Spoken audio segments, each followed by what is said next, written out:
that splattered on my head. Hey guys, welcome back to another stream. Streaming 2 days in a row. 3 times in 2 days, actually. On this channel, that's usually unheard of. But, yeah. Welcome.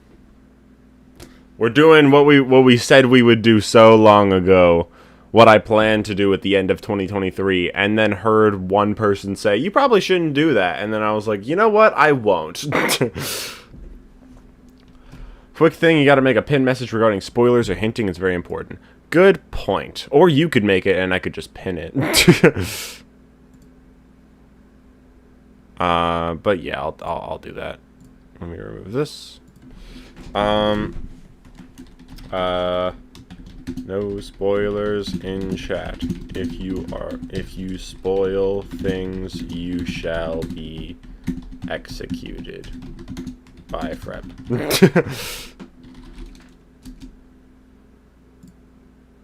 Replace.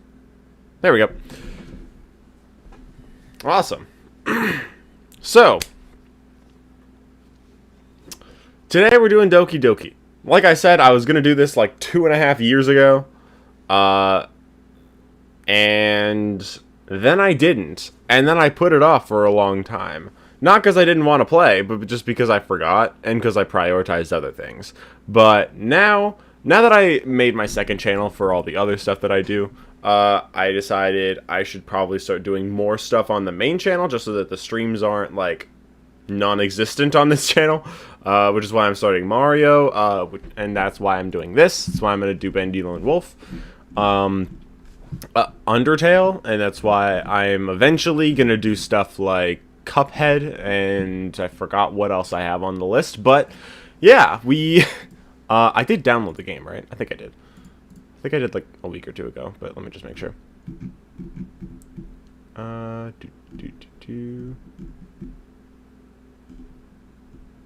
channel, so yeah, Doki Doki. Okay. But yeah, so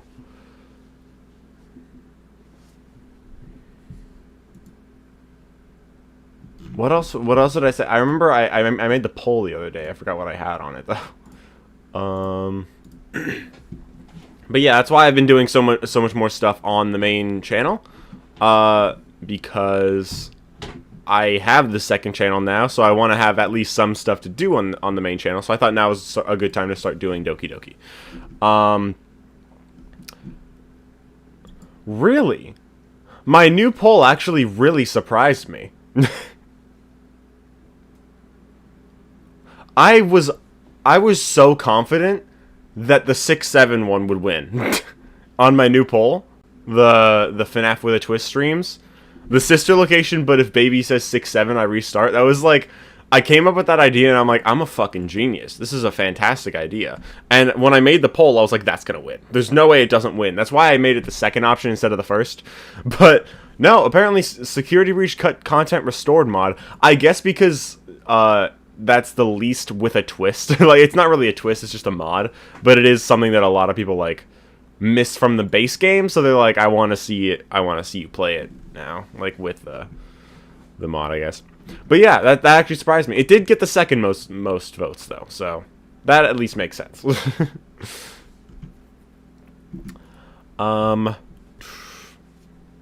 Blah. Give me credit for what? I'm not doing this because you told me to. Well, I guess I kind of am, but not really. I mean, I didn't make my second channel because of you. I made my second channel because Gibby made a second channel. And I was like, you know what? That's a great idea. But yes. So like, you told me to do more stuff on stuff, more streams on stuff that my viewers would like. That was you, but I decided to make a new channel, and then that led to me deciding to do more stuff on the main channel so that there is more stuff.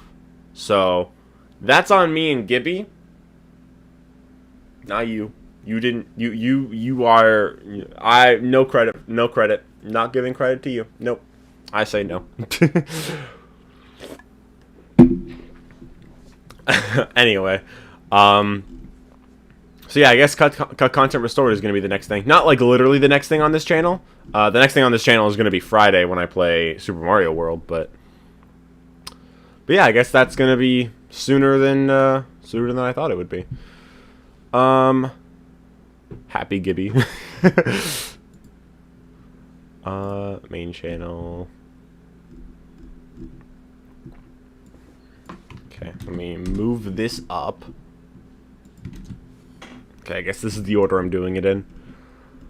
The order of the FNAF with a Twist streams, I guess, will be Security Breach, cut content restored, Sister Location, but if Baby says 6-7, I restart, Security Breach, but I'm not allowed to save the game, and then Ultimate Custom Night, but I add a random character every night. Those last two might swap, it just depends. I also have a list of a bunch of mods that I want to do, or that I want to use with, when I do that, when I do Security Breach streams. Give me credit, stop yapping. Fine, you get some credit. But yeah, I have some mods that I actually want to use for this, for when I play Security Breach again. Like, I went through Security Breach mods, and I was like, which one's the best one? I remember I got, I think it was a Circus Baby DJ Music Man mod. That one was fun. Like, not recently. Like, this was back when Security Breach first came out. I remember doing a video on Security Breach with mods. I think I did Glamrock Freddy as Dreadbear, and I think Withered Bonnie as Burn Trap. I don't remember exactly. I think it was Withered Bonnie, but that was really funny. I don't know if that like applies to their shattered forms or not, but either way.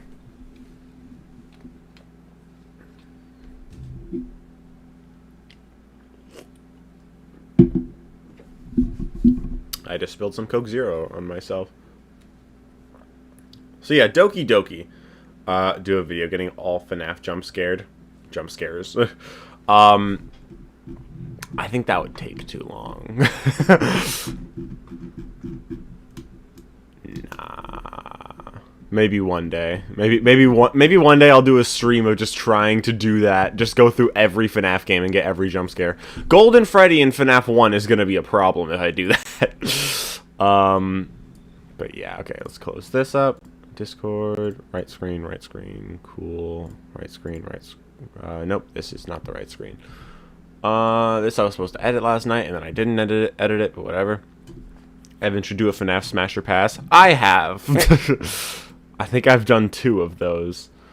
Yeah, that one with Libra a few years ago was funny. I think that was like 2022. Okay. Now this I need to minimize. You're not supposed to tell people that.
the fuck happened in chat while I was doing this? Okay. Anyway, sorry about that.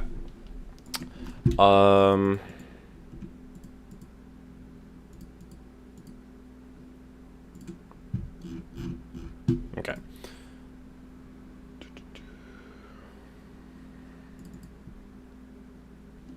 Okay. Here we go. Let's go.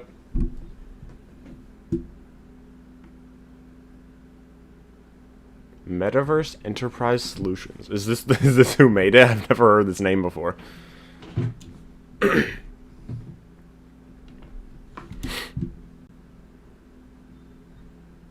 All characters in this game are over the age of 18. Okay. That's good to know.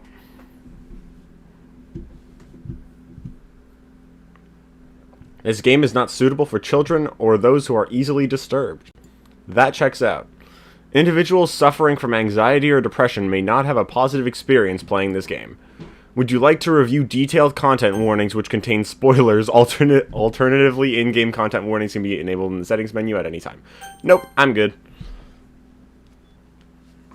By playing Doki Doki Literature Club, you agree that you have noted the game's age rating in your region and you consent to your exposure of highly disturbing content. I agree. I've played way worse, I think.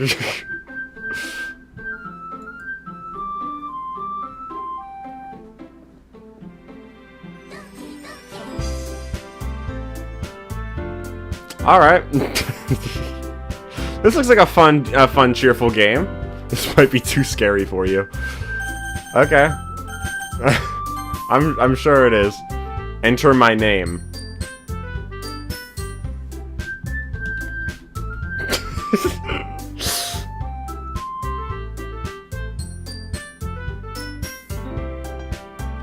Oh, let's do Evan.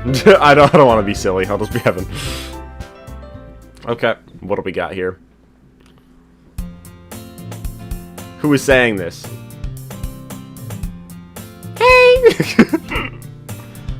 Oh, it's me. What? Is it me? I don't know. I see an annoying girl running towards me from the distance, waving her arms in the air like she's totally oblivious to any attention she might draw to herself. That girl is Sayori, my neighbor, and a good friend since we were children. You know, the kind of friend you'd never see yourself making today, but it just kind of works out because you've known each other for so long. I'm probably supposed to be a woman right now, but I have no idea because it's a question mark.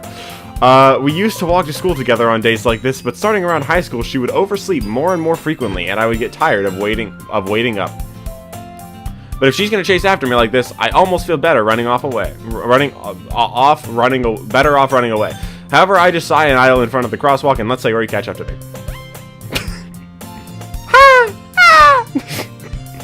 I overslept again, but I caught you this time.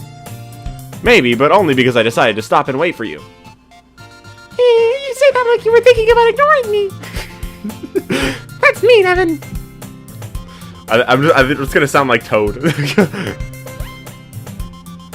It's called Doki Doki. How could it be scary? This is elite voice acting, by the way. Well, if people stare at you for acting weird, then I don't want them to think we're a couple or something. Fine. But you did wait for me after all. I guess you don't have it in you to be mean even if you want to. Whatever you say, Sayori. We cross the street together and make our way to school. As we draw near, the streets become increasingly speckled with other students making their daily commute. By the way, Evan, have you decided on a club to join yet? A club? I told you already, I'm really not interested in joining any clubs, unless they're the Doki Doki Literature Clubs. I haven't been looking either. Yeah, that's not true. You told me you would join a club this year. Did I? I'm sure it's possible that I did, in one of our many conversations where I dismissively go along with whatever she's going on about. That's fair enough. Sayori likes to worry a little too much about me when I'm perfectly content just getting by on the average while spending my free time on games and anime. Okay, I understand. I was talking about how I'm worried you won't learn how to socialize or have any skills before college. Your happiness is really important to me, you know. And I know you're happy now, but I die at the thought of you becoming a need in a few years because you're not used to the real world. What the fuck does that mean? You trust me, right? Don't make me keep worrying about you. Alright. I'll look at a few clubs if it makes you happy. No promises, though. Well, you at least promise me you'll try a little. Yeah, I guess I'll promise you that. Yay! Why do I let myself get lectured by such a carefree girl? Excuse me. Excuse me. Excuse me. Excuse me. Excuse me. Burps. More than that, I'm surprised I even let myself relent to her. I guess seeing her worry so much about me makes me want to ease her mind at least a little bit, even if she does exaggerate everything inside of her head. The school day is as ordinary as ever, and it's over before I know it. After I pack up my things, I stare blankly at the wall, looking for an ounce of motivation. Clubs. Sayori wants me to check out some clubs. I guess I have no choice but to start with the anime club. Hello? Sayori? Sayori must have come into the classroom while I was spacing out. I look around and realize that I'm the only one left in the classroom. I thought I'd catch you coming out of the classroom, but I saw you just sitting here and spacing out, so I came in. How specific? Honestly, you're even worse than me sometimes. I'm impressed. You don't need to wait up for me if it's gonna make you late for your own club. Well, I thought you might need some encouragement, so I thought, No, what? well, that you could come to my club. Sayori. Yeah? No, sorry. Yeah? There's no way I'm going to your club. Meanie. Sayori is vice president of the literature club. The thing! They said the thing! Not that I was ever aware she had any interest in literature. In fact, I'm 99% sure she only did it because she thought it would be fun to help start a new club. Since she was the first one to show interest after the one who proposed the club, she inherited the title of vice president. That said, my interest in literature is guaranteed to be even less. Yeah, I'm going to the anime club. Come on, please. Why do you care so much anyway? Well, I kind of told the club yesterday I would bring in a new member, and Natsuki made cupcakes and everything. Don't make promises you can't keep. I can't tell if Sayori is really that much of an airhead, or if she's so cunning as to have planned all this out. I let out a long sigh. Fine, I'll stop by for a cupcake, okay? Yes, let's go.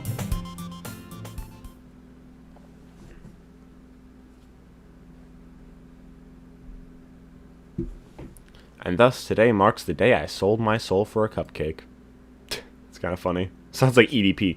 I dejectedly follow Sayori across the school and upstairs, a section of the school I rarely visit. Sayori, full of energy, swings open the classroom door. Everyone, the new member is here. I told you, don't call me a new member. I glance around the room. Welcome to the literature club. It's a pleasure meeting you. This is my voice for her, I guess. Welcome to the literature club. It's a pleasure meeting you. Sayori always says nice things about you. Seriously? You bought a boy? Way to kill the atmosphere. What voice do I go for with this? Should I do like my fucking what's his name? My papyrus voice from Undertale? It's not really a girl voice, but like it's an insane voice. I don't know which one's the insane one. It might be her, but I don't know. Yeah, it cannot get any higher. Okay. Okay, so I don't remember who's who. I think this is Monica. I think. I could be wrong. I think? Papyrus voice. Ah, Evan, what a nice surprise.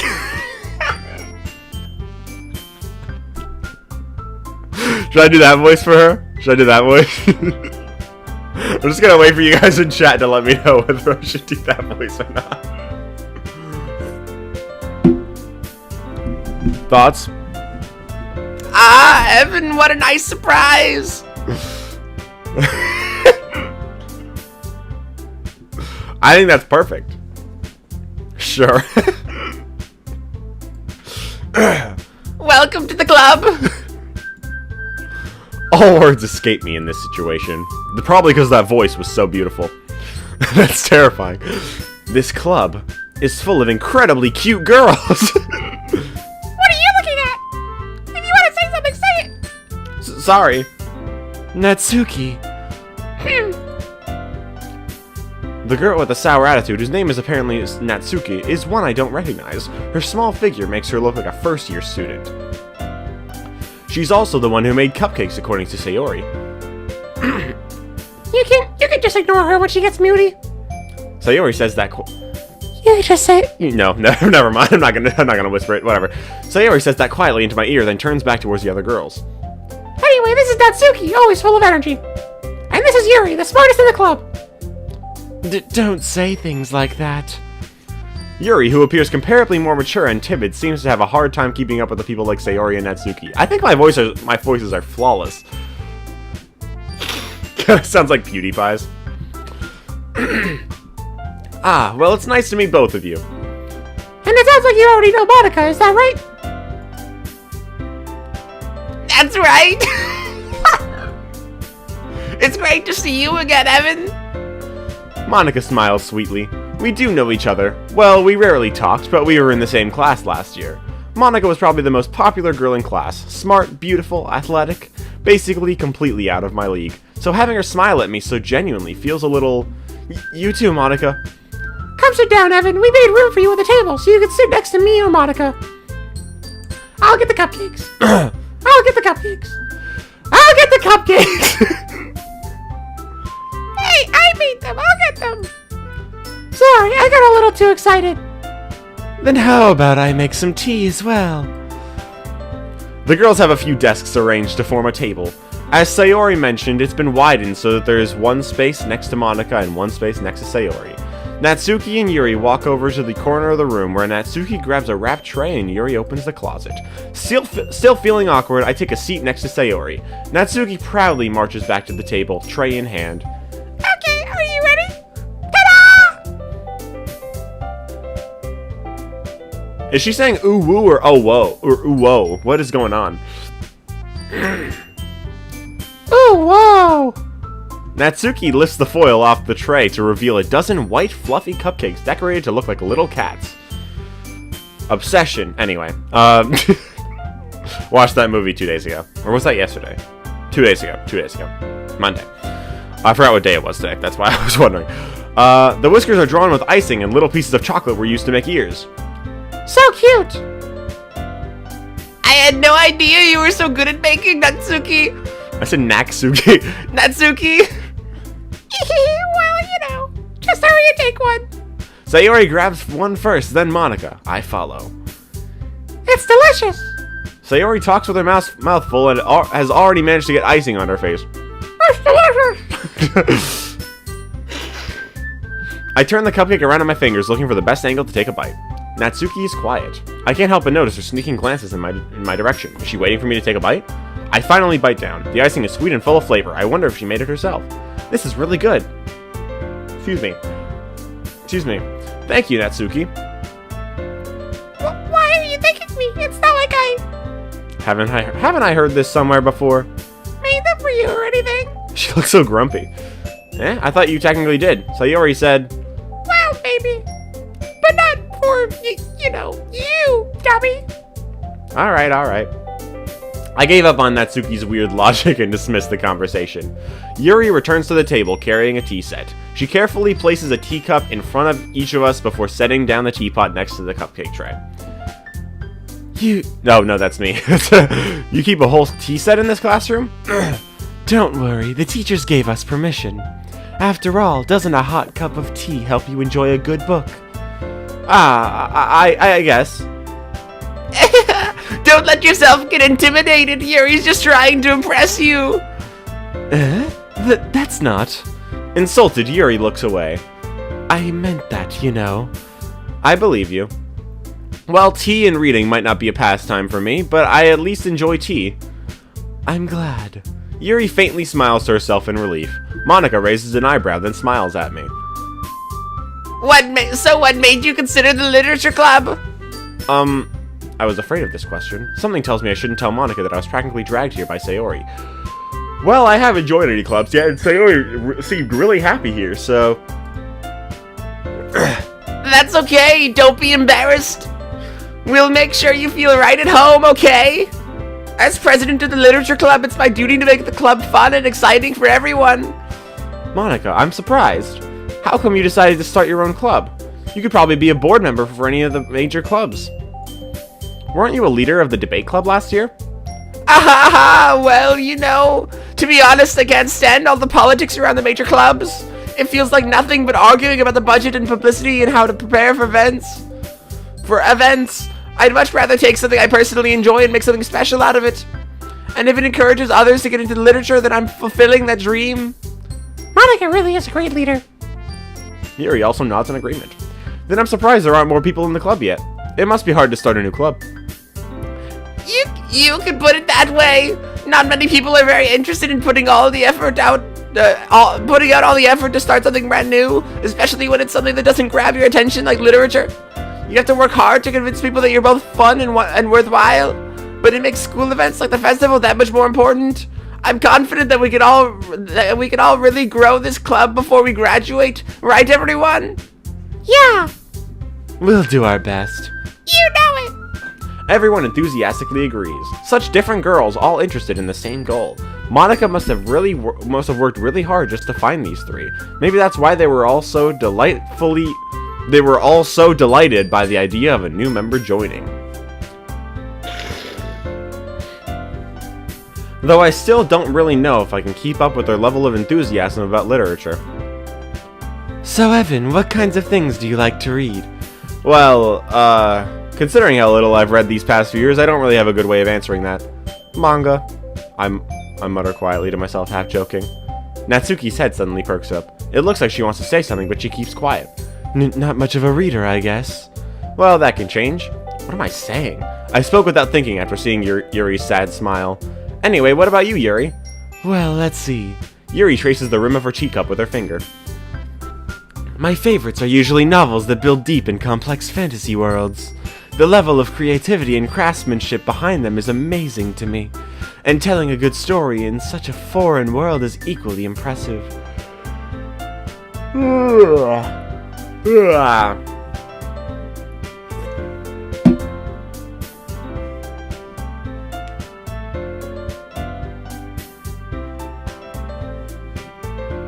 Yuri goes on, clearly passionate about her reading. She seemed so reserved and timid since the moment I walked in, but it's obvious by the way her eyes light up that she finds her comfort in the world of books, not people. But you know, I like a lot of things. Stories with deep psychological elements usually immerse me as well. Isn't it amazing how a writer can so deliberately take advantage of your own lack of imagination to completely throw you for a loop? I don't know why I ran out of breath there, bro. Yuri is cracking us? Huh? Anyway, I've been reading a lot of horror lately. I read a horror book once. It was called Five Nights at Freddy's: The Silver Eyes. I desperately grasped something I can relate to at the minimal level. At this rate, Yuri might as well be having a conversation with a rock. Really? I wouldn't have expected that, Yuri.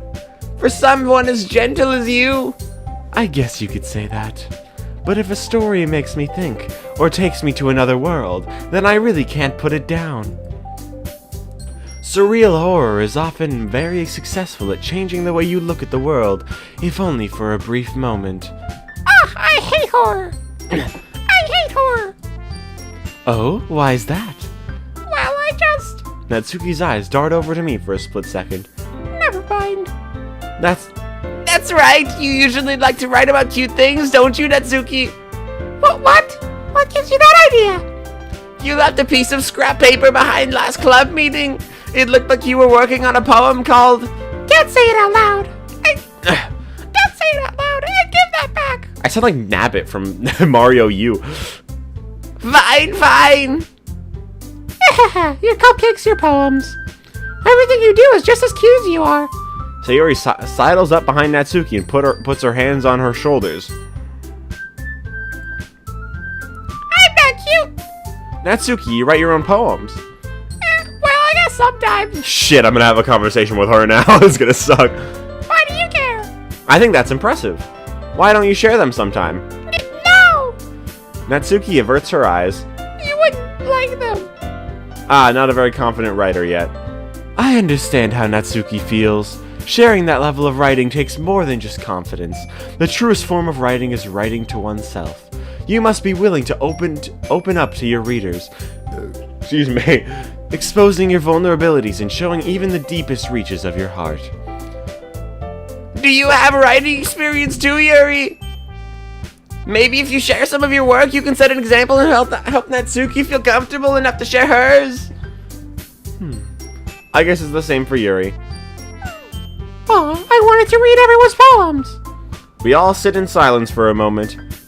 Okay, I have an idea, everyone. Natsuki and Yuri look quizzically at Monica. Let's all go home and write a poem of our own. Then next time we meet, we'll all share them with each other. That way everyone is even.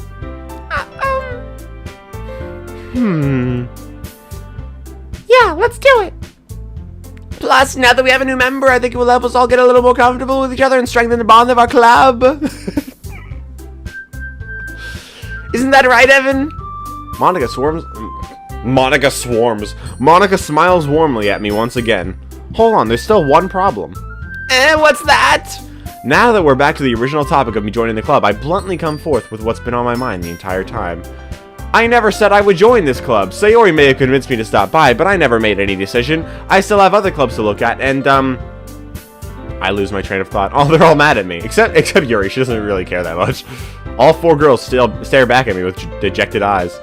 But... I'm sorry, I thought... Evan. You all... I'm defenseless against these girls. How am I supposed to make a clear-headed decision when it's like this? That is, if writing poems is the price I need to pay in order to spend every day with these beautiful girls.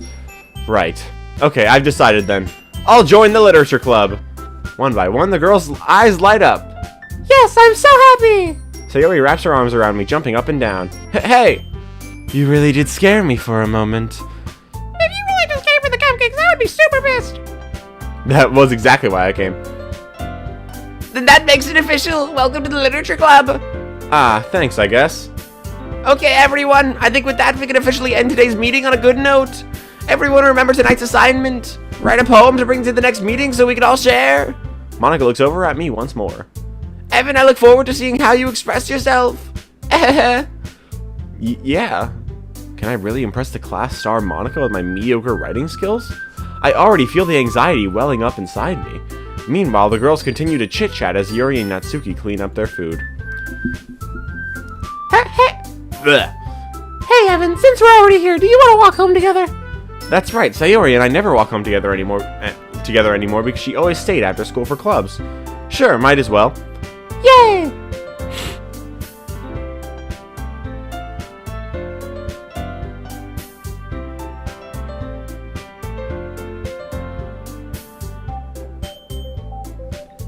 Monica swarms. With that, the two of us depart the club room and make our way home. The whole way, my mind wanders back and forth between the four girls. Sayori, Natsuki, Yuri, and of course Monica. Will I really be happy spending every day after school in a literature club? Perhaps I'll have the chance to go closer to one of these girls. Alright, I'll just need to make the most of my circumstances, and I'm sure good fortune will find me. And I guess that starts with writing a poem tonight. Oh shit. It's time to write a poem. Pick words you think your favorite club member will like. Something good might happen with whoever likes your poem most.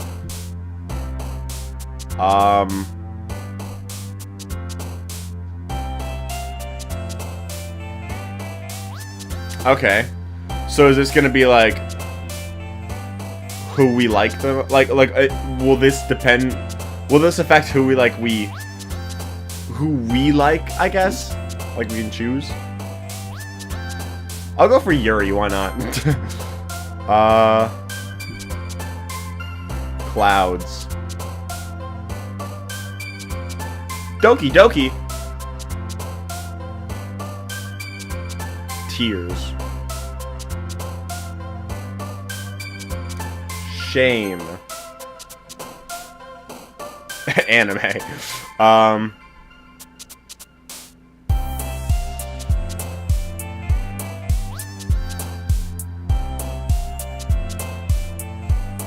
What should I do here?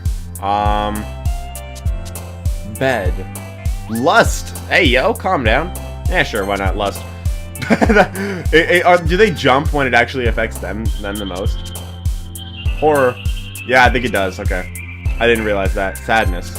Aw. Nope, that was, I think, Natsuki or Sayori. I can't tell. Alone. What? Rain cloud. How the fuck are these not Yuri? Entropy. Sure.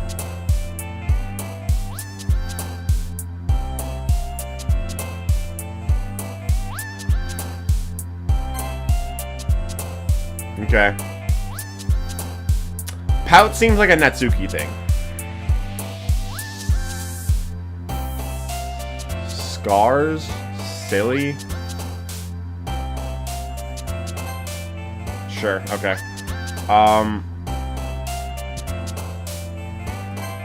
Okay. Spend enough time during the poem minigame for the music to, what, loop? Misery. Unending. Yeah, that seemed right. Secretive? That seems like Natsuki. Not pink. Analysis? Yeah. Melancholy? Yeah.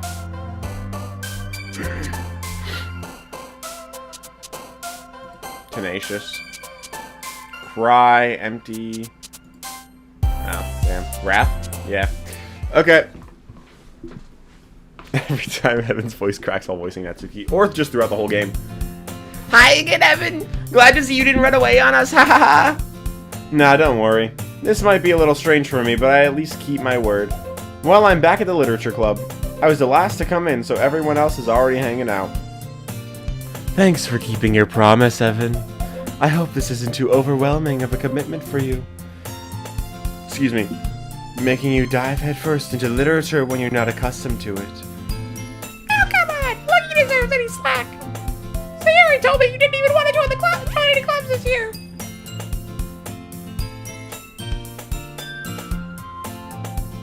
And last year too. I don't know if you plan to just come here and hang out or what, but if you don't take us seriously, then you won't see the end of it.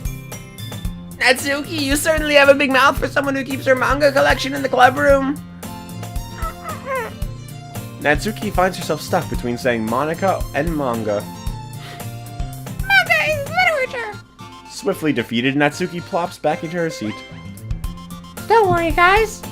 Evan always gives it his best as long as he's having fun. He helps me with busy work without me even asking, like cooking and cleaning my room. How dependable. Sayori, that's because your room is so messy it's distracting. And you almost set your house on fire once. Is that so? You two are really good friends, aren't you? I might be a little jealous. Do you see blind Yuri? I don't see her in any of these, I'm not gonna lie. Maybe a little bit Sayori. How come? You and Evan can become good friends too. Good friends too. Sayori.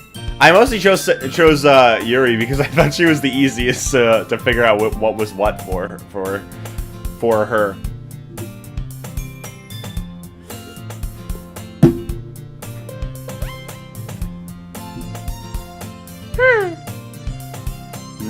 As usual, Sayori seems oblivious to the weird situation she just put me into.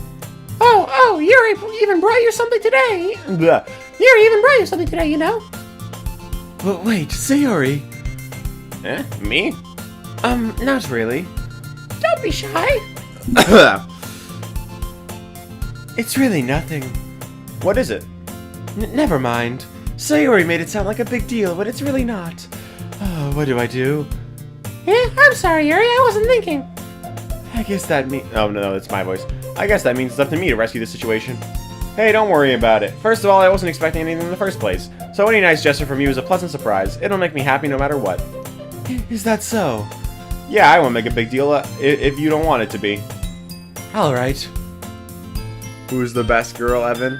I don't know. I think Monica, but mostly just because of the voice. Like, I feel like so far, a lot of the fun of this game is just doing the voices myself. I assume it'll get like cooler and creepier later on, but like so far, the most fun part is just doing the voices, even if it's breaking my voice. Well, here. Yuri reaches into her bag and pulls out a book. I didn't want you to feel left out, so I picked out a book that I thought you might enjoy. It's a short read, so it should keep your attention even if you don't usually read. And we could, you know, discuss it if you wanted.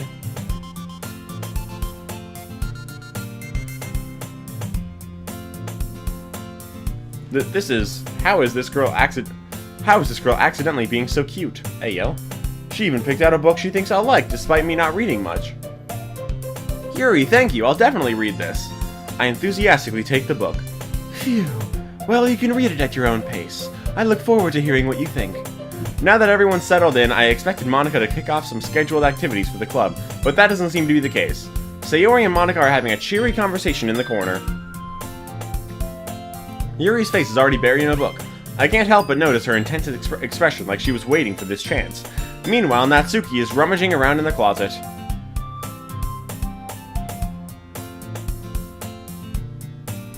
I'm really curious to talk to Yuri a little bit more, but at the same time I would feel bad for distracting her from reading. I catch a glimpse of the cover of her book. It looks like the same book that she lent to me. More than that, she seems to be on the first few pages. Ah. Crap. I think she noticed me looking at her. She sneaks another glance at me and our eyes meet for a split second. But that only makes her hide her face deeper in her book. Sorry, I was just spacing out. I muttered this, sensing I made her uncomfortable.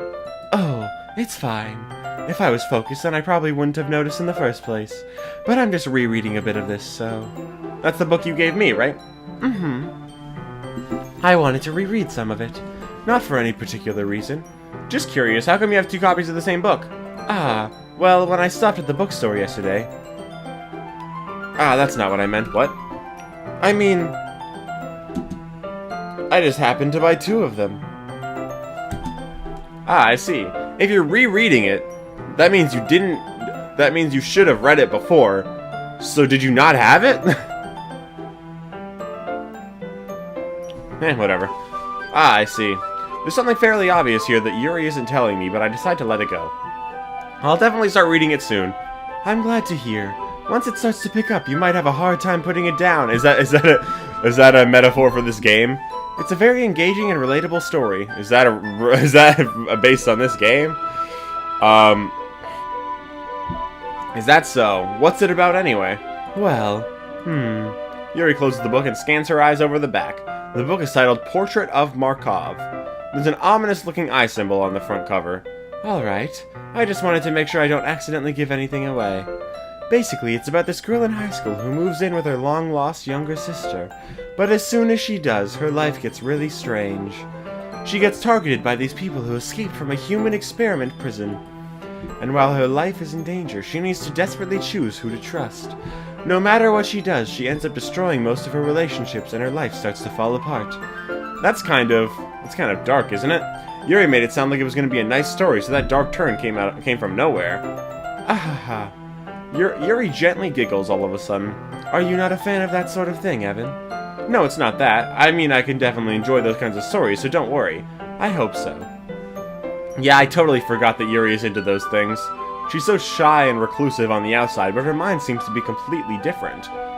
It's just that those kinds of stories, they challenge you to look at life from a strange new perspective. When horrible things happen, not just because someone wants to be evil, but because... What? Did I read that wrong? I don't know. But because they have their own goals or their own philosophy that they believe in. Then suddenly, when you thought you related to the protagonist, they're made out to be the naive one for letting their one-sided morals interfere with the villain's plans. I'm rambling, aren't I? Not again. I'm sorry. Hey, don't apologize. I haven't lost interest or anything. Well, I guess it's alright then. But I feel like I should let you know that I have this problem. When I let things like books and writing fill my thoughts, I kind of forget to pay attention to other people. So I'm sorry if I end up saying something strange. And please stop me if I start talking too much. I really don't think you need to worry. That just means you're passionate about reading. The least I can do is listen. It's a literature club after all. Ah, well, that's true. In fact, I might as well get started reading it, right? You don't have to. Ahaha, what are you saying? Just a moment ago you said you were looking forward to it. Let me just get the book. I quickly retrieved the book that I had to put into my bag. Alright, it's fine if I sit here, right? I slip into the seat next to Yuri's. Whoops. Oh. Ah. Yeah. Are you sure? You seem a little apprehensive. I'm sorry. It's not that I don't want you to. It's just something I'm not very used to. That is, reading in company with someone else. Or with someone. I see. Well, just tell me if I end up distracting you or anything. Alright. I open the book and start the prologue.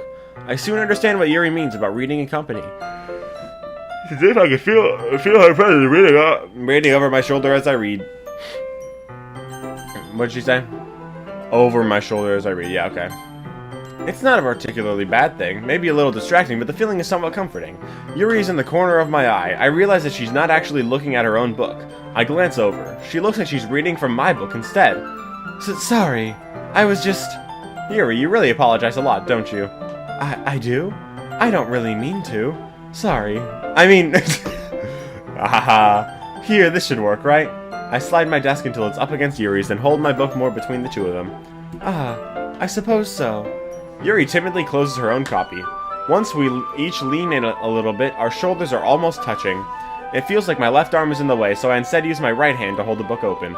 I guess that makes it kind of difficult to turn the page. Here.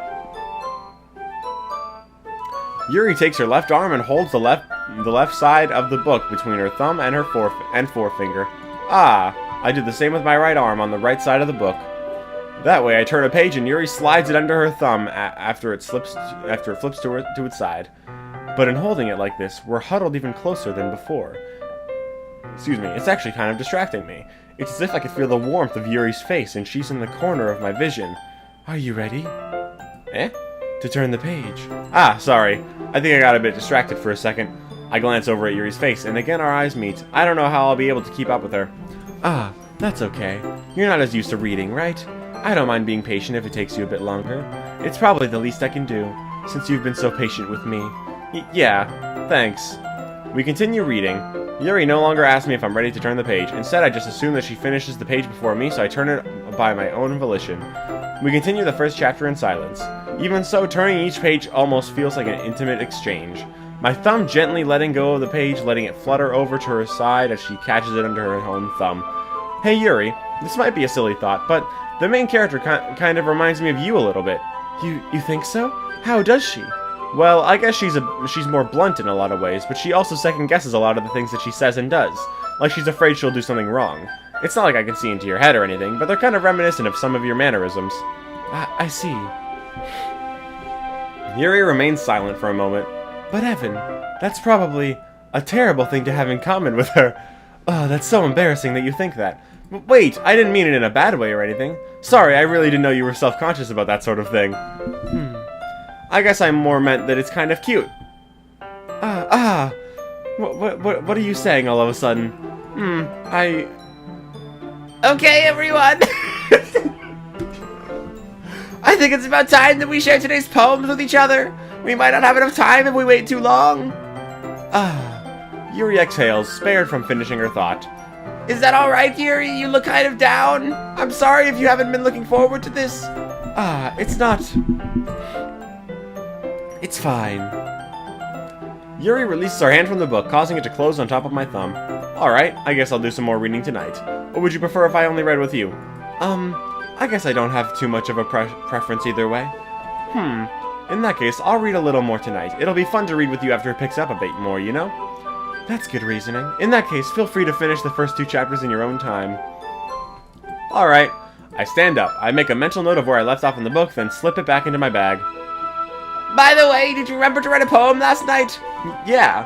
My relaxation ends. I can't believe I agreed to do something so embarrassing. I couldn't really find much inspiration since I've never really done this before.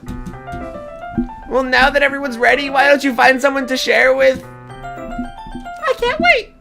Sayori and Monica enthusiastically pull out their poems. Sayori's on a wrinkled sheet of loose leaf torn from a spiral notebook. On the other hand, Monica wrote hers in a composition notebook. I can already see Monica's pristine handwriting from where I sit. Natsuki and Yuri reluctantly comply. I'm reaching into their bags. I do the same myself. Who should I show my poem to first? Yuri! Absolutely. Yuri seems the most experienced, so I should start with her. I can trust her opinion, to be fair. As Yuri reads the poem, I notice her eyes, lighten. Exceptional. Eh? What was that? Did I say that out loud? Yuri first covers her mouth, but then ends up covering her whole face. He's going to hate me. You really didn't do anything wrong, Yuri. Eh? I guess you're right. What am I getting so nervous for? Yuri takes a breath. So, what kind of writing experience do you have? Your use of imagery and metaphors indicates you've written a lot of poetry before. Really? Wow, that's a huge compliment coming from you. This is actually my first time, really. Huh? Yuri stares at me blankly, then looks at my poem again. Well, I know that. Jeez.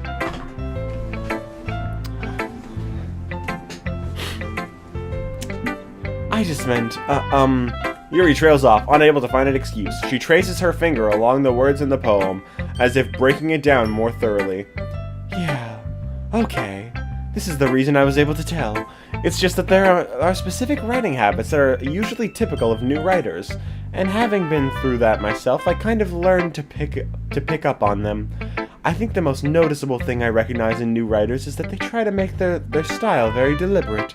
In other words, they tend to pick a writing style separate from the topic matter, and they form-fit the two together. The end result is that both the style and the expressiveness are weakened. Jesus. Hey, Sentry. Once Yuri finds her train of thought, it's as if her demeanor totally changes. Her stammering is completely gone, and she sounds like an expert. Of course, that's not something you can be blamed for. There are so many different skills and techniques that go into writing even a simple poem. Not just finding them and building them, but getting them to work together is probably the most challenging part. It might take you some time, but it all comes with practice and learning by example and trying new things. I also hope that everyone in the club gives you valuable feedback. Natsuki can be a little bit biased, though. Biased? How? Well, never mind. I shouldn't be talking about people like that. Sorry, it's fine. I'm not sure if Yuri is apologizing to herself, me, or Natsuki. Do you mind if I read your poem now? Please do. Jesus. I am yawning a lot, I apologize. I'm not bored, I'm just tired.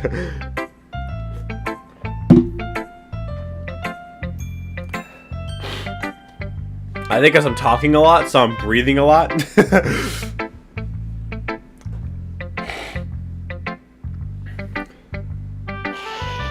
Jesus.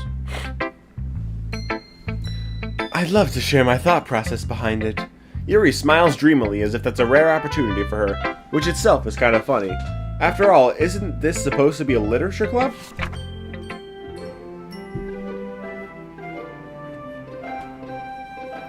Ghost under the light, the tendrils of my hair illuminate beneath the amber glow. Bathing. It must be this one. The last remaining streetlight to have withstood the test of time. The last yet to be replaced by the sickening blue-green hue of the future. I bathe. Calms breathing air of the present but living in the past. The light flickers. I flicker back. You know what, Fred? I don't regret it. I'm sorry, I have such terrible handwriting. What? I wasn't thinking about that at all. But it took you a long time to read. Ah, well, I just don't read script very often. I actually think your handwriting is pretty. Eh? That's a relief. Also, I like the poem. Even though it's short, it was really descriptive. It wasn't too short. I usually write longer poems. Not at all. I'm really glad you like it. I'll be honest, since it's our first time sharing, I wanted to write something a little more mild. Something easy to digest, I suppose. Are you into ghosts, Yuri? Actually, the story isn't about a ghost at all, Evan. Really? I must have totally missed the point. Well, I suppose you did only glance over it after all. But remember that poems often express their own thoughts, feelings, and experiences in their work. They usually do more than tell a simple story or paint a picture. In this case, perhaps the subject of the poem is only being symbolically compared to a ghost. Lingering in her last remaining piece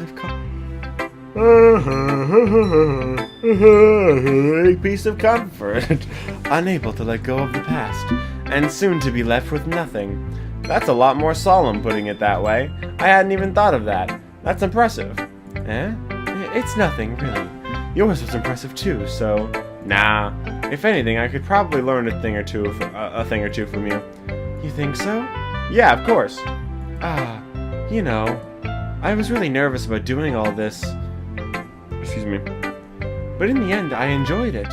I'm going to keep doing my best for you, Evan. Me too. Jesus, I have to show my poem to all of them. I'll do Sayori next. This is a good poem, Evan. Are you sure it's your first time? Of course. It's not that good. Am I the kind of guy who would be writing poems in his spare time? I guess you're right. But that's why it impressed me. Well, to be honest, I was afraid that you wouldn't do it seriously. Or that you wouldn't write one at all. I'm really happy just that you wrote one. It just reminds me of how you're really a part of the club now. Not to mention the fact that I'm standing in front of you in the club room. Well, of course. I'm not really into it yet, but that doesn't mean I'll break my promise. Sorry. See? It's like I said before, Evan. Deep down, you're not selfish at all, you know? Drawing new things like this for other people, that's something that only really good people do. Thanks, Sayori. I'm not sure if Sayori sees the full picture of my motive here. Then again, I can't deny that she's part of the reason I joined. Knowing how much this means to her and all. Yeah. And I'm gonna make sure you have lots of fun here, okay? That will be my way of thanking you. Alright, I'm gonna hold you to that then. Yay! Now you'll read my poem too, right? Don't worry, I'm really bad at this. We'll see about that. Dear sunshine, the way you glow through my blinds in the morning, it makes me feel like you missed me. Kissing my forehead to help me out of bed, making me rub the sleepy from my eyes. Are you asking me to come out and play? Are you trusting me to wish away a rainy day? I look above, the sky is blue. It's a secret, but I trust you too. If it wasn't for you, I could sleep forever. But I'm not mad. I want breakfast. Sayori, this is just a guess, but did you wait until morning to write this? No, just a little bit. You can't answer just a little bit to a yes or no question. I forgot to do it last night. Well, at least that makes me feel a little better about myself. Don't be mean. I still tried my best. Yeah. I didn't mean to say that it was a bad poem. It came out nice, or how should I put it? It just sounds like you. Really? Yeah. Especially that last line. I made eggs and toast. You probably wrote this during breakfast, even though you were late to school. It's bad to skip breakfast. I get all cranky. Well, I guess there's no point in arguing. Anyway, thanks for showing me. This was so much fun. Monica's the best. Yeah. But next time I won't forget, and I'm gonna write the best poem ever. Well, I guess I look forward to it. Let's do Natsuki and save Monica for last. Evan, you're not gonna take this club seriously. If you're not gonna take this club seriously, then go home. What? Harsh. What, you expect me to believe you actually put effort into this? Do you think I'm stupid? I'm not a writer. Maybe it's not very good, but yeah, I did put in effort. We all start somewhere, right? If you're still proud of the first poem you ever wrote, then I'd like to read it. Painful to think about? Fine. Well, sorry. You'll get better anyway. I tell you what to improve, but you're better out just trying again. Fair enough. Well, to each their own again. I guess. Anyway, I guess I gotta share mine now. Knowing you, you'll probably think it's stupid. Eagles can fly, monkeys can climb, crickets can leap, horses can race, owls can sing, cheetahs can run, eagles can fly, people can try, but that's about it. What the fuck is that? For how long will I stream? Until either my voice dies or finish the game. One of the two. We'll see. This might end up being a 2-stream game, just depending on how bad my throat, how bad I suffer. And also don't spam, please. But yeah, it just depends how long my voice goes. I'll probably have to take a break to go get another bottle of water because I'm more than halfway through this, and I'm just over halfway, or just under halfway through this. So I'm gonna need a lot of water.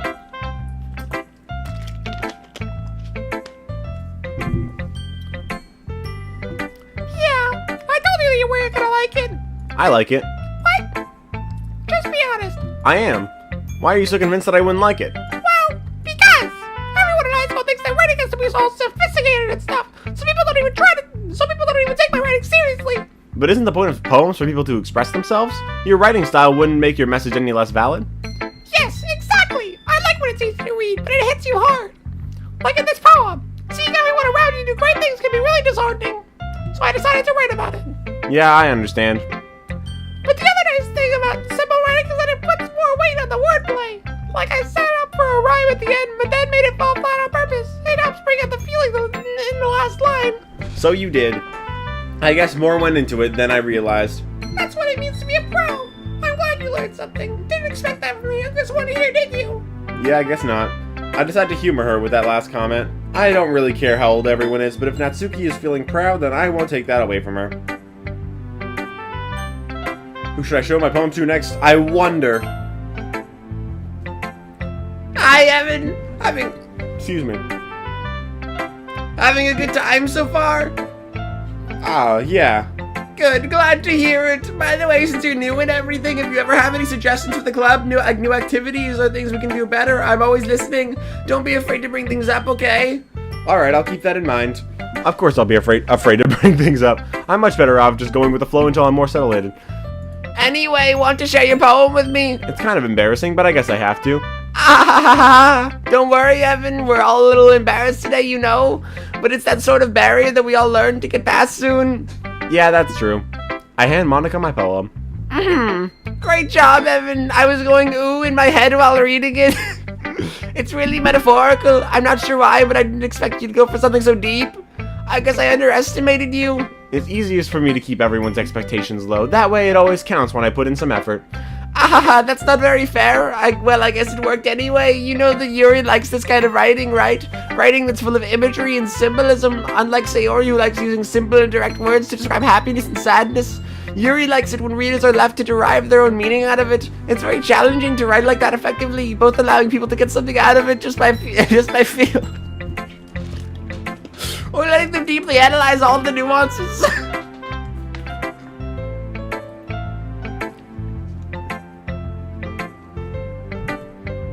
It can take years of practice, which I'm assuming Yuri has at this point. I never really asked, though. I'm sure I'm nowhere near her level yet. Don't worry so much about that. You do your own thing. Just keep exploring and learn by trying new things. I'm sure I'll end up trying different things a lot.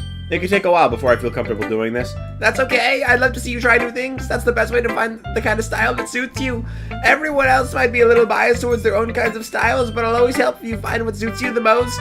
So don't force yourself to write the way everyone else wants you to write. It's not like you have to worry about impressing them or anything. Ahaha.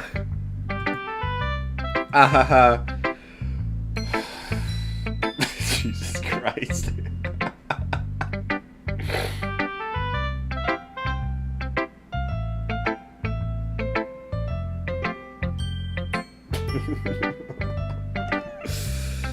Anyway, do you want to read my poem now? Don't worry, I'm not very good. You sound pretty confident for someone who claims to not be very good.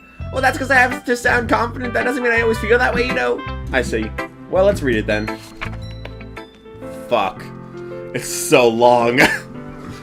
Hole in wall, it couldn't have been me. See the direction the speckle protrudes. A noisy neighbor, an angry boyfriend, I'll never know I wasn't home. I peer inside for a clue, no I can't see. I reel blind like a film left out in the sun. But it's too late, my retina's already scorched with a permanent copy of the meaningless image. It's just a little hole, it wasn't too bright, it was too deep. Stretching forever into everything, a hole of infinite choices. I realize now that I wasn't looking in, I was looking out and he on the other side was looking in. I'm dying now.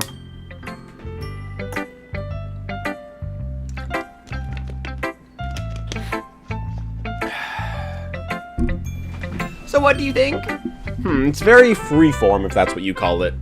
Sorry, I'm not really the right person to ask for feedback. It's okay. That kind of style has gotten pretty popular nowadays. That is, a lot of poems have been putting emphasis on the timing between words and lines. When performed out loud, it can be really powerful. What was the inspiration behind this one?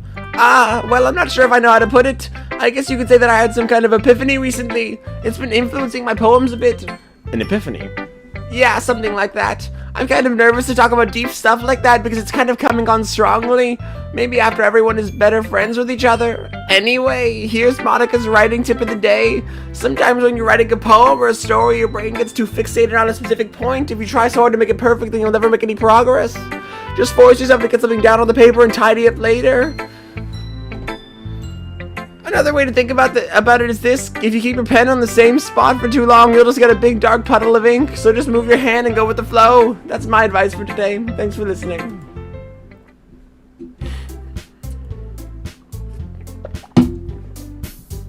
Phew. I guess that's everyone. I glance around the room. That was a little more stressful than I anticipated. It's as if everyone is judging me for my mediocre writing abilities. Even if they're just being nice, there's no way my poems can stand up to theirs. I haven't seen my poem. I think it's better than Natsuki's. And it's better than both Natsuki's and Sayori's, I would say. Probably. This is a literature club after all. I sigh. I guess that's what I ended up getting myself into. Across the room, Sayori and Monica are happily chatting. My eyes land on Yuri and Natsuki. They gingerly exchange sheets of paper, sharing their respective poems. As they read in tandem, I watch each of their expressions change. Natsuki's eyebrows furrow in frustration. Meanwhile, Yuri smiles sadly. What's with this language? Did you say something to me? Oh, it's nothing. Natsuki dismissively returns the poem to the desk with one hand. I guess you could say it's fancy. Ah, thanks. Yours is cute. Cute? Did you completely miss the symbolism or something? It's clearly about the feeling of giving up. How could that be cute? I know that.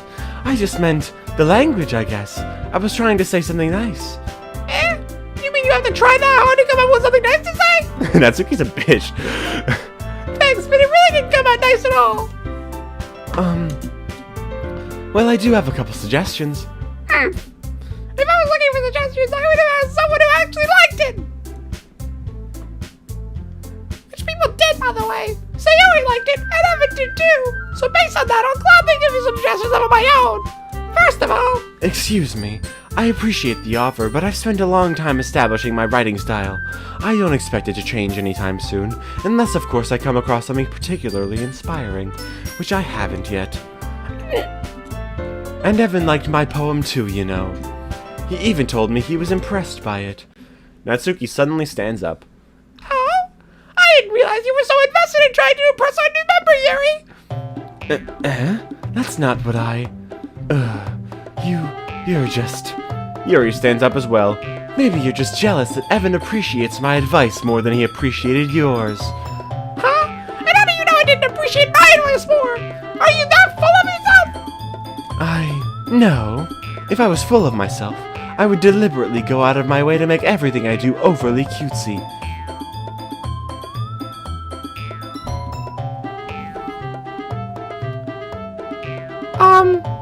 Is everyone okay? Well, you know what? I wasn't the one who's boobs.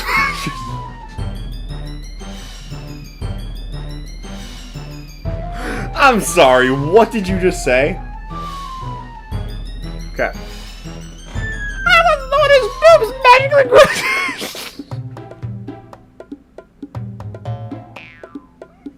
Okay, I gotta get through this line. Hold on. I wasn't the one whose boobs magically grew a size bigger as soon as Evan started showing up. Natsuki! Natsuki, that's a little... This doesn't involve you. This doesn't involve you. I don't like fighting you guys. Suddenly, both girls turned towards me as if they just noticed I was standing there. Evan! Did I just use the Yuri voice for that? My bad. She's trying to make me look bad. That's not true. She started it. And if she could get over herself and learn to appreciate that symbol writing is more effective, then this wouldn't have happened in the first place. What's the point of making your poems so convoluted for no reason? Jesus Christ. The meaning should jump out at the reader, not force them to have to figure it out. Help me explain that to her, Evan. Well, wait. There's a reason we have so many deep and expressive words in our language. It's the only way to convey complex feelings and meaning the most effectively. Avoiding them is not only unnecessarily limiting yourself, it's also a waste. You understand that, right, Evan? Well? How did I get dragged into this in the first place? It's not like I know anything about writing, but whomever I agree with, they'll probably think more highly of me. So of course that's gonna be absolutely Yuri. Natsuki, you're right that I liked your poem.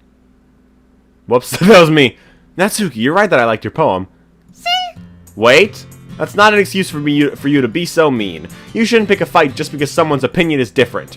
That's not what I meant at all. Yuri wouldn't even take my poem seriously. I understand. Yuri? You're a seriously talented writer. It's no secret that I was impressed. Well, But here's the thing. No matter how simple or refined someone's writing style is, they're still putting feelings into it and it becomes something really personal. That's why Natsuki felt threatened when you said her poem was cute. I see. I didn't notice that I'm sorry. Ugh.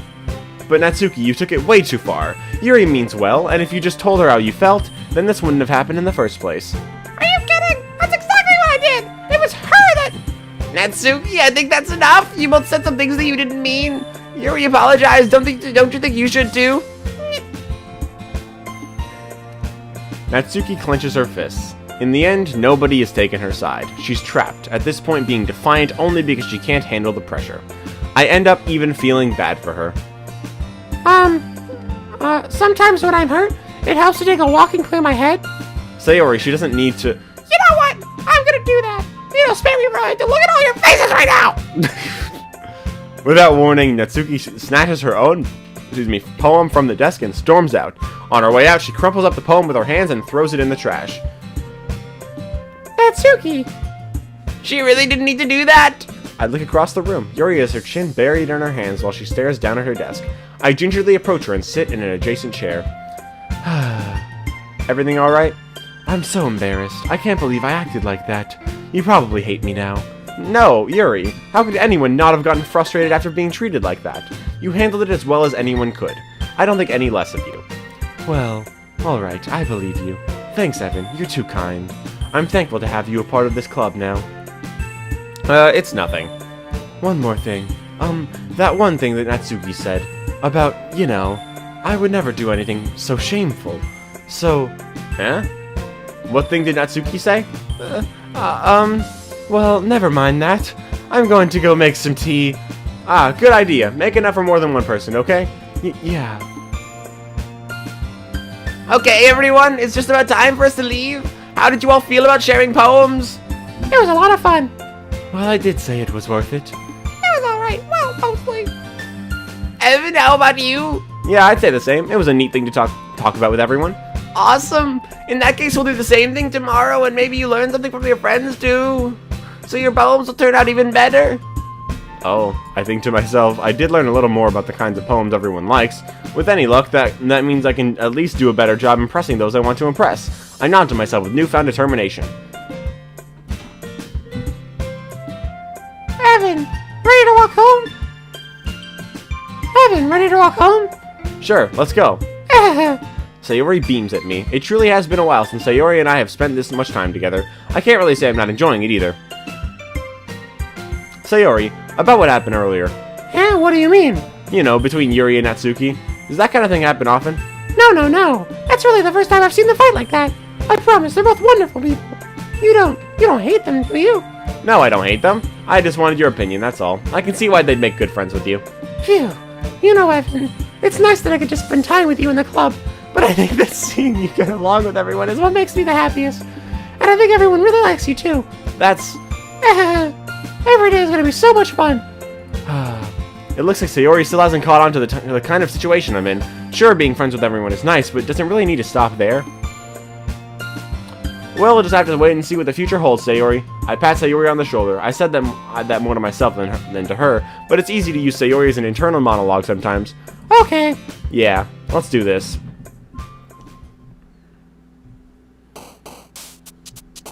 Alright, we got death. Damn it. Feather? Damn it. Wrong person. Despise. Pure. Wrath. Okay. Melody? Damn it. Suicide. Uh-oh. Yeah, that makes sense, though. Aura. Damn it. I don't want her. I think that's Sayori, right? It's hard to tell. They look different here than they do in the actual game. Entropy. Waterfall. Fuck. Raindrops. Starscape.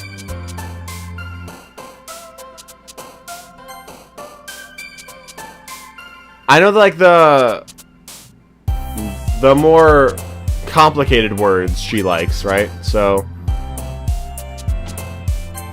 damn it.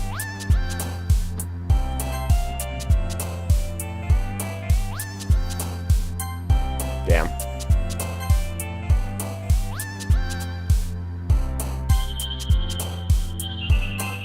Okay, I think I got Yuri.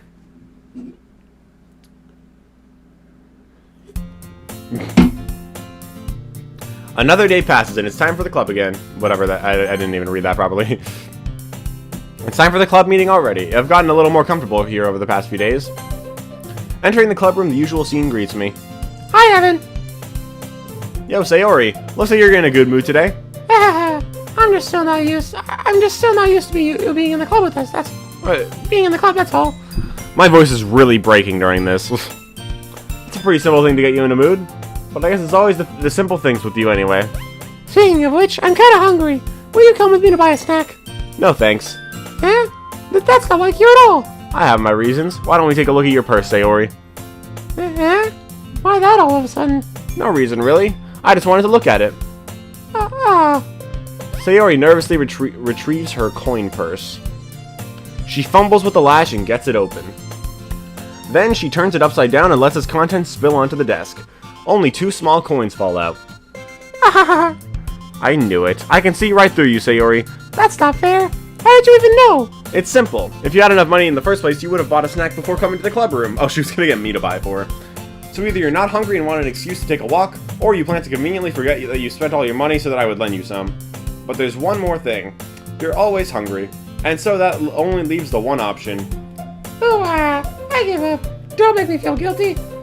If you feel guilty, that means you deserve to feel guilty. Damn, Jesus.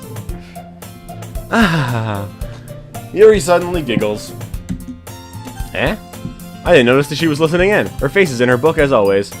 I wasn't listening or anything. It was just something in my book. Yuri, tell Evan to let me borrow some money. Don't get me involved in something like that, Sayori. Besides, you should only buy what you can responsibly afford. And frankly, after pulling a mischievous little stunt like that, your suffering is fair enough retribution. I didn't mean that. I got too absorbed into my book.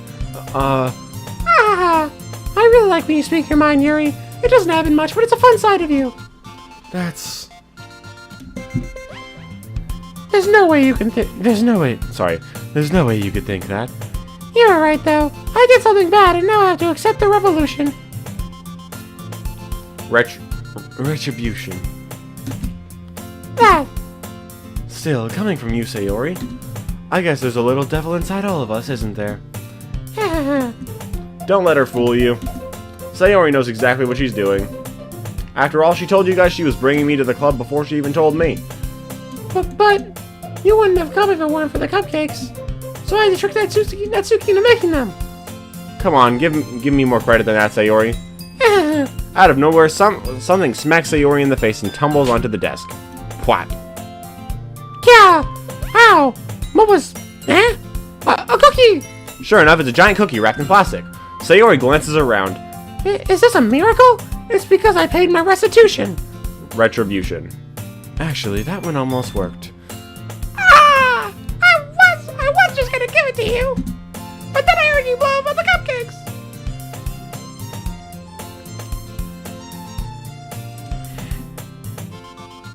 It was totally worth seeing your reaction, though. Nope, wrong voice. Natsuki, that's so nice of you. I'm so happy. Sayori hugs the cookie. Jeez, just eat it. Sayori rapidly tears open the wrapper and takes one big bite. So good. Sayori suddenly clasps her hands over her mouth. I bit my tongue. You're going through a lot over just one cookie. Natsuki takes a bite of her own cookie. Yours look really good too, Natsuki. Can I try it? jeez. Beggars can't be choosers. But yours is chocolate. Yeah, why do you think I gave you that one? Fine. Still, I'm really happy that you shared this one with me. Sayori gets out of her seat and goes behind Natsuki, then wraps her arms around her. Ah, jeez. I get it. Cookie still in hand, Natsuki reaches up to nudge Sayori off of her. Sayori suddenly leans down and takes a bite of Natsuki's cookie. Oh, I thought I was going to say her neck. Immaculate voice acting. It's breaking my voice, bro. Hey! Did you seriously just do that? Mouth full, Sayori trots away to safety. Yuri and I laugh as well. Jeez, you're such a kid sometimes. Monica, can you tell Sayori? Eh? Natsuki glances around. Monica isn't in the club room. Ugh, where's Monica anyway? Good question. Have any of you heard anything about her being late today? Not me. Yeah, I haven't either. That's a bit unusual. I hope she's okay. Of course she's okay. She probably just had something to do today.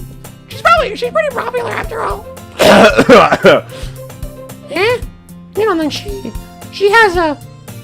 I wouldn't be surprised. She's probably more desirable than all of us combined. That's true. Excuse me? Suddenly, the door swings open. Sorry, I'm super sorry. Ah, there you are. I didn't mean to be late. I hope you guys weren't worried or anything. Eh? Monica chose the club over her boyfriend after all. You're so strong-willed. Boyfriend? What on earth are you talking about? Monica quizzically glances at me. Never mind that. Did she look at me because she wanted to know what they were talking about, or did she look at me because she wanted me to be your boyfriend?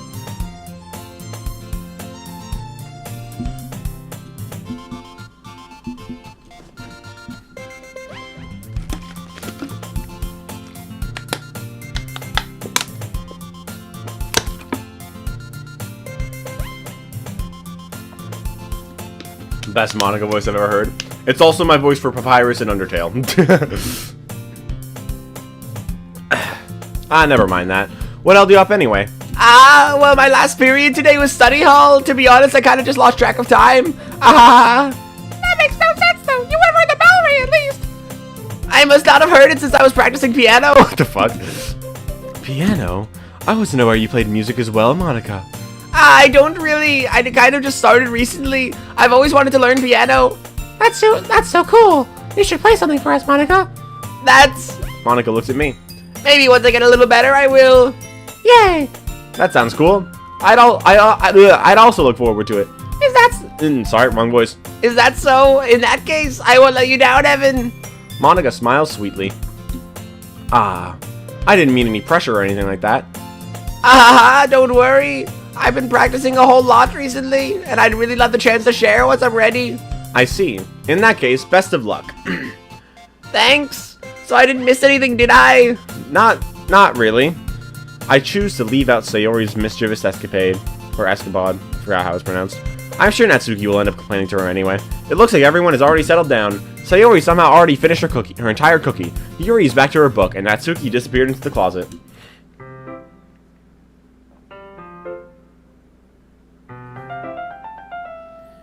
Hey Yuri. I suddenly noticed that Yuri is reading a different book from the one we've been reading together. Sorry, I didn't mean to interrupt. No. I was kind of just waiting for you.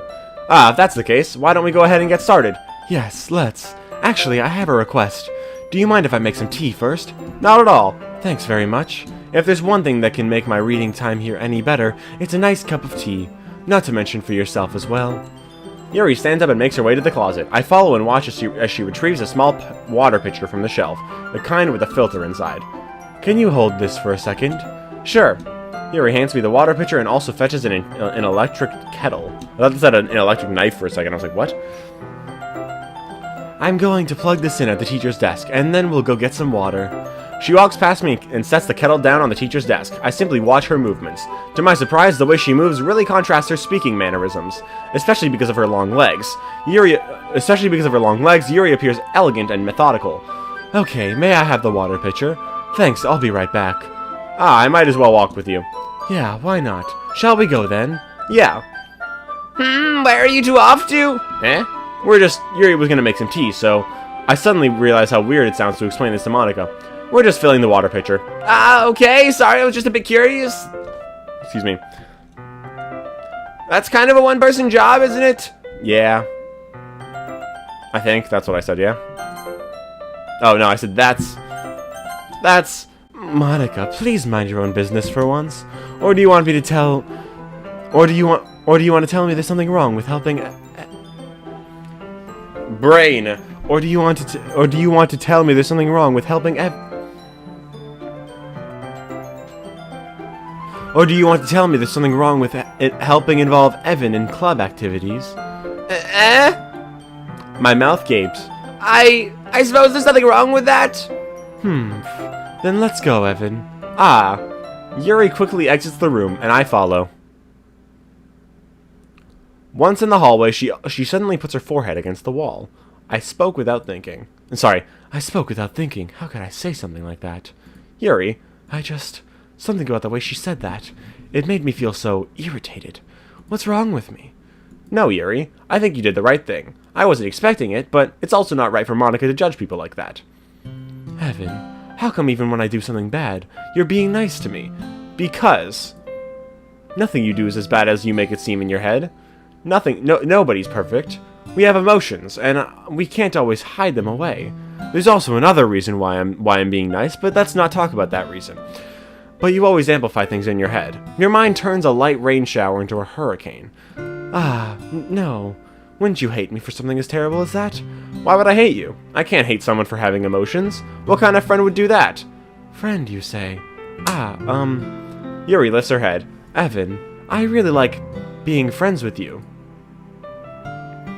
Thanks, Yuri. I like being friends with you, too. I feel kind of awkward saying something like that, but I'm doing my best to help Yuri feel better. Anyway. Yeah. Shall we go? Yeah. Yuri and I walk to the nearest water fountain. Once we fill up the water pitcher, we return to the classroom. Evan, do you like oolong tea? Yeah. Anything is fine. Very well. Yuri sets the temperature on the kettle to 200 degrees. Now it's time to get to the teapot. You really do this properly, don't you? Of course. I shouldn't do any less when I'm making tea for others, even if I'm not an expert on tea or anything. Wait, what? Even if I'm not an expert on tea or anything? Hoo-hoo. In that case, you'll only be even more impressed. Perhaps I will. Yuri fetches the teapot and begins measuring the tea leaves. To my surprise, she even starts humming a little to herself. You must be in a good mood now. Is that so? I was letting it show, and you noticed. I was doing a bit of thinking, and I decided that I would try expressing myself a little bit more. It turns out it's not very hard for me to do, when it's you who's around anyway. That's great, Yuri. Just don't push yourself too much. You're always worrying about me, Evan. It's very endearing. Yuri wasn't kidding. I don't even know if I can keep up with this. Excuse me.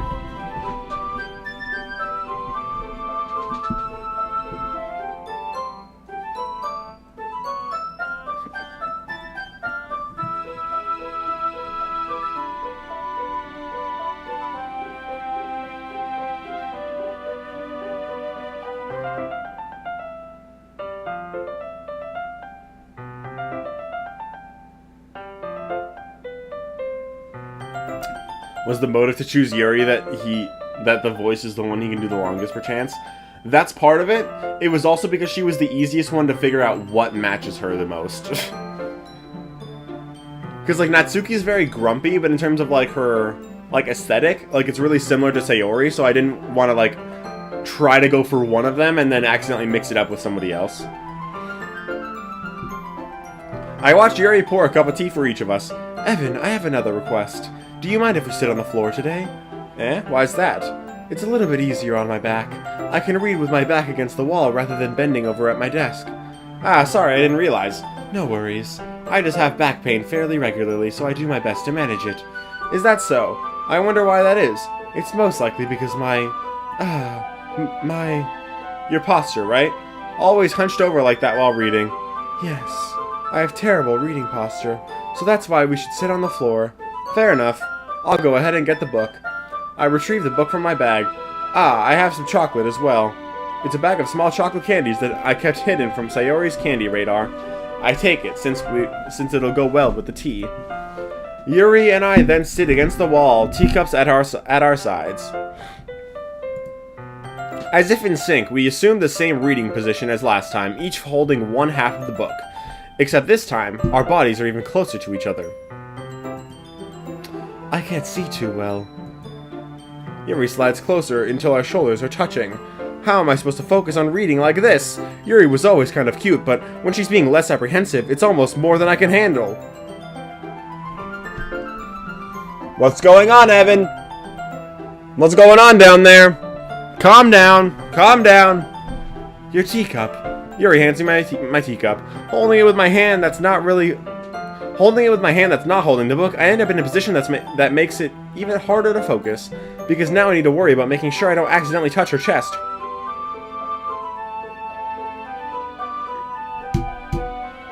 Meanwhile, Yuri hasn't noticed a single thing. She wears her intense reading expression, and I can only presume the world around her has faded away. I use all of my willpower to focus on reading.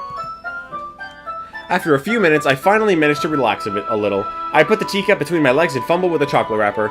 Ah, sorry. I briefly let go of the book to finish opening the wrapper. You can have as much as you want. Ah, that's okay. I won't take any. Eh? Are you sure? Well, if I touch it, then it might get smudges on the pages. Ah, you're right. I didn't even think about that. My bad. No need to apologize. I'll hold the book, okay? Are you sure? Of course.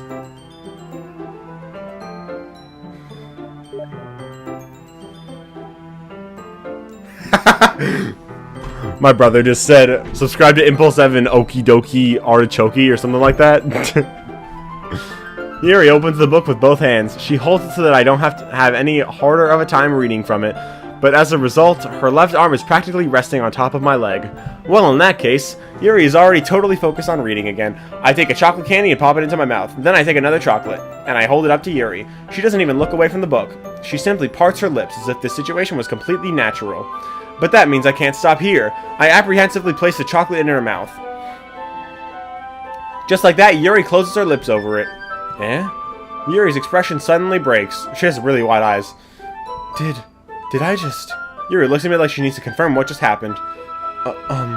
Evan. Sorry. I guess I shouldn't have done that. Ah, that's... Well... You were just helping. What did I do? Hold on.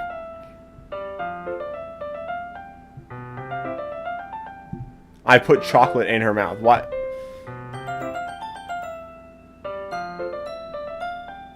I just fed her?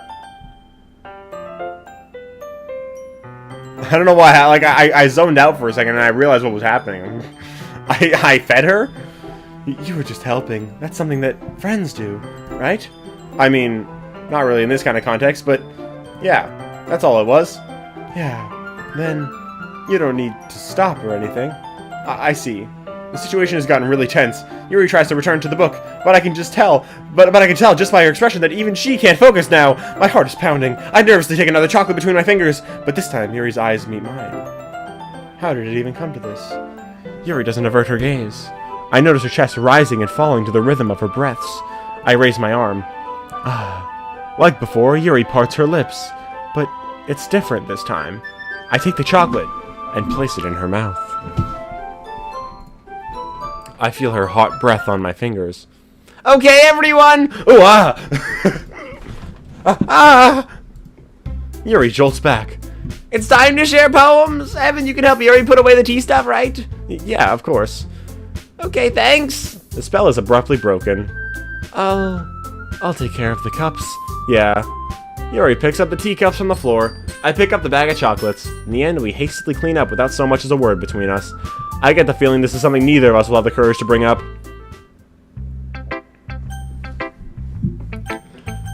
Yuri! Let's see what you've written for today. Yuri stares at the poem with a surprised expression on her face. Do you like it?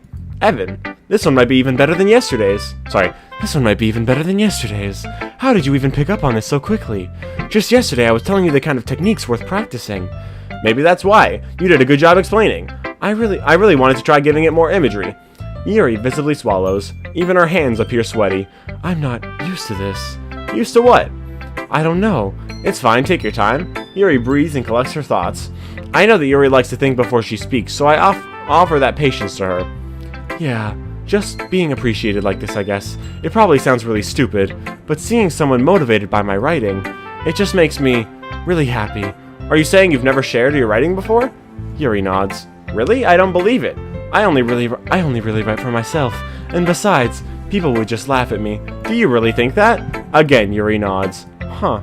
Even your close friends? Yuri doesn't respond to that. I wonder why. Anyway, do you want to share the poem you wrote today? Yeah, I do. If it's with you. The raccoon. It happened in the dead of night while I was slicing bread for a guilty snack. My attention was caught by the scuttering of a raccoon outside my window. That was, I believe, the first I noticed my strange tendencies as an unordinary human.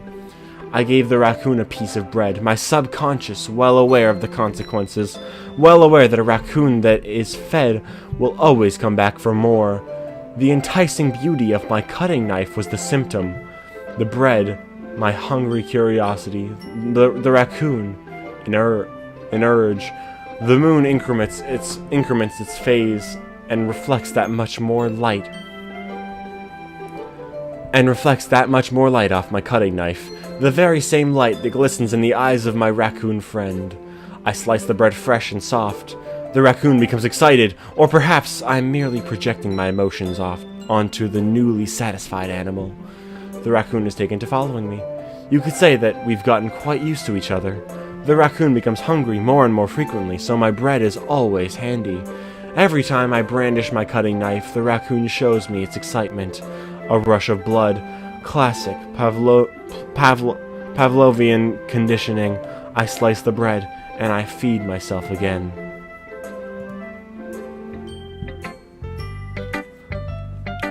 My ears hurt because of my glasses. I'm going to take my headphones off for a bit.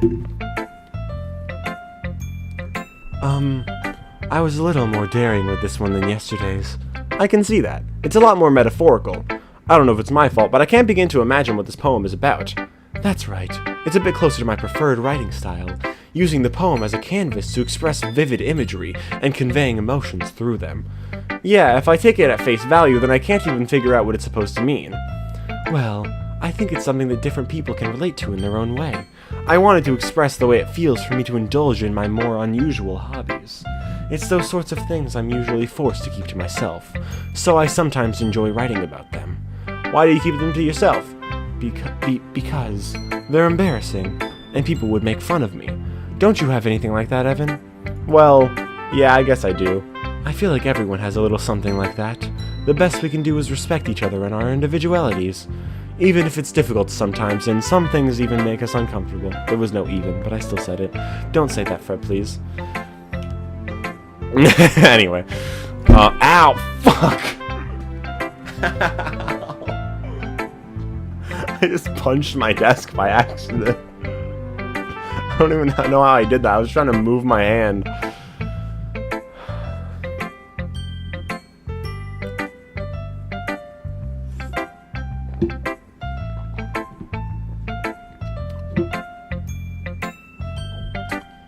You guys are weird.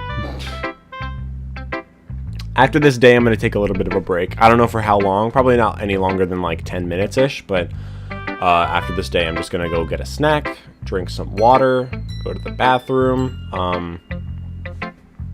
and yeah, just rest for a bit.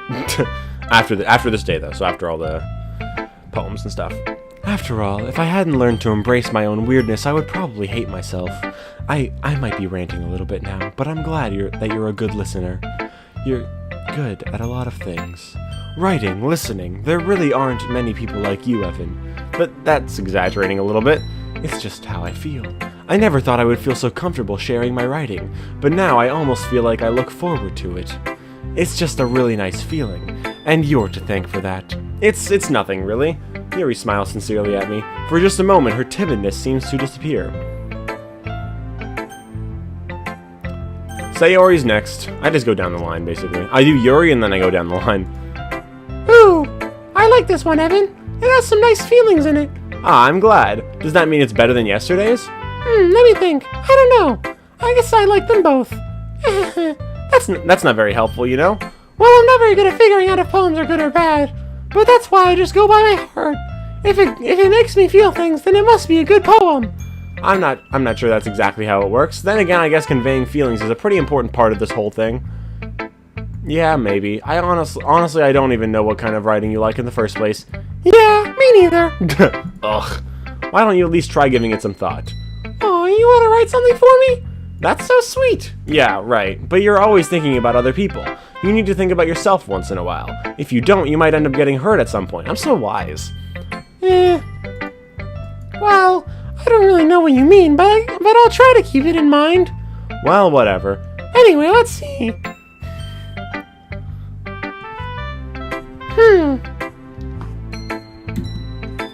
I guess I like happy poems. Wait, sometimes I like sad poems too. Sometimes a little bit of both. There's a word for that, right? What's the word I'm looking for? Bittersweet. Yeah, I like things that are happy and things that are sad. Happy and sad? I can't see you liking something sad, Sayori. Well, I like happy the most, but sometimes when you have a little rain cloud in your head, a sad poem can help give the rain cloud a little hug and make a nice happy rainbow. Sayori, that's unexpectedly poetic. Is it? Maybe I'm getting better at expressing my feelings after all. Thanks, Evan. I should go write that down then. You can read my poem now, okay? Bottles. I pop off my scalp like the lid of a cookie jar. It's the secret place where I keep all my dreams. Little balls of sunshine all rubbing together like a bundle of kittens. I reach inside with my thumb and forefinger and pluck one out. It's warm and tingly, but there's no time to waste. I put it in a bottle to keep it safe, and I put the bottle on the shelf with all the other bottles. Happy thoughts, happy thoughts, happy thoughts in bottles all in a row. My collection makes me lots of friends. Each bottle a starlet to make amends. Sometimes my friend feels a certain way. Why the fuck are all the poems so long today? Down comes the bottle to save the day. Night after night, more dreams. Night. Friend after friend, more bottles. Deeper and deeper my fingers go, like exploring a dark cave, discovering the secrets hiding in the nooks and crannies. Digging and digging, scraping and scraping. I blow dust off my bottle caps. It doesn't feel like time elapsed. My empty shelf could use some more. My friends look through my locked front door. Finally all done. I open up, and in come my friends. In they come in such a hurry. Do they want my bottles that much? I frantically pull them from the shelf one after the other, holding them out to each and every friend, each and every bottle. But every time I let one go, it shatters against the tile between my feet. Happy thoughts, happy thoughts, happy thoughts, and shards all over the floor. They were supposed to be for my friends who aren't smiling. They're all shouting, pleading something. They're all shouting, pleading something, but all I hear is echo, echo, echo, echo inside my head.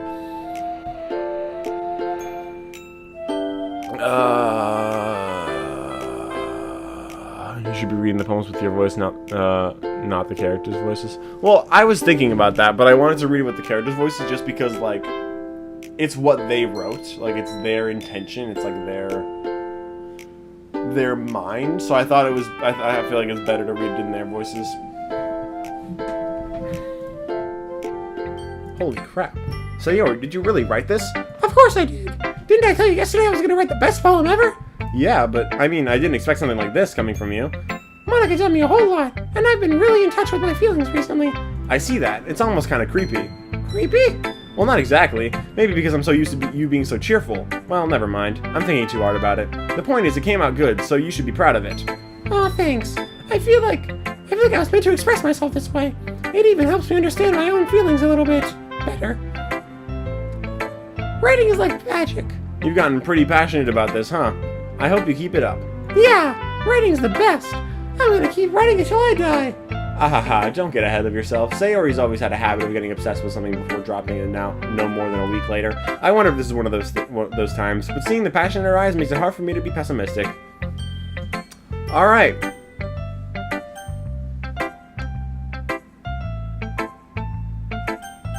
Natsuki time. Gotta lean into the mic because this voice is kind of quiet. Well, I can admit that it's better than the last one. It's nice to see that you're putting in some effort. That's good. But I still don't like this at all. Jesus. It's trying too hard to be serious. Huh? Man, what do you mean by that? Poems don't need to be all deep sounding to express something. It's gonna just sound like you're voicing it unless you really don't suck at it. Honestly, don't bother trying to write poems like this until you're on Neri's level. Natsuki stopped short all of a sudden. Don't tell me. Eh? You're not just trying to impress Yuri, are you? What are you talking about? And keep your voice down. You know, you love this kind of thing. This angsty. Just because she's a talented writer doesn't mean I mean... Looks like I'm in trouble. Hey, my brother's playing Iron Lung. Nice. I somehow struck a nerve, though what I did is beyond me. I am so done with you. Natsuki shoves the poem I handed her back over to me. Take this stupid poem. If you wrote it for someone else, just don't show it to me. Ouch. This is what I get for letting a younger girl step into my business. Unless I was a mind reader, I was destined to be in a world of pain from the start. At least Natsuki wasn't really the girl I was trying to impress in the first place. Did she not even show me hers? Hi again, Evan. How's the writing going? Alright, I guess. I'll take that. As long as it's not going bad, I'm very happy that you're applying yourself. Maybe soon you'll come up with a masterpiece. Ahaha, I wouldn't count on that. You never know. Want to share what you wrote for today? Sure, here you go. I give my poem to Monica. Alright, this one's good. It feels like you're not only getting more comfortable with your style, but the imagery is better than the last one I read. Just wondering, but have you been finding inspiration in Yuri's writing style? I guess so. You can't deny that she's talented. Yeah, totally.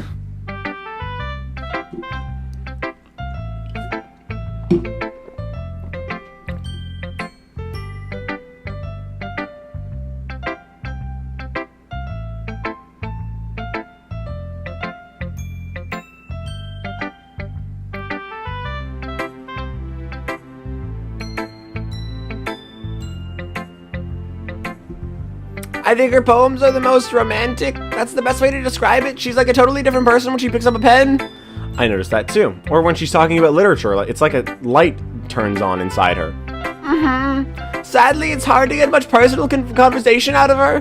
Trust me, I've tried. Who knows what goes on in that head of hers? I hope you don't mean that in a bad way. No, of course not. I just meant that I wish she didn't keep so much to herself, but still defending her like that. You must be pretty into her. Eh? You completely misunderstood. Ah, come down, I'm kidding. Besides, I'm pretty sure that she's already got a boyfriend.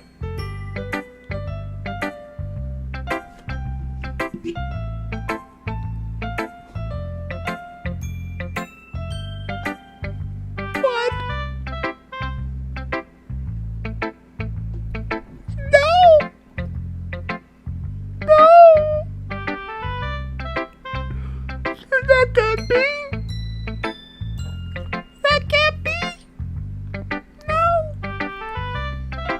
Wait, really? Yeah, fictional one anyway.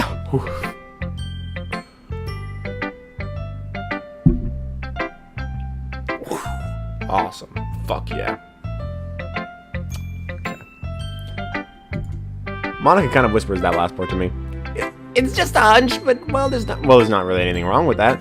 Oh, well, I know. I was just saying. But anyway, you want to read my poem now? I like the way this one turned out, so I hope you do too. Alright, let's take a look. Save me the colors, they won't stop. Bright, beautiful colors, flashing, expanding, piercing, red, green, blue hue. No, red, green, blue. An endless cacophony of meaningless noise. The noise, it won't stop. Violent, grating waveform, squeaking, screeching, piercing, sine, cosine, tension. Like playing a chalkboard on a turntable. Like playing a vinyl on a pizza crust. An endless poem of meaningless load me. What? The fuck does that mean? It's even more abstract than your last one, huh? Ahaha, I guess it's just the way I write. I'm sorry if you don't like it. No, I never said that. It's just kind of a thing I've never really seen before, I guess. I kind of like playing with my space on the paper. Choosing where and how to space your words can totally change the mood of the poem. It's almost like magic. The way I wrote the lines really short makes it feel like they're trying to speak over the noise. I see. It's still hard for me to tell what it's about, though. Ahaha, sometimes asking what a poem is about isn't the right question. A poem can be as abstract as the physical expression of a feeling, or a conversation with the reader. So putting it that way, not every poem is about something. I don't know what I'm doing anymore.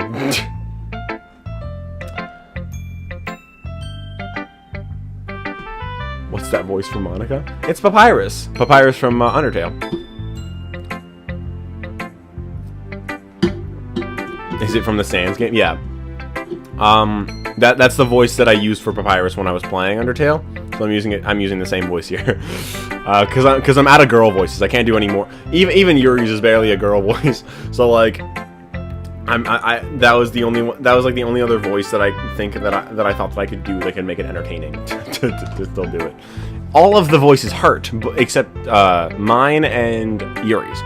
But it's okay though. Anyway, here's Monica's writing tip of the day. Sometimes you'll find yourself facing a difficult decision. When that happens, don't forget to save your game.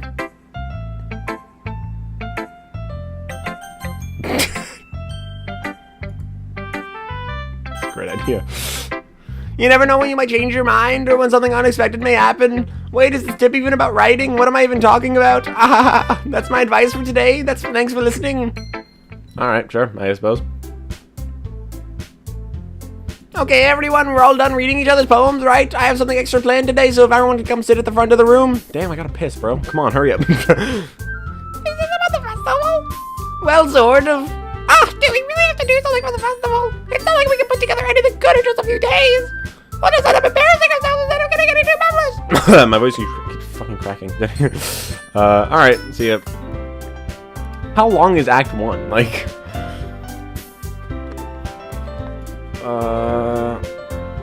That's a concern of mine as well. I don't really do well with last-minute preparations. Don't worry so much, we're gonna keep it simple, okay? We won't need much more than a few decorations. Sayori has been working on posters and I've designed some pamphlets we can give out during the event.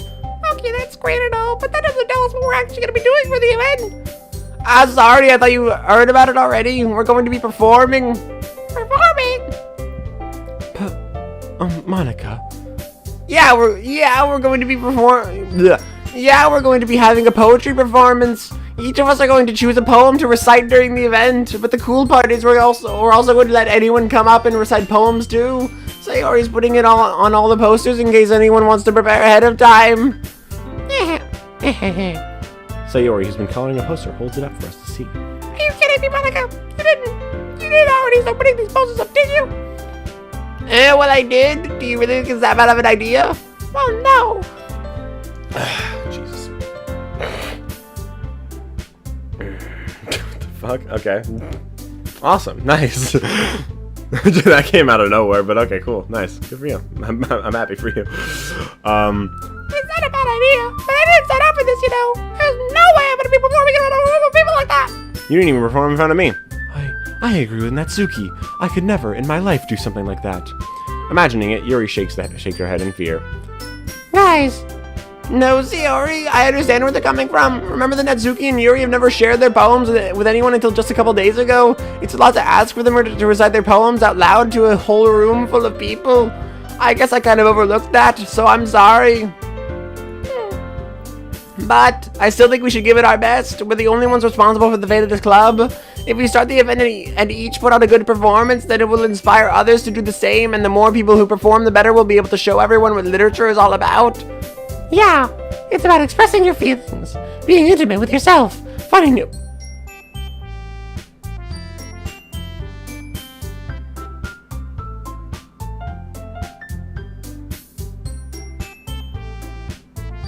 What?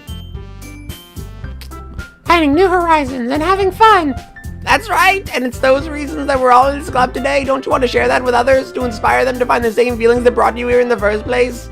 I know you do. I know we all do, and if all it takes is standing in front of the room for 2 minutes and reciting a poem, then I know you can do it. Natsuki and Yuri remain silent. Sayori, I don't know why I'm doing that voice. Sayori looks worried. I guess that leaves me no choice. I agree. I don't think it's too much to ask. I think that Sayori and Monica have been trying really hard to get new members. The least we can do is help them out a little bit. Oh, maybe, but... It looks like Natsuki doesn't have any arguments left. Okay, fine. I guess I'll just have to get it over with. Alright. Phew, thanks Natsuki. What about you, Yuri? Yuri dejectedly glances around at everyone else's expectant faces. I guess I don't really have a choice. Nope, wrong voice. That's everyone. You're the best, Yuri. This club is seriously going to be the death of me. Oh gosh, you'll be fine, Yuri. But anyway, let's move on to the main event. I want each of you to choose a poem of yours. We're going to practice reciting them in front of each other. No way! No way! Monica, this is too sudden. Well, if you can't recite your poem in front of the club, how do you expect to do it in front of strangers? Oh no. Don't worry, I'll start off to help everyone feel a little more comfortable. Can I go next? Of course. Now let's see. Monica fucking flips through her notebook to the specific poem she has in mind for herself. She then stands behind the podium. The title of this poem is The Way They Fly. Oh. The title of this poem is The Way They Fly. Monica begins reciting her poem. Her clear, confident voice fills the room. More than that, her inflection is pristine. She knows exactly how to apply emotion behind each line she recites, bringing the words to life. Is this something she's done before, or is she simply a natural? I glance around at me. Everyone has their eyes on Monica. Sayori looks amazed. Yuri has an intense expression on her face that I don't understand. Finally, Monica finishes the recitation. The four of us applaud. Monica takes a breath and smiles. That was so good, Monica. Thank you very much. I was just hoping to set a good example. Are you ready to go next, Sayori? I'll go next. Oh, why? Yuri's fired up all of a sudden. Yuri clutches a sheet of paper between her hands and stands up. Keeping her head down, she walks quickly over to the podium. This poem is called... Yuri anxiously glances at each of us. You can do it, Yuri. It's called After Image of a Crimson Eye. Yuri's voice shakes as she starts reading the poem. Just a moment ago, she practically refused to do this. Why is she suddenly putting in so much effort? As Yuri gets past the first couple lines, her voice changes. It's almost like what happens when Yuri gets absorbed into her books. Her quivering words transform into the sharp syllables of a fierce and confident woman. The poem is full of twists and turns in its surface that she enunciates with perfect timing. This must be a rare glimpse into the whirling fire Yuri keeps concealed inside her head. Suddenly, she's finished. Everyone is stunned. Yuri snaps back into reality and glances around her as if she bewildered even herself. It's up to me to save the situation. I'm the first to start applauding. Everyone joins me afterwards and we give Yuri the recognition she deserves. It's not that we didn't want to applaud her, but we were so caught off guard that we must have forgotten. As we applaud, Yuri holds the poem to her chest and rushes back into her seat. Yuri, that was really good. Thank you for sharing. Looks like Yuri is down for the count. Okay, I guess I'm next then. So Yuri hops out of her chair and cheerfully walks to the podium. This one's called My Meadow. Sorry, I get cold. Sayori. It's a lot harder than I thought. How do you guys do it so easily? Try not to think of it like you're reciting to other people. Imagine you're reciting to yourself, like in front of a mirror or in your own head. It's your poem, so it'll come out best that way. I see. Okay then. Sayori begins her poem. Somehow, it feels like her soft voice was made as a perfect match. The poem isn't aimlessly cheery like Sayori is. It's serene and bittersweet. If I were to read this on paper, I probably wouldn't think much of it, but hearing it come from Sayori's voice almost gives it a whole new meaning. Maybe this is what Sayori meant when she said she likes my poems. Excuse me. It's like I get to reach more deeply into someone that I thought I knew through and through. Sayori finishes and we applaud. I did it. Good job, Sayori. Even Evan liked it. I guess that's a good sign. What does that even mean? It came out nicely, Sayori. The atmosphere of the poem fits you really nicely, but it might be that other poems wouldn't work quite as well with that kind of delivery. I don't really understand. In other words, I've seen poems of yours where that sort of gentle delivery wouldn't work as well. They might need a little more force behind them depending on what you're reading. Oh, I know what you mean. I've been practicing that kind of thing. It's just embarrassing to do in front of everyone. Then next time I'm going to make you pick a poem that challenges you a little bit more. We don't have much time before the festival, you know. Okay. Now who's next? Natsuki? Don't make me go before Evan. It's not like I can compare to you guys anyway. Might as well let Evan lower. Fuck. Might as well let Evan lower everyone's standards a little bit before I have to do it. Natsuki. It's fine. I might as well get it over with. It's not like I have much of a selection of what to read. I'll just have to go with what I wrote for today. I stand up and step in front of the podium. Everyone has their eyes on me, making me feel terribly awkward. I recite my poem. Since I'm not exactly confident in my own writing, it's hard to put energy into it. Despite that, once I finish, I receive applause anyway. Sorry, I'm not really good as everyone else. Don't worry about it so much. I think it's less about your abilities and more about your lack of confidence in your writing. That's something that'll improve over time, though. Yeah, maybe. Alright then, that just leaves you, Natsuki. Natsuki? What? Natsuki. Yeah, I'm going. Natsuki begrudgingly gets out of her seat and makes her way to the podium. The poem is called. It's called. Why are you all looking at me? Because you're presenting. Oh, whoops. Who was that? Because you're presenting? Anyway, the poem is called Jump. Natsuki takes a breath. Once she starts reciting her poem, her sour attitude disappears a little. While she's still a little unenthused, her poem has a rhythm and rhyme to it. It's Natsuki's trademark style, and it works surprisingly well when spoken aloud. The words feel like they bounce up and down as if giving life to the poem. Natsuki finishes and everyone applauds. She huffs back to her seat. That wasn't so bad, was it? Easy for you to say. You better not make me do that again. Ah, well, do you at least feel prepared enough to recite a poem in front of other people? I mean, doing it in front of other people will be way easier. I can put on whatever face I want for other people. But when it's just my friends, it's just embarrassing. That's a surprise, Natsuki. I think it would be the other way around for me. But that's just how it is, so... Well, I guess in that case, you won't have much to worry about for the festival. That said, I want to thank everyone for coming through. It might be hard, but I hope that you all have an idea of what it's like now. Jesus. Make sure you pick a poem and get enough practice before the festival, okay? I'll be making pamphlets, so let me know ahead of time what you'll be reciting. Jeez, I should probably find some other poem to recite instead. That's fine, too. It doesn't have to be your own. I'm already pleasantly surprised that you're putting in all this effort for the club. It makes me really happy. Yeah, no problem. Okay, everyone, I think that's about it for today. I know the festival is coming up, but let's try to write poems for tomorrow as well. It's been working out really nicely so far, so I'd like to continue that. As for the festival, we'll finish planning tomorrow, and then we'll have the weekend to prepare. Monday's the big day. I can't wait. I can do this. I can do this. Alright. I stand up. There's no way I'll be able to find the same enthusiasm as Sayori and Monica, but I'll do my best to get through it. If it's for the sake of the club. And impressing Monica, then I'll have to do... What? And impressing Monica, then I'll have to do my best.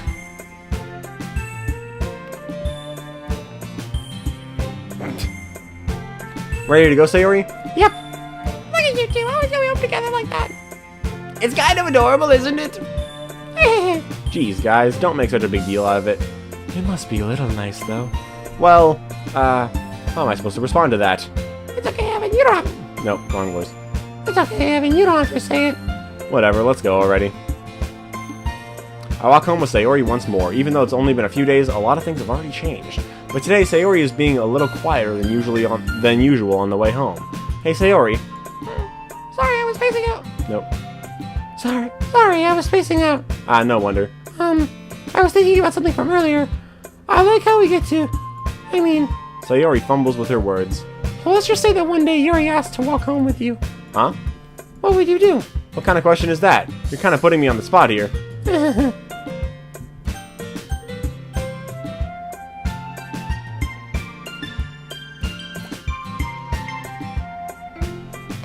But I would, though.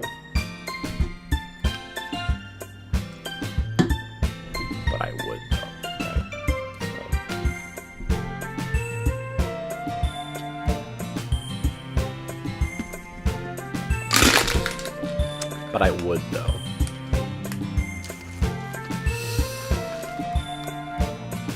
You're fucking damn right I would! Walking home with Yuri, huh? Why does the thought of that make my heart pound? I mean, given how hard it is for her to socialize, I would feel awful turning her down, so... Isn't she so beautiful and smart? That has nothing to do with what I just said. You admitted it. Jeez, there's not even any point in speculating something that's never gonna happen. Well, maybe, but I just like to think about it. It's not long before you won't need me anymore, you know. Need you? Sayori, I can't figure out how you're seeing things in your head right now. Sorry. Everyone is different. Nobody in the club is a replacement for you. If you say so. The conversation trails off, and I'm left feeling awkward.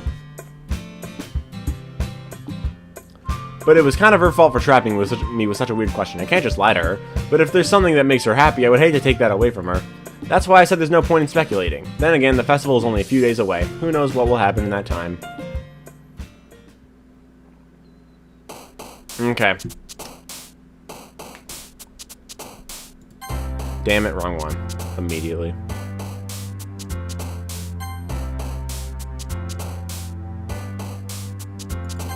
Fuck.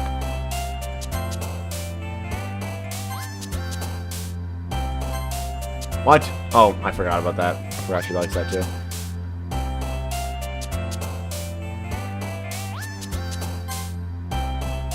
Infinite was her. Nightgown is not her, apparently. Okay, never mind. Climax. Philosophy? Yeah, it seems like her. Damn it. Damn it.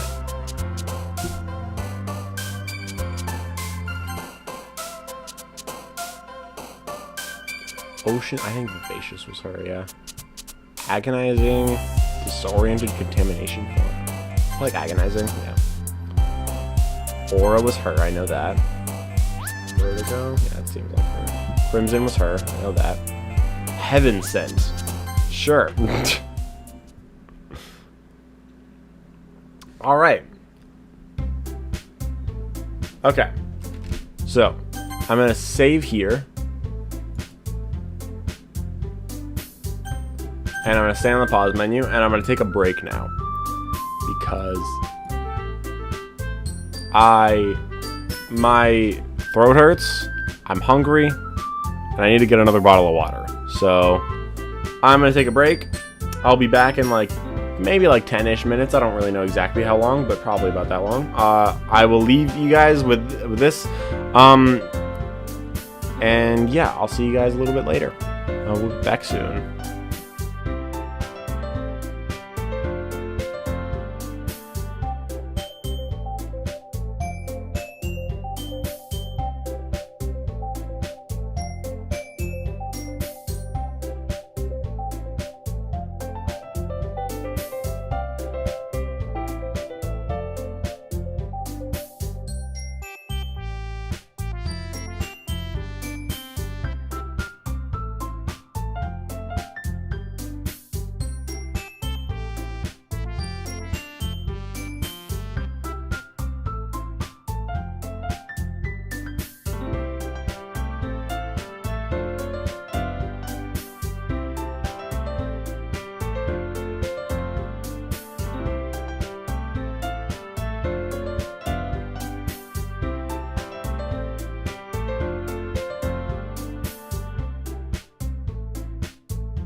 Hey, I'm back.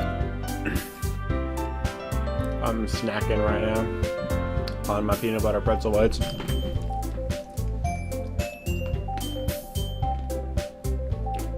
This will not be the permanent intermission music. But I will say, it's kind of reminding me of like Undertale, where there's so much music in that game where I've 100% heard it before, but I never knew it was from Undertale. This is the same. I've heard this music before, I just didn't know it was from Doki Doki.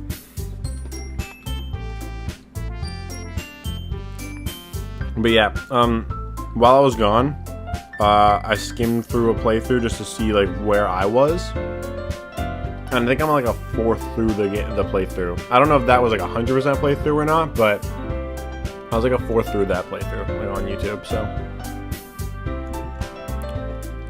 again, I don't know if he does a 100% playthrough or not, but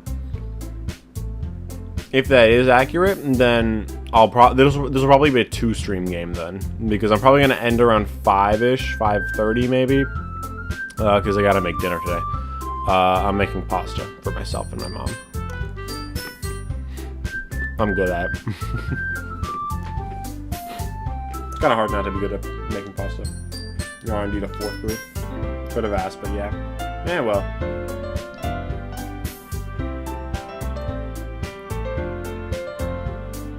In that case, yeah, I'll probably do 2 streams for this game. And I'll stop this part at, I'll end this stream at around 5 to 5:30. Just whenever I reach like a good checkpoint.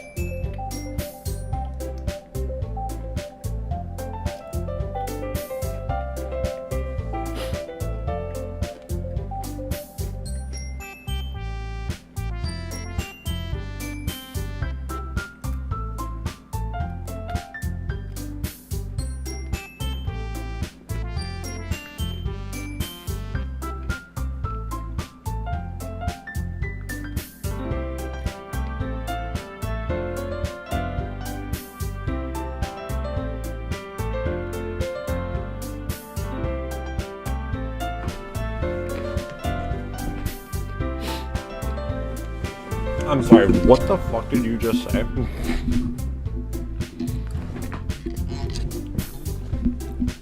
Anyway.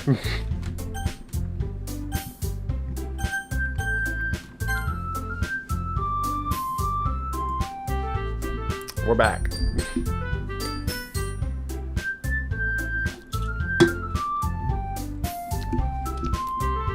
I got myself 2 bottles of water because I knew I would need it.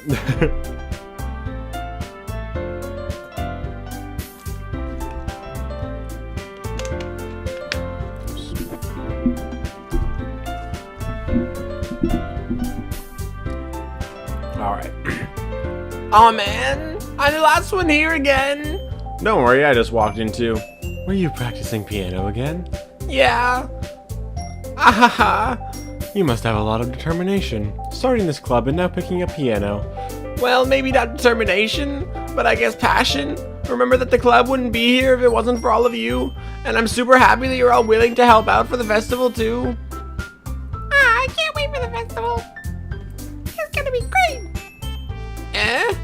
Weren't you complaining about it just yesterday, Natsuki? Well, yeah. I'm just talking about our part of the festival, but it's a whole day of school where we get to play and eat all kinds of delicious food.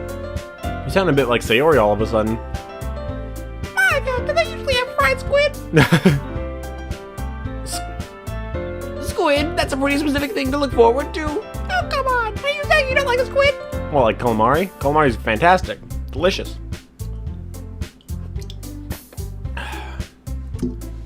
You of all people. I didn't say I don't like it. Besides, what do you mean by you of all people?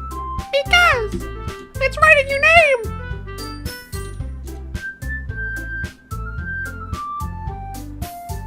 Monica, what? How does that have anything to do with squid? And that's not how you say my name at all. Also, the joke makes no sense in translation. Never mind. Let's just focus on our own event for now, okay? Fine. Your reactions aren't as fun as Yuri's anyway. Excuse me. Excuse me. Where is Sayori anyway? Oh, there you are. Sayori is sitting at a desk in the corner of the room looking down at nothing. I walk over to her. Hey, Sayori. I wave my hand in front of her face. Eh? You're spacing out again. Sorry. Don't mind me. You can go talk to everyone else. Jesus Christ, my fucking voice. You can go talk to everyone else. Jesus Christ. Huh? Is everything alright? Of course. Why wouldn't it be? It just feels like you're a little off. Sorry for assuming things. Jeez, you worry too much about me. I'm fine, see? Sayori shows me a big smile. Don't let me distract you from having fun with everyone. Well, alright. If you say so. I worriedly glance at Sayori before turning back towards everyone else, but the conversation is already dispersed with everyone back at their usual activities. Excuse me. Wait, maybe I should ask Monica if she's noticed anything about Sayori recently. Since they've been since they've been preparing for the festival, they must be spending a lot of time together. I timidly approach Monica, who's shuffling through some papers at her desk. Evan, what's up? Hey, this might sound a little strange, but have you noticed anything up with Sayori recently? Anything up with her? In what way do you mean? Maybe I'm reading into it a little too much, but she seems a bit downcast. Downcast today. Oh, you think so? I can't say I've noticed anything about her. Monica peers across the room at Sayori, who's idly dragging a rubber eraser up and down at her desk. Maybe there is something on her mind, but I'm surprised I'm not the one asking. You, Evan. You certainly know her a lot better than I do. Yeah, but she's never really like this. She's always talked to me about things that bothered her, but this time when I asked her, she was really dismissive. Sorry, I know it's not your problem. I just wanted to ask if you knew anything, so I'll drop it now. No, it's important to me too. I mean, I'm also friends with her, and also I care about the well-being of my club members, you know? Maybe I'll try talking to her myself. Are you sure about that? She seemed like she wanted to be left alone. Are you sure? Maybe she just has a hard time bringing it up with the person of interest. Person of interest? What do you mean by that? I'm saying that maybe the thing on her mind is you, Evan.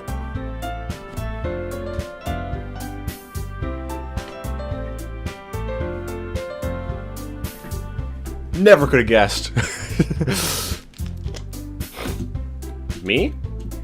How on earth did you come to that conclusion? Well, I probably shouldn't say too much, but Sayori talks about you more than anything else, you know? Yeah? She's been so much happier since you've joined the club. It's like an extra light was turned on inside of her. What? No way. Sayori is always like that. She's always been full of sunshine. It's not any different now than it always has been. You're so funny, Evan. Have you thought that maybe you've always seen her as so cheerful because that's just how she is when she's around you? I said too much. I'm sorry. What do I know anyway? I didn't mean to jump to conclusions, so you should just forget about what I said. I'll try to talk to her, so try not to think about it for now. Alright. Monica smiles meaningfully. I know she said to forget about it, but I already know that I won't be able to get her words out of my head. Monica stands up from her desk and walks across the room to where Sayori is sitting. I watch her kneel down next to Sayori and gently talk to her, but she's keeping her voice so quiet that I can't hear her from here. I sigh and sit myself down. It'd be funny if Monica was leaning down and being like, "If you go after him, I will fucking kill you." I know Sayori told me not to worry about her and to have fun with everyone else, but that's that's impossible to do when she's behaving like this. Exactly how much do I care about her that I'm letting this weigh me down so much? Now it feels like I'm the one behaving out of the ordinary, but there's nothing I can do besides wait for Monica. Why does it feel like I'm being watched? I glance around the room. Suddenly I notice Yuri peering at me from over her book, but she looks away just as quickly with a flustered look on her face. I realize that she won't get anywhere like this. I've never really seen Yuri approach anyone or start a conversation on her own accord, so I have no choice but to approach her myself. By now it's a little easier for me to do that. I stand up from my desk and sit in one next to her own. I didn't mean to bother you or anything. Relax, you didn't even do anything. But I could tell that you wanted to be alone with your thoughts. Alone with my thoughts? How are you even able to tell that I was thinking like that? Well, it's something that I do a lot, so it wasn't hard for me to spot based on your posture and expression. Not that I was staring or anything. I didn't do anything creepy like that. In any case, I guess you were right. I'm sorry if I caused you any concern. Don't apologize. Your troubles are only the concern of those who willingly share in that concern.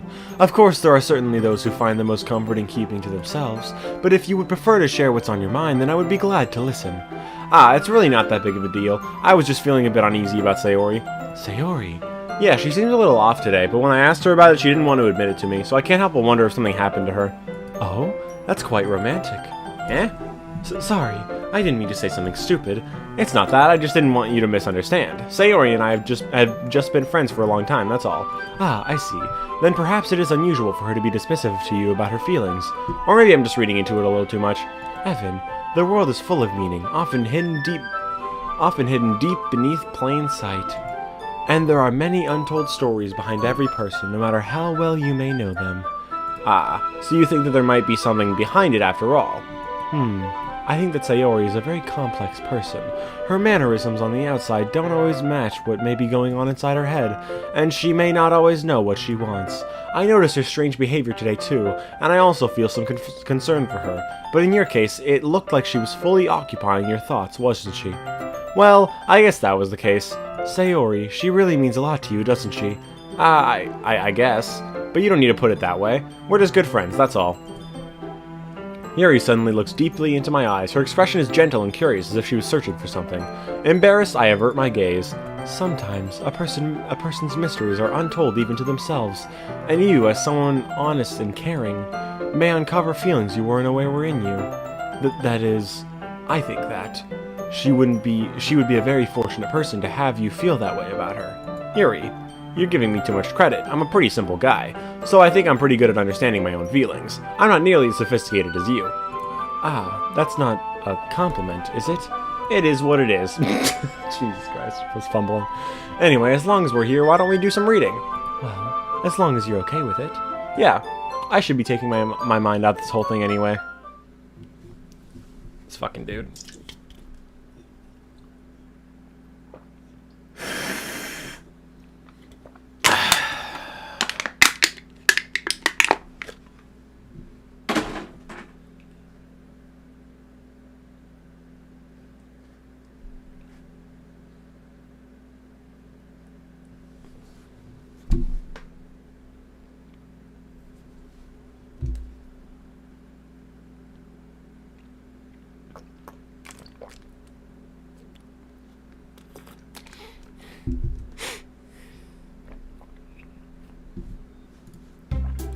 Okay, everyone, after some time passes, Monica... Oh. Okay, everyone. After some time passes, Monica calls out to the club room.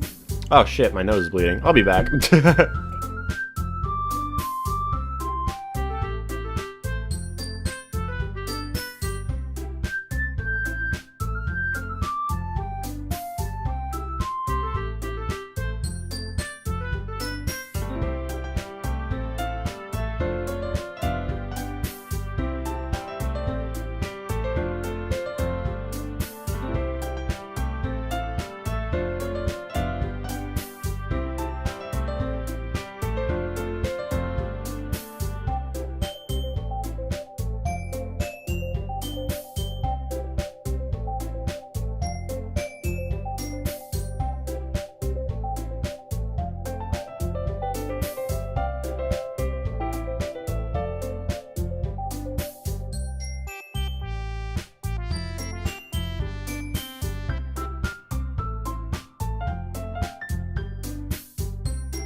I'm back. Whoops, wrong thing. I am back. It was only a tiny bit. There might still be like a little bit in there, but it's barely anything, so. As long as it doesn't get worse again, then I should be fine. Anyway, where am I? Okay, everyone. Why don't we share our poems now? Before I know it, everything is back to normal. Everyone goes to retrieve their poems, and I do the same. I make eye contact with Monica, and she smiles at me. I wonder what she was talking about with Sayori. Who should I show my poem to first? Of course, Yuri, always. Evan, your writing has only improved in these last few days. Every poem you've shown me has been nothing short of spectacular. I can really feel the emotions. I'm a little envious, even. I don't think it ever came to me this naturally. Yuri, that's the wrong way to put it. This never did come naturally to me, but I've been able to improve so much thanks to you. You're really the example I was chasing after. Is that so? Yuri gently smiles to herself. This feeling. I'm so glad I got the chance to share my writing. I never thought it would feel like this. I remember you mentioning that yesterday. I can't believe that you're so good at something, and you've never even shared it with anyone. It's kind of a shame. Maybe, but it's not like I really had a choice. What do you mean? Well, Yuri smiles sadly. Evan, during lunchtime, I eat by myself. Did you know that? It's a great time to find a quiet spot and do some reading. In fact, I always have some books with me. You could say I really enjoy reading. Well, that's one way to put it anyway. But books are so full of amazing and inspiring people. People you want to fall in love with, or people you just know would make a really good friend. Cheerful people who always put a smile on your face, or deep thinkers and problem solvers who discover the mysteries of life. So when you look at it that way, I'm surrounded by friends every day, you know? And those friends don't laugh at me. They don't tease me for spacing out all the time. They don't make fun of my body type. And they don't hate me for acting like a know-it-all. People say that about you? I'm not a know-it-all, Evan. It's the opposite. I don't know anything. I don't know how to talk to people. I don't know how to make people see me as normal. I don't even know how to make myself happy. I have all these feelings, and all I can do with them is read and write. But it wasn't until now that I started sharing it with you that I really understood what was missing all this time. But I haven't really done anything.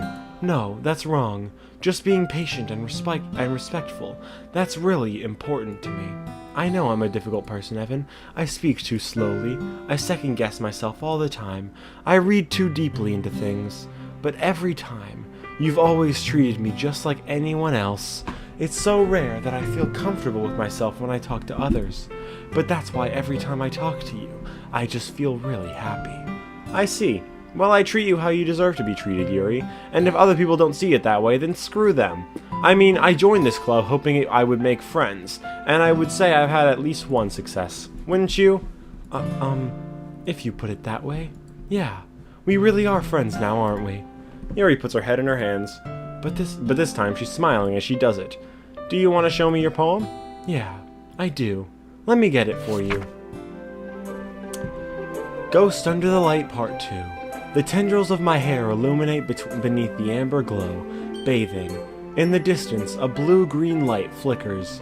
A lone figure crosses its path, a silhouette obstructing the eerie glow. My heart pounds, the silhouette grows, closer, closer. I open my umbrella, casting a shadow to shield me from visibility, but I am too late. He steps into the streetlight. I gasp, I drop my umbrella. The light flickers, my heart pounds. He raises his arm. Time stops. The only indication of movement is the amber light flickering against his outstretched arm. The flickering light is in rhythm with the pounding of my heart, teasing me for succumbing to this forbidden emotion. Have you ever heard of a ghost feeling warmth before, giving up on understanding? I laugh. Understanding is overrated. I touch his hand. The flickering stops. Ghosts are blue-green. My heart is amber. Beautiful. It's beautiful, Yuri. Finishing the poem, I start to hand it back to Yuri, but instead of taking it from me, she looks away. Do you dislike it? No, of course not. I just don't really know how I should respond. Despite Yuri's poems usually being cryptic, it wasn't hard to figure out what this one was about. I don't know if I'll be able to explain this one. That's fine. I understand this one. Yuri's having an even harder time speaking than usual. Does this one mean a lot to you? Yuri nods. I'm not really good with words, but I'm happy that you shared it with me, so thank you. And I hope we keep spending time together. Despite my inability to make eye contact, I can see a faint smile emerge on Yuri's lips. I once again try to hand the poem back to her, but instead Yuri gently takes my hands and pushes them back towards me. I hesitate in response to her warm touch. You can, the poem is... Once again, Yuri fails to form a complete sentence. You mean I can keep it? Yuri nods. I'd love to. Again, Yuri faintly smiles, as if she doesn't want me to notice. You always make me feel nice. I know I'm not good with people, but I hope that I can return the favor sometimes. Yeah, don't worry. I think you do a good job. Yuri finally turns back towards me. I guess we should move on before Monica says something, but I'm sure we can talk again later. Yeah, I'm sure we will. With that, Yuri timidly smiles at me, and I return to my seat so I can put her poem away. Who should I show my poem to next? Sayori. It's nice, I guess. Come on, I can already tell you don't like it. Well, you don't need to worry about what I think. After all, you wrote this for someone else, didn't you? Probably Yuri. Eh? I didn't write this for anyone specifically. Maybe. That's not really what I meant, though. But it's okay. You're making new friends, just like I was hoping. That makes me really happy. And you're happy too, right? In this club? Well, of course I am. Good. That's all that matters to me. Thank you, Evan. Sayori, is there something wrong? Huh? No, nothing. I'm just a little tired today. Alright, just tell me if you need anything. I will. Don't worry about me, okay? You can go play with everyone else now. If you insist. Yay! I'm gonna go home a little bit early today. Sayori? Tell Monica I wasn't feeling well, okay? I'll see you tomorrow. Before I can say anything else, Sayori cheerfully walks out of the classroom humming to herself. What? The fuck happened? Maybe. What the fuck? Maybe I was right. Maybe Monica threatened her life. I don't know.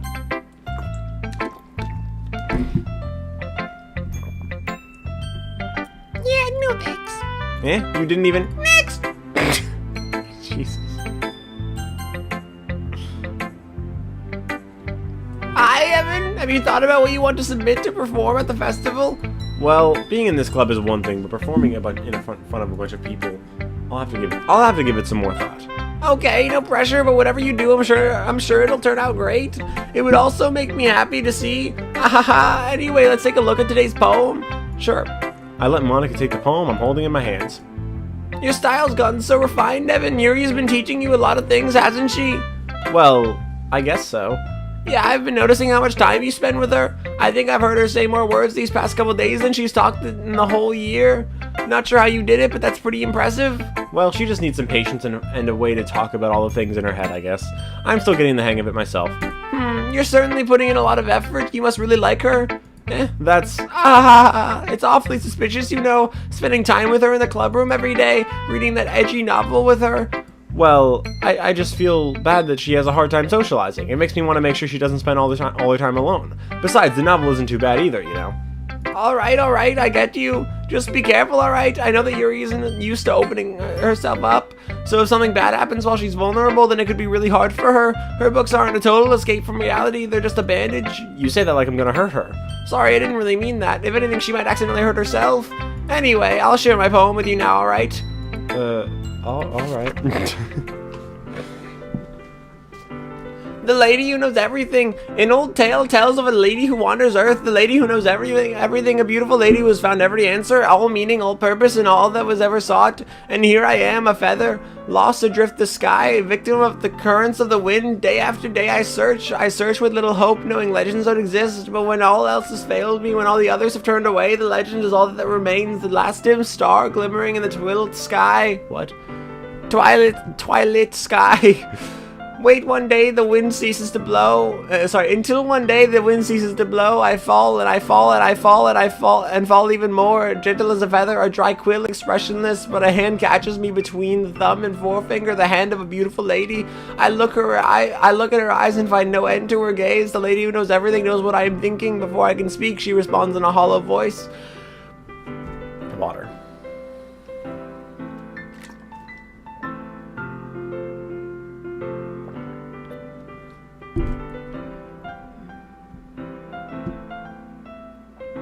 I have found every answer, all of which amount to nothing. There is no meaning, there is no purpose, and we seek only the impossible. I am not your legend does not exist, and with a breath she blows me back afloat, and I pick up a gust of wind. You know, I feel like learning and looking for answers are the sorts of things that give life meaning, not to get too philosophical or anything, but it was kind of on my mind, so that's what I wrote about. I see. I never really put much thought into it. In a way, it's almost paradoxical, because if we had... Excuse me. Because if we had all the answers, wouldn't the world start to lose its meaning? You know, there's one thing I noticed. It seems like everyone in the club prefers writing about things that are more sad than happy. Ahaha, are you surprised? I mean, if everything was okay, we wouldn't really have anything to write about, would we? Humans aren't two-dimensional creatures. I think you'd know that better than anyone. You mean one-dimensional? Yeah, that. Anyway, here's Monica's writing tip of the day. Are you ever too shy to share your writing because you're afraid it's not that good? It can be really disheartening to get a lukewarm response to something you put so much into, but if you find other people who enjoy writing, then sharing becomes a lot easier, because instead of just telling you that your writing is good or okay or bad, they'll want to focus more on everything that went into it and the things that you can work on. It's much more encouraging that way, and it will make you want to continue improving. It's almost like having your own little literature club, don't you think? That's my advice for today. Thanks for listening. Okay, you three, we're all done sharing poems, right? Why don't we start figuring out... Hold on a second. It just me you say something strange just now. Something did sound a bit unusual. That's right. You deviated from your usual catchphrase when addressing the club. Catchphrase? What? What did she say? I don't have a catchphrase. Jeez. What the fuck did she say?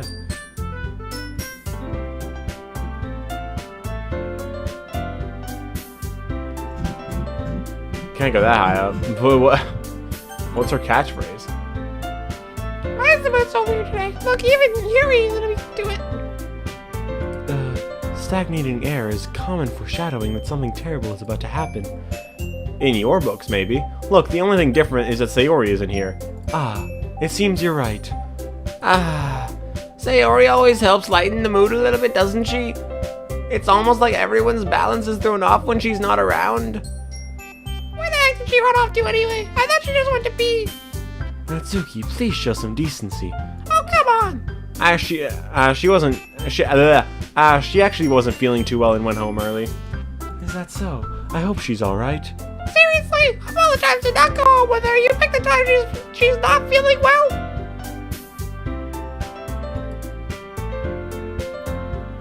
So much for you two being all lovey-dovey.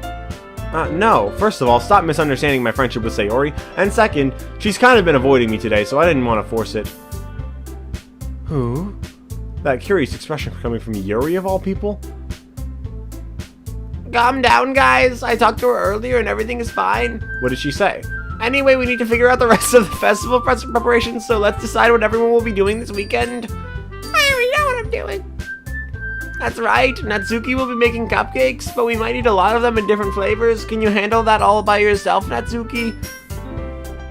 Challenge accepted. And as for myself, I'm going to be printing and assembling all the poetry pamphlets. Sayori will be helping me design them. And as for Yuri, you can,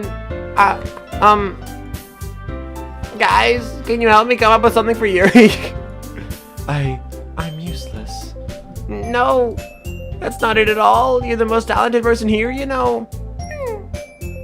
Now Natsuki's pouting too. Jeez, even I can tell now. I guess I never gave Sayori enough credit, but I can tell things are even harder on you when she's not around. That may be the case, but if I can't also be a leader on my own, then I won't grow as a person. So Yuri, you have beautiful handwriting, you know, so you should make some banners and decorations to help set the atmosphere. Atmosphere? About that, I love atmosphere. Yuri's expression suddenly changes as she stares at her desk and focuses and starts nodding to herself. Your mind is already racing, I see.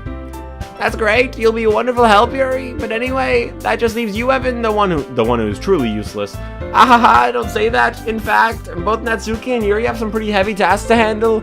It would probably go a long way to give one of them a hand. You could always help me out as well. I would be really appreciative of that. Is Monica suggesting I spend the weekend with one of my club members? How on earth are they going to respond to a suggestion like that? I suppose I wouldn't mind a bit of help. Well, even if you don't know how to paint, there's always some dirty work I can give to you. It's not like Monica's gonna give me a choice and you shouldn't be sitting on your butt anymore. Anyway, I mean... Natsuki tries to mumble a bunch of excuses like that. If I recall, Natsuki, you mentioned that you would like to handle the baking on your own. Evan may not like to be around if you only make him out to be a nuisance. So therefore, he may be more suited to assisting with the decorations. Hold on, I never said that. How hard could it be to make the decorations anyway? Sounds more like you're just making excuses for Evan to... What? What are you saying? It will be extremely meticulous work. And making isn't just what do you think? Guys, let's settle down for a moment. In the end, I think it's up to Evan to decide how he'd like to contribute. Besides, he hasn't really gotten the chance to spend any time with me yet, so I'm sure he's interested in... You literally just said... I'm surprised as well. Sorry, I was just saying, though. Jeez, can we just settle this already? Yeah, Evan, you're okay with this, right? In the end, it's up to you. Of course. Very well. In that case, everyone looks straight at me. Look, yeah, everyone looks straight at me. But of course, I'm gonna go with... Why does Sayori have a ... on her?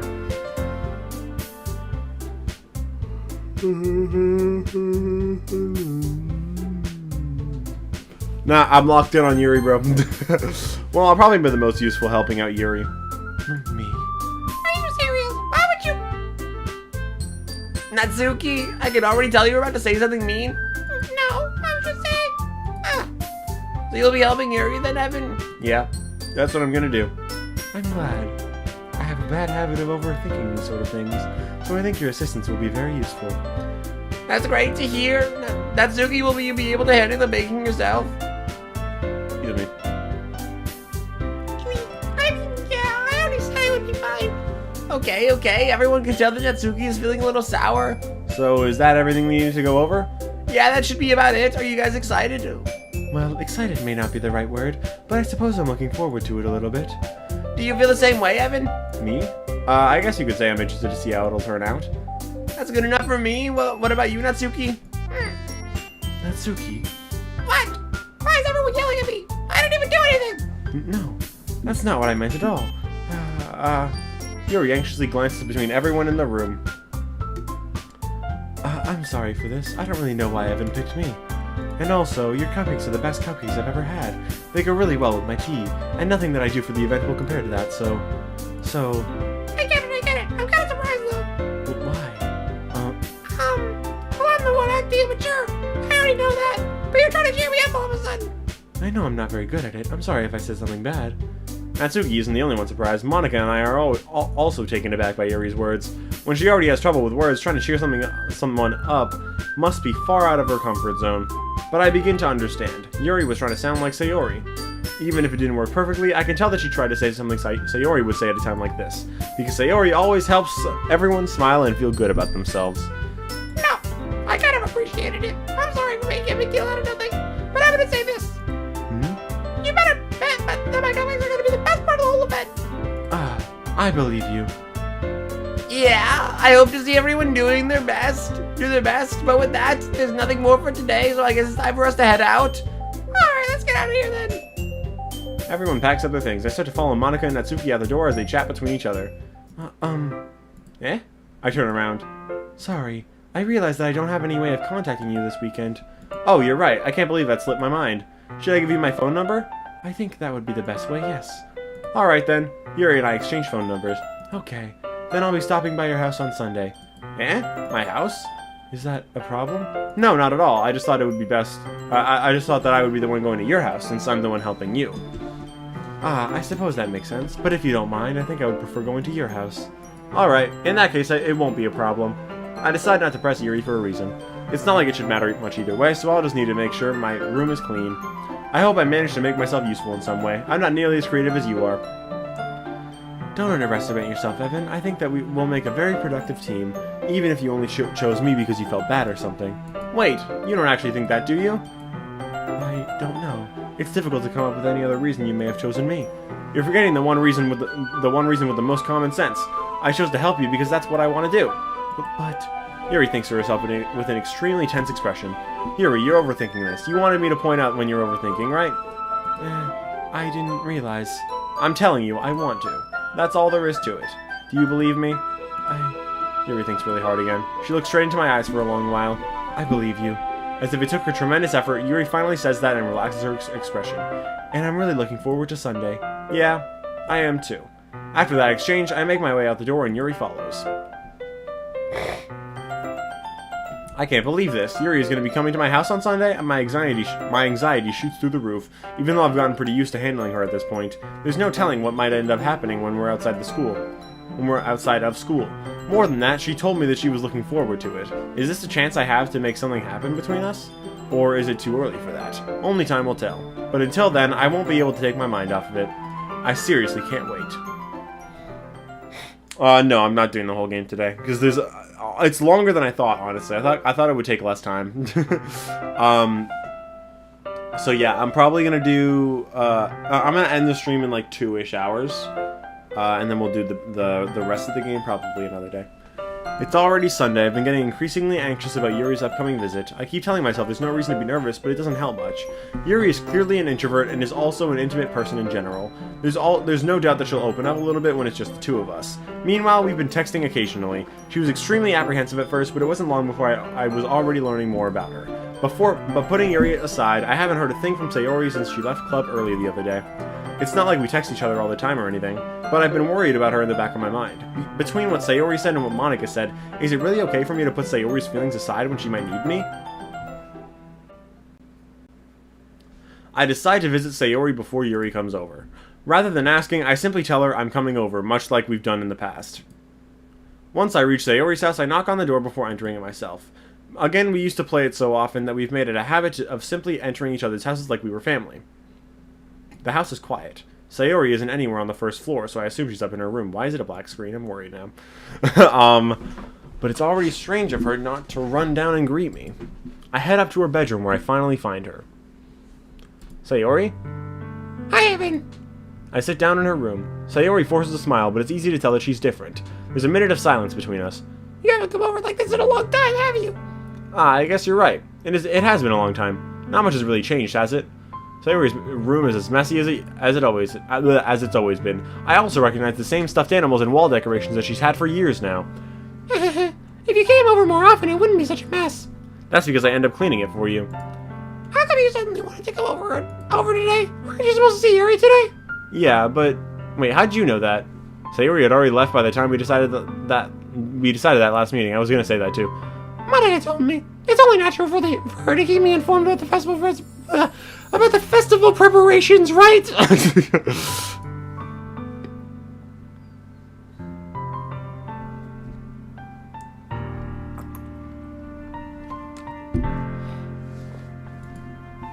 That's true. But what about you? Aren't you going to be helping Monica today? Of course, but I'm just helping her online. We didn't plan to meet up or anything. So it was just me and Yuri then. Yep. There's more silence between us. Sayori stares in a random direction. Everything about her behavior is really uncharacteristic. I finally get to the point. I just wanted to see how you were doing, after you left on Friday. When something's wrong, you can't hide it from me. I know you too well. So, Sayori smiles, shaking her head.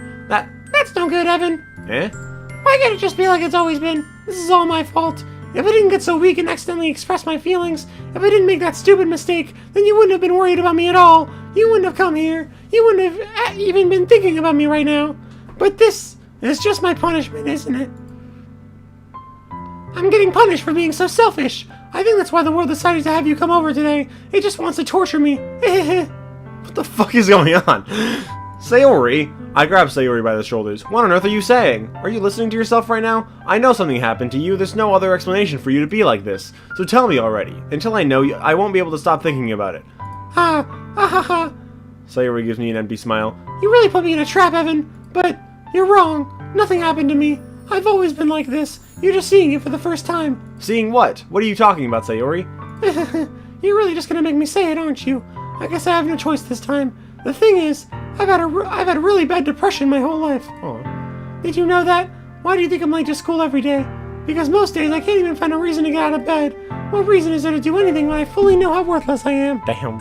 Why go to school? Why eat? Why make friends? Why make other people put their energy and caring to waste by having them spend it on me?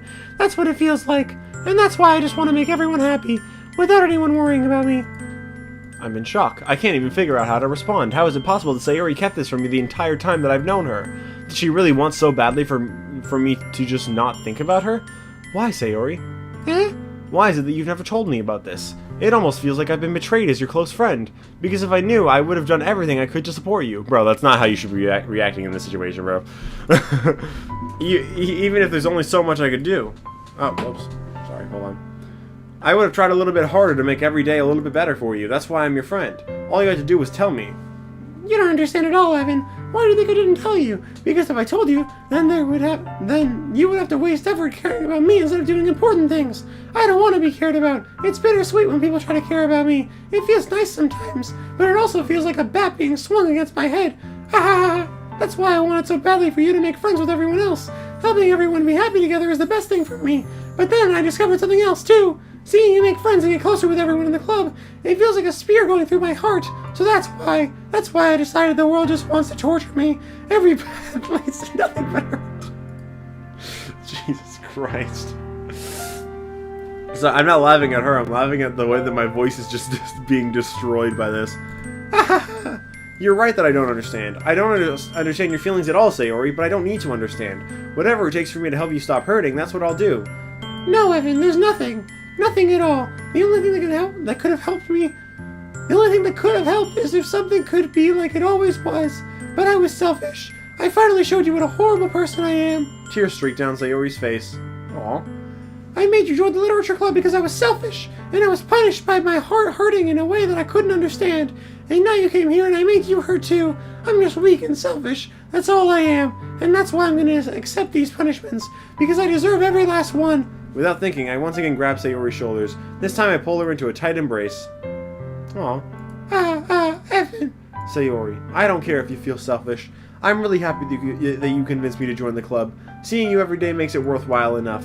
If I make friends with everyone else, then that's just a bonus. But please, never underestimate how much I care about you. I wouldn't have it any other way. Evan. Sayori isn't hugging me back. Despite my arms being wrapped around her, Sayori's arms remain at her sides. She starts sobbing next to my ear. No, don't do this to me. Please don't do this. Evan, Sayori barely manages to speak between her sobs. I don't know if I'm doing the right thing, but all I want is for her to know that I care. If you have it in you to call yourself selfish, then you have to let me be selfish too. No matter what it takes, I'll figure out what needs to change. I'll make these feelings go away, and if there's anything that you need me to do, then you'd better tell me. I'll get mad if you don't. I don't know. Gently, Sayori finally puts her arms around me in return. I don't know anything. It's all really scary. I don't understand any of my feelings, Evan. The only time I'm not feeling nothing is when I'm feeling pain. But your hugs are so warm, and that's really scary too. Sayori lets me go. As she does, I let her go as well. The festival is tomorrow. Yeah. It's gonna be fun, right? Yeah. How would you like for me to spend it all with you? It's what I want, I promise. I think that would be nice then. Yeah. Sayori wipes her eyes. If I could spend the whole day here, I would. Of all days, this has to be the one where I have other plans. Maybe I should cancel. No, don't. Please don't. If you did that, then I really wouldn't forgive you. But it's almost time for Yuri to... Whoops. It's almost time for Yuri to meet me at my house. At the very least, do you want to come along and help out? It would be fun. To my surprise, Sayori shakes her head. I'm sorry. I don't know if that would be very good for me today. You understand, right? It's kind of hard for me to fully understand, but I'm trying my hardest. It's okay. Don't worry too much about it. I'll see you tomorrow, okay? Alright. I look forward to it.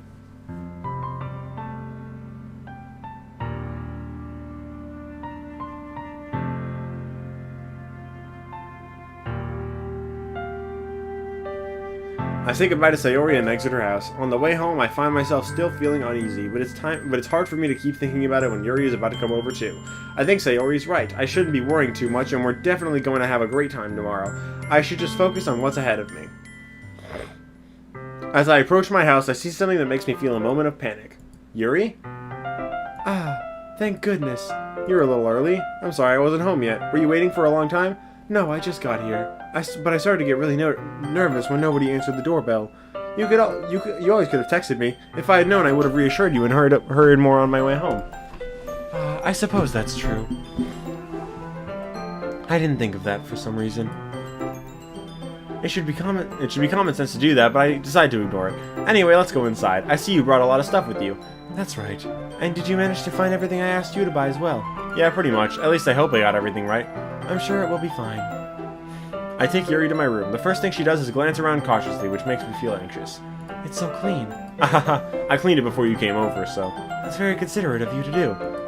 No, I would be really embarrassed for my room to be a mess while you were here. Well, I do enjoy cleaning. I would have gladly helped you clean. That would be even more embarrassing. Wait, don't look in there. I snatched Yuri's wrist, which was in the process of opening a desk drawer of mine. I'm sorry. I wasn't thinking for some reason. I was just spacing out. It's fine, it's fine. I let go of Yuri's wrist. She puts both her hands firmly in her lap, as if making sure she's keeping track of them. Should we get started? Yes. I have a few things planned that you can help with. Decorations and other atmospheric enhancements. Atmospheric enhancements? You know, mood lighting, or aromatic aromatherapy candles, sorry. Oh wow, I didn't know you had planned on taking it that far. Of course. I want to help take our guests to a faraway place, though many will stop by just out of curiosity, and for cupcakes, I guess. I'm determined to provide an experience that will leave them wanting more.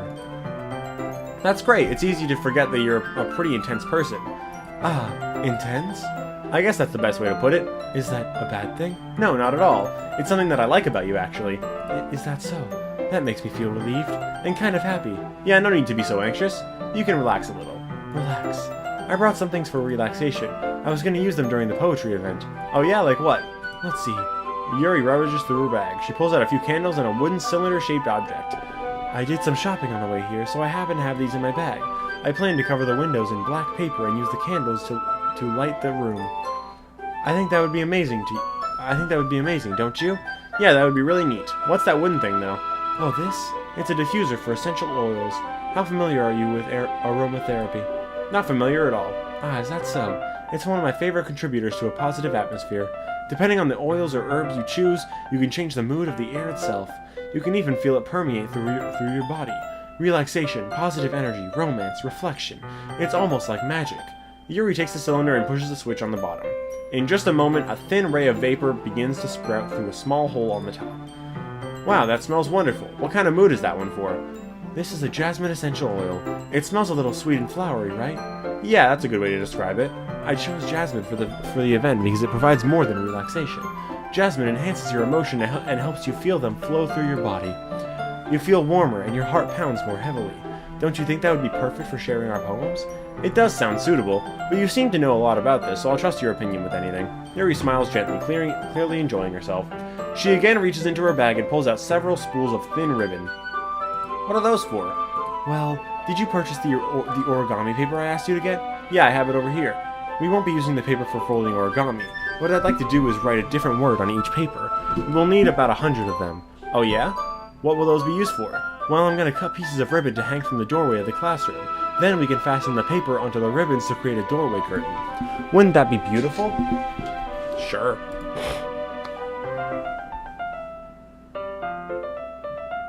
Did you say on Gibby? Oh yeah, I'm seeing Amazing Digital Circus tomorrow too.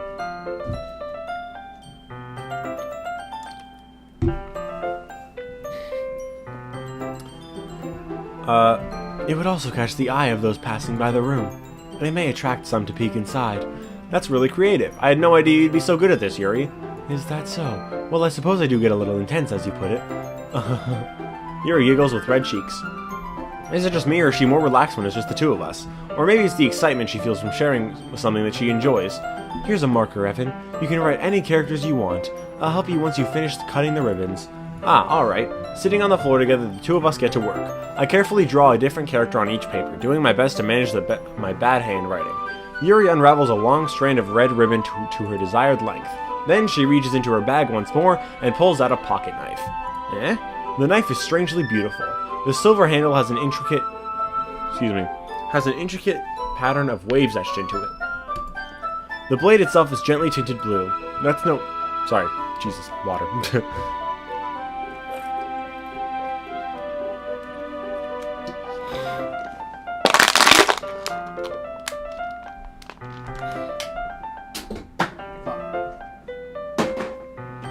That's no ordinary pocket knife. It looks really fancy. Well... Embarrassed, Yuri looks away. What is it? You're going to think it's weird. Yuri, whatever it is, I have no reason to judge you. To each their own, you know? If you promise you won't be weirded out. Yeah, I promise. Alright. The thing is, I'm kind of into knives. They're just so pretty. I can't help it. I don't know what it is. The combination of craftsmanship and feeling of danger, maybe. Ugh, what am I saying? Please don't think I'm weird for this. Ahaha, you're laughing at me. No, I'm not laughing at you. It's just funny how nervous you got about sharing. It's an interesting thing to be into, I guess. But I think it kind of suits you. Suits me? Yeah, it's kind of intense, actually? It's kind of intense, ahaha. Besides, it's a really cool looking knife, I can't deny that. It is, isn't it? Yuri relaxes her expression once again. Would you like to hold it? Sure, I'll check it out. Yuri carefully hands me the knife with the handle facing me. I take it and turn around in my hands. It feels heavy and extremely solid. Where do you even get a knife like this? Curious of its sharpness, I feel the point of the knife with my index finger. Ow. Evan, why did you do that? I didn't expect it to be that sharp. I barely touched it at all. It's my fault. I should have warned you. This knife is extremely sharp. It can cut through skin like it's paper. Oh no. A small drop of blood trickles down the side of my finger. Yuri takes my hand and gives the wound a closer look. Ah, she stares at it and noticeably fidgets. If you're squeamish, I'll go wash it off now. Without warning, Yuri puts my finger in her mouth and licks the wound. What the fuck?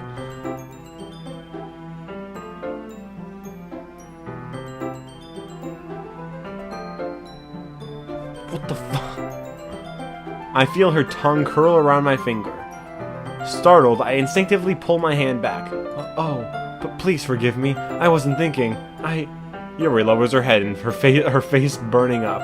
Yuri, that's the most embarrassing thing I've ever done.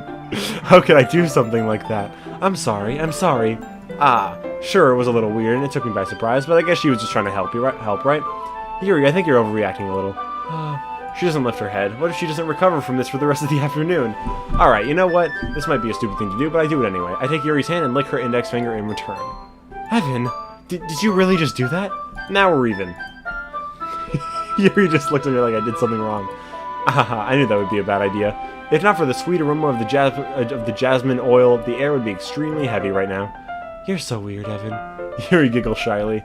Eh? Yuri calling me weird? I have no response to that. Where do you keep your bandages? I don't think I need one actually. It was a tiny cut. Look, it already stopped bleeding. I see. That's relieving. The tension is quickly lifted. We each resume our respective activities. I watch Yuri's knife cut through the ribbon like it's nothing but air. Meanwhile, I continue to make progress on the paper. After we finish attaching the paper to the ribbons, we lay them all out side by side. It looks better than I expected and will be very effective as a door curtain. It looks great. Good thinking coming up with this, Yuri. Thanks. It's just something I saw online, really. Are you ready to move on to the next task? Yeah, let's do it. What do you have in mind? I'd like to create a banner. That's why I asked.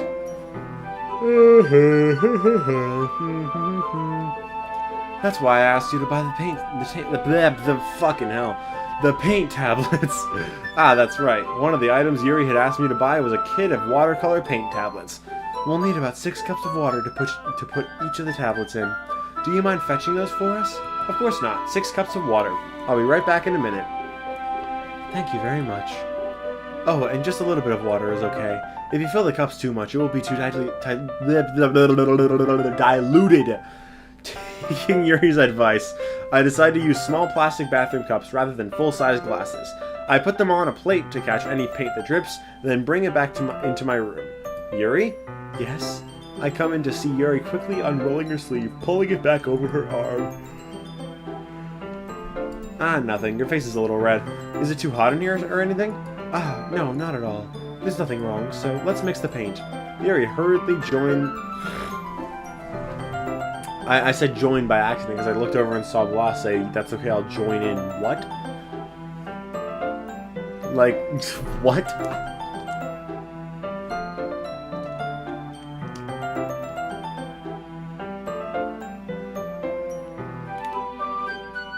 What the fuck are you guys talking about?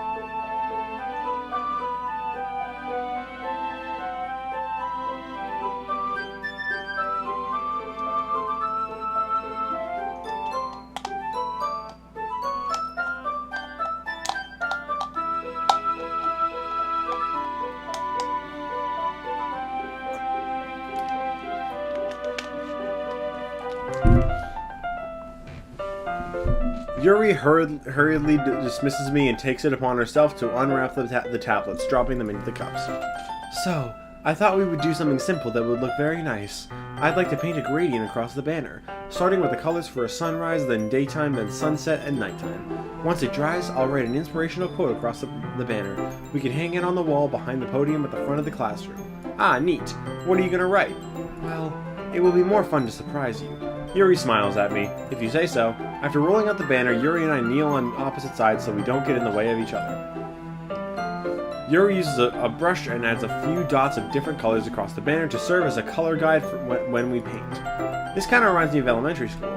Painting on a banner with watercolors feels a lot like the art class projects we had back then. It's relaxing. I'm sorry if this feels too childish. No, I didn't mean that at all. It's kind of fun, you know? Yeah, it is fun.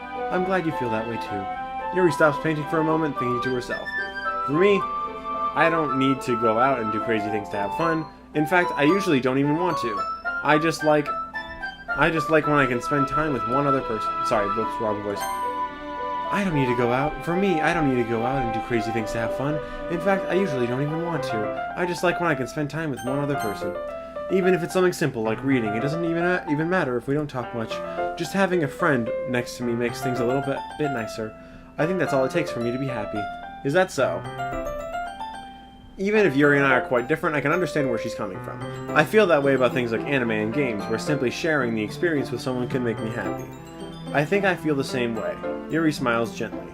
I knew you'd understand.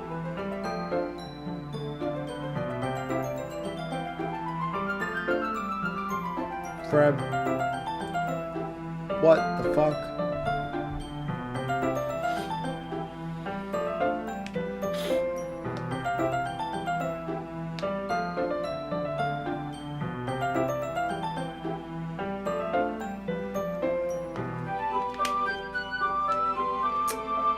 Freb. What?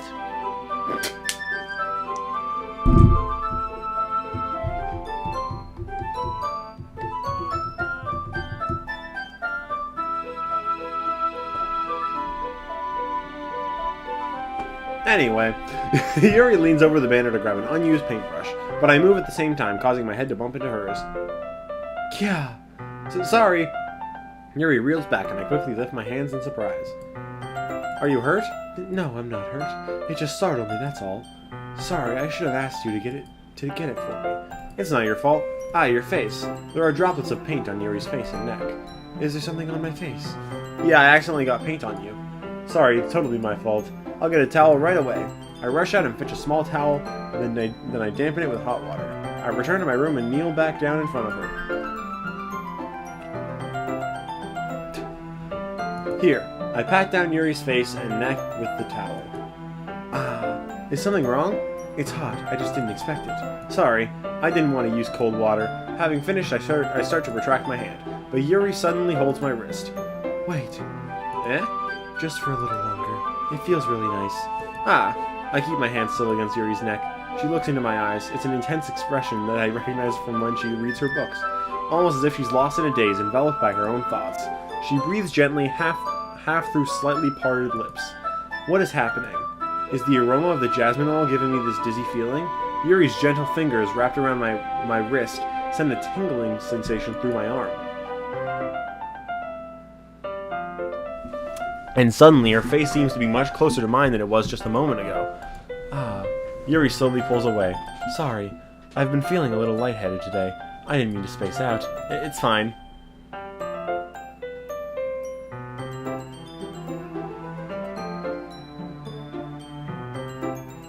The moment is over as soon as it began. Yuri picks up her brush again, but her movements seem clumsier, like she's unable to focus. I remain silent, forced to ignore the event that just transpired. I hesitantly retrieve my own brush and continue following Yuri's example.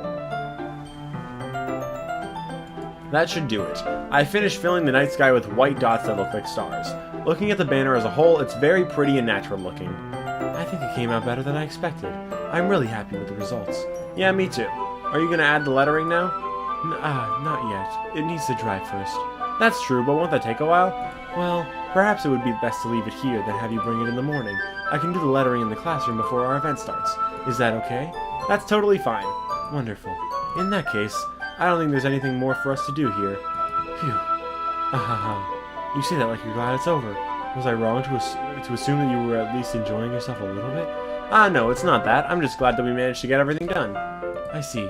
I am too. I was a little concerned about time. I need to start making dinner soon. So you don't have any time left? I was secretly hoping we would have extra time after finishing the work. Well, Yuri thinks to herself. I think it would be too irresponsible of me to wait much longer. I'm sorry. I was hoping there would be more time as well. It's probably my fault. Sorry for being such a slow worker. No, it's not your fault at all. And the important thing is that we got everything done, right? Yeah. So, I shouldn't be disappointed or anything. Gathering all her things, Yuri seems to look a little downcast. I understand why. It sounded like she rarely gets the opportunity to spend time with friends in a relaxed environment. But that doesn't mean this is the last time it can happen. Once Yuri packs up, I walk her out the front door. Thank you very much for having me today. No problem, I was glad to be able to help. Just let me know if there's anything else you need me to bring tomorrow. I will. Well then. Yuri fidgets. I guess I'll see you tomorrow. Wait, I kind of say that without thinking. About today. It's fine that we didn't have as much time as we wanted, because we can do this again. Whenever you want, you can come over or we can go out somewhere. I forgot you don't like going out much. As I stumble over my words, Yuri simply smiles bashfully. Anyway, you know what I'm trying to say, so you're very thoughtful, Evan. Yuri takes a step closer to me, then briefly squeezes my hand.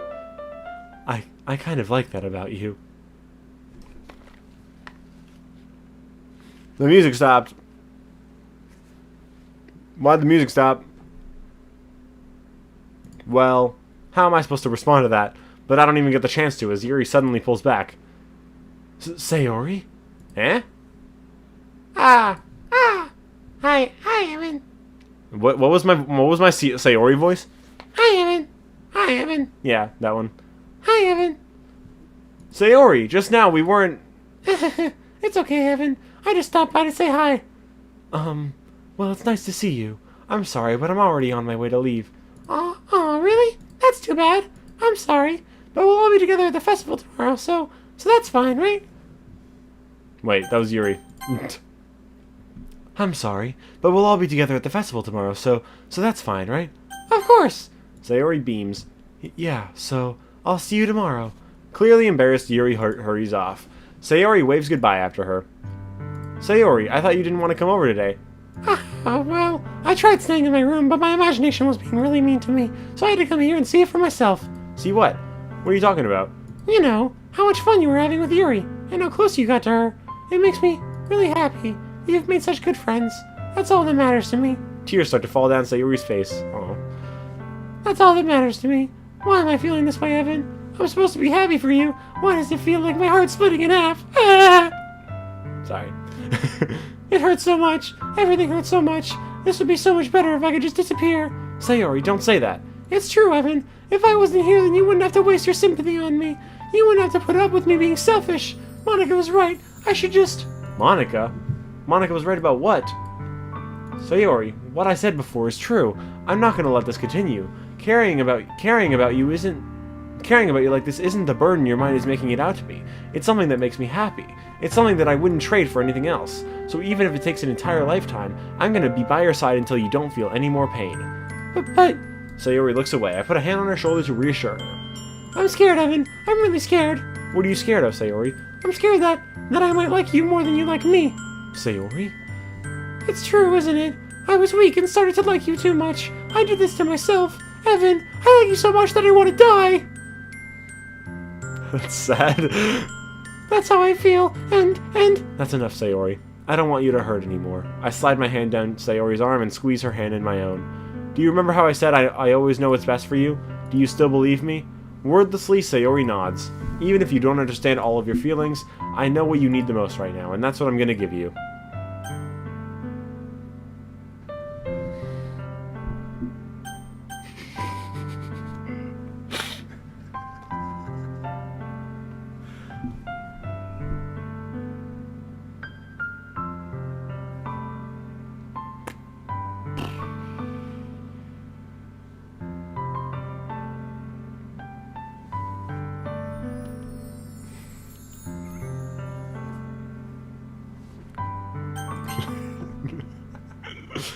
You'll always be my dearest friend. What you need most is for things to be like they've always been. Monica told me the truth. She told me how much happier you seemed after I joined the club. I know you're struggling with some really difficult feelings right now, but please trust me that I know what's best, and I know what will make you happy in the end. I promise I'll help get things back to the way they were. I see. Sayori forces a smile through an incredibly pained expression. Is this what it feels like to get stabbed in the chest? I should write a poem about this. Sayori, It's okay. This is just my punishment, remember? For being so selfish. So please don't worry about these stupid feelings. I know you're right. I knew this whole time that there's no happiness down that path. That's why I came here, just so I could get the answer I needed to hear. And the other thing, you're also right that I just wanted to go back to the way it was. I realize that now. You really do know me better than anyone, Evan. I trust you. I'll trust you with anything. Anything at all. So... Sayori's smile finally breaks. All of a sudden, she turns around and drops to her knees. Ah! Clutching her head with both hands, she screams as loudly as she can. I'm so shocked that I don't know how to react. Sayori looks over her shoulder and flashes me one more weak smile before turning around and running off. Sayori! I'm left helplessly standing in front of my house. Why am I feeling so horrible about this? There's nothing more that I could have done. The most I can do is support Sayori through her feelings and help her on the path that's right. But I'm having as much trouble understanding Sayori's feelings as she is. Even though I can comfort her, I keep wondering if I should be doing something more or something different. I know these thoughts will continue to plague me until things are back to the way they were. I'm going to give it everything I've got. Sayori will always be my dearest friend, and I'll do whatever it takes to put a smile on her face every day.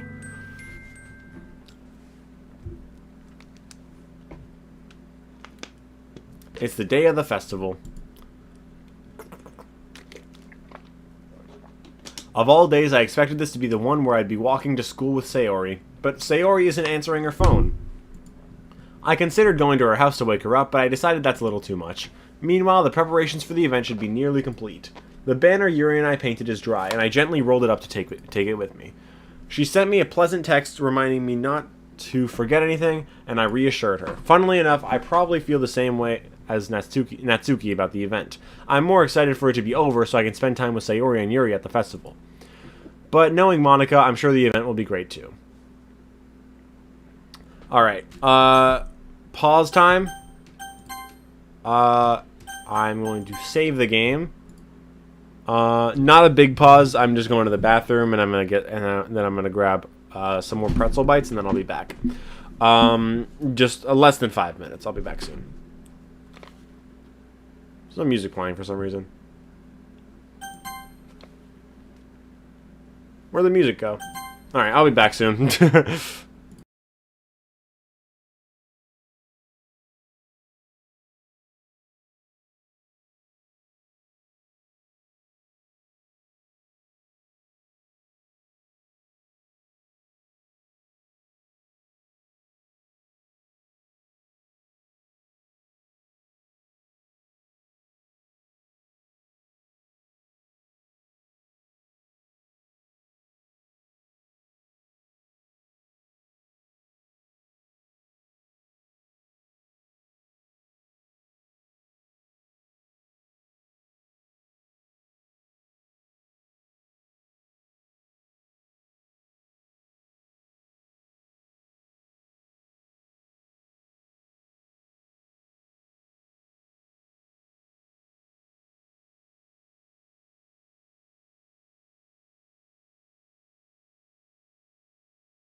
I'm back.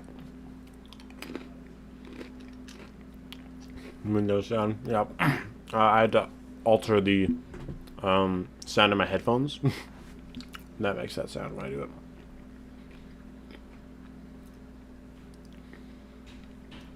Hope you know there's meant to be no music. Yeah, I assume so. I mean, it's this last thing. And then, yes, festival time.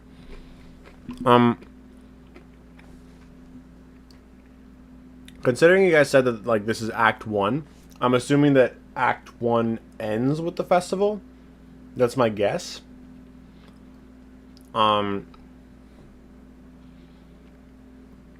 I don't know. That's my best guess. And I'm guessing, is there 2 acts or is there 3? Hey, Libra. Is there 2 acts or is there 3? Because it feels like we're reaching like a halfway point. Or like by the end we'll be at the halfway point. That's what it feels like.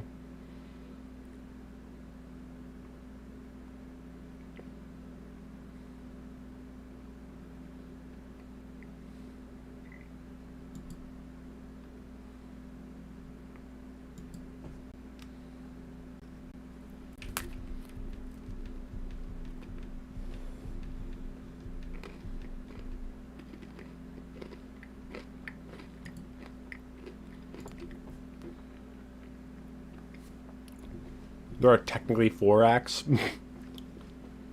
Well, on this playthrough that I'm comparing my own to, they're almost halfway through. And if it's still the first one, then I'm assuming there's 2 main ones, unless 2, 3, and 4 are just really short. I don't know. I don't know. Whatever. Anyway, moving on. Evan, you're the first one here. You like my voices, Libra, by the way? You better love them, because you have to. Oh yeah, I forgot to switch over. Thanks for being early. That's funny. I thought at least Yuri would be here by now. Monica is placing little booklets on each of the desks in the classroom. They must be the ones she prepared that have all the poems we're performing. In the end, I found a random poem online that I thought Monica would like and submitted it. So that's the one I'll be performing. I'm surprised you didn't bring Sayori with you. Yeah, she overslept again. That dummy. Damn. You think that on days that on days this important, she'd try a little harder. Man, you know why. You should not be saying this. Just because, yeah, I say that, but I suddenly remember what Sayori told me yesterday. Yeah, you fucking idiot. And suddenly I feel awful knowing it's not nearly that simple for her. I only said it because it's the way I'm used to thinking. But maybe I should have gone to wake her up after all. Aha! You should take a little responsibility for Ivan. I mean, especially after your exchange with her yesterday. You kind of left her hanging this morning, you know. Exchange? Monica, you know about that? Of course I do. I'm the club president after all. But I stammer, embarrassed. Did Sayori really tell her about it that quickly? About how I basically turned down her confession? That makes me really seem like the bad guy here. But I'm the one who knows what's best for her, right? Jeez. You don't know the full story at all, so... Don't worry, I probably know a lot more than you think. Eh? Monica is being as friendly as usual, but for some reason I felt a chill down my spine after hearing that. Hey, do you want to check out the pamphlets? They came out really nice. Yeah, sure. You know, Monica seems like Homelander. Monica seems like Homelander. Where it's like, at the beginning, she's the one that shows up in the like she's important, obviously. Like, she's like the figurehead of the whole thing. But like, so far, she's not really the most important character. Like, so far, she's the one, like, that's the icon, but she's the least important to the story so far. Like, she's not one, like, she's not like the main character. Like, I feel like all the other 3 have more to do in the game so far, and it feels like she's, like, there's, like, hints of her being the weird one, or her being more important. And like Homelander, like how he, like, in episode 1 of The Boys, right? Like, he's the one that's kind of like the figurehead. But he's in the background. Like, he's just there, but there's like little hints here and there. And then by the end of the episode, you're like, fuck, he's the big bad. You know, that's what this kind of is reminding me of. You know what I mean? Anyway, I grabbed one of the pamphlets laid down on the desks. Oh yeah, they really did. Something like this will definitely help people take the club more seriously. Yeah, I thought so too. I flipped through the pages. Each member's poem is neatly printed on its own page, giving it an almost professional feel. I recognize Natsuki and Yuri's poems from the ones they performed during our practice. What's this? I flipped to Sayori's poem. It's different from the one she practiced. It's one that I haven't read before. That isn't a poem. Get out of my head. Get out of my head before I know what is... Get out of my head before I do what I know is best for you. Get out of my head before I listen to everything she said to me. Get out of my head before I show you how much I love you. Get out of my head before I finish writing this poem. But a poem is never actually finished. It just stops moving. Okay. Oi, Huey, Emlander invited me to the bloody festival. It's like the race in season 1. Like when Butcher looks at Homelander like...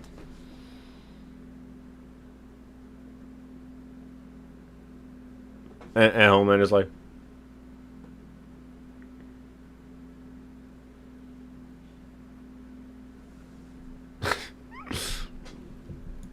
Ah, what is this? Reading the poem, I got a pit in my stomach. Evan, what's wrong? Ah, nothing. This poem just feels completely different from everything else Sayori's written. But more than that, I changed my mind. I'm gonna go get Sayori, so... Ah, well, alright. Thank you for the... What is that? Is that euros? I can't tell. I don't remember what euros look like, but it looks... No, I don't think it is. Is it? I don't fucking know. What? I don't know what that currency is. I don't think it's euro. But it's just Natsuki. Thank you for the 5 something. What is that currency?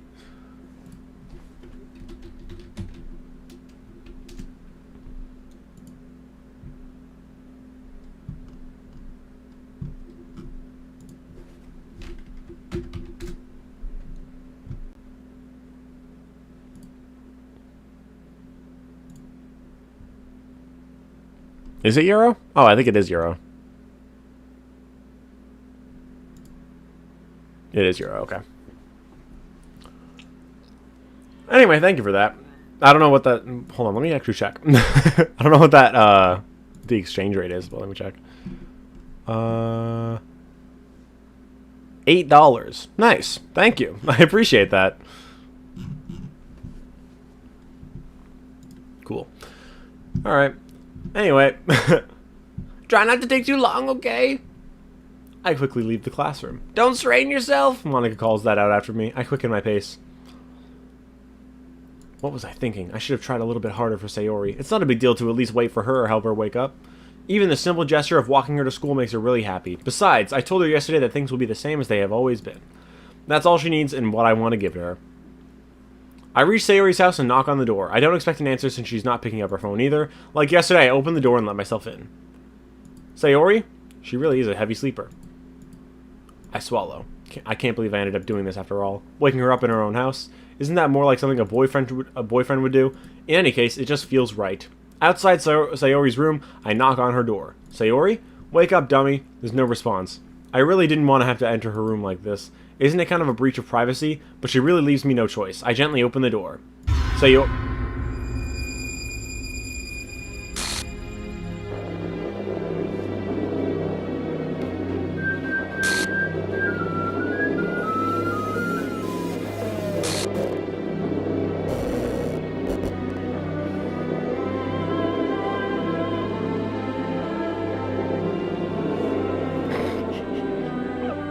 I was not expecting that. What the hell? What the hell? Is this a nightmare? It has to be. This isn't real. There's no way this can be real. Sayori wouldn't do this. Everything was normal up until a few days ago. That's why I can't believe what my eyes are showing me. I suppressed the urge to vomit. Just yesterday, I told Sayori I would be there for her. I told her I know what's best, and that everything will be okay. Then why? Why would she do this? How could I be so helpless? What did I do wrong? Turning down her confession, that has to have been what pushed her over the edge. Her agonized scream still echoes in my ears. Why did I do that to her when she needed me the most? Why was I so selfish? This is my fault. My swarming thoughts keep telling me everything I could have done to prevent this. If I just spent more time with her, walked her to school, and gave her what I know she wanted out of our relationship, then I could have prevented this. I know I could have prevented this. Screw the literature club, screw the festival. I just lost my best friend, someone I grew up with. She's gone forever now. Nothing I can do to bring her back. This isn't some game where I can reset and try something different. Well...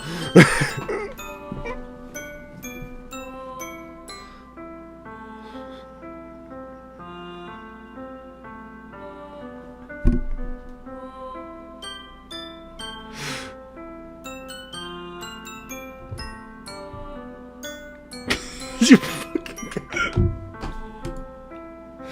I had only one chance and I wasn't careful enough, and now I'll carry this guilt with me until I die.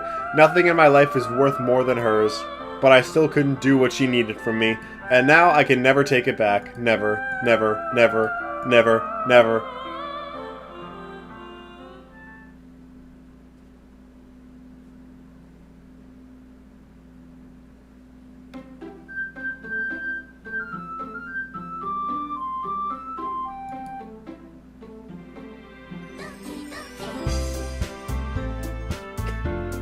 Okay.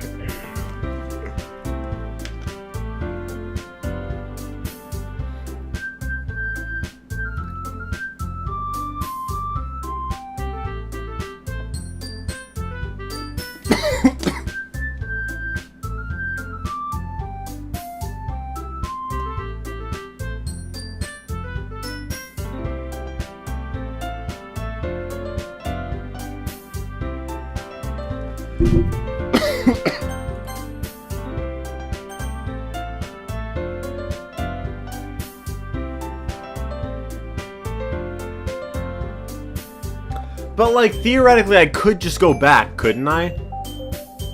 What would happen if I did? Start a new game.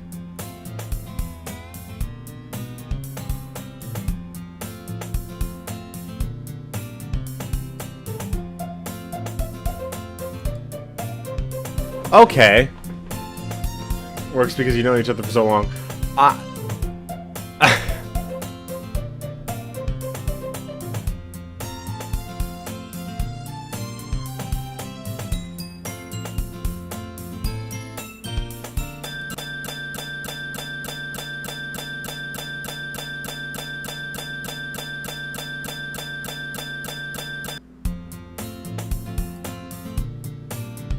It's an ordinary school day like any other. Warnings are usually the worst, being surrounded by couples and friend groups walking to school together. Meanwhile, I've always walked to school alone.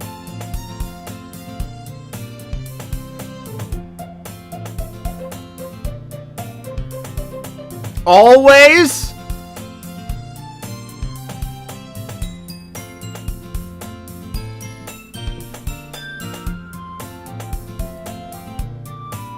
So what, she's just written out of the story now?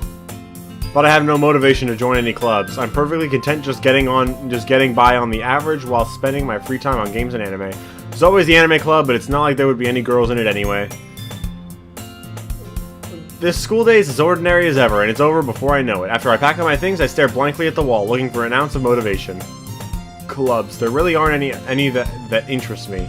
Besides, most of them would probably be way too demanding for me to want to deal with. I guess I have no choice but to start with the anime club. Evan?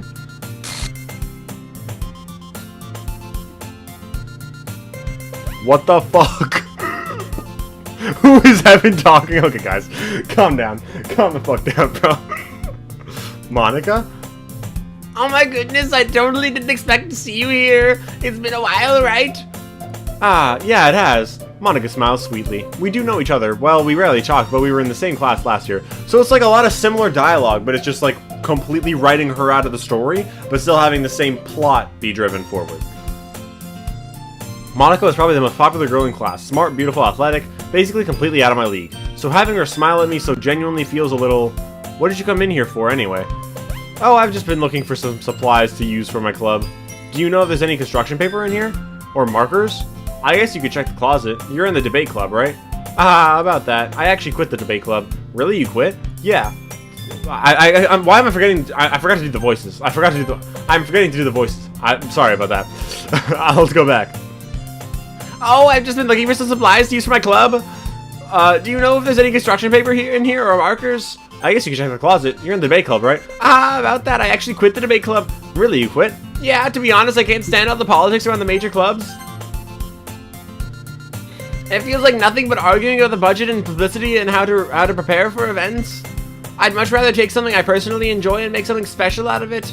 In that case, what club did you decide to join? Okay, so just one.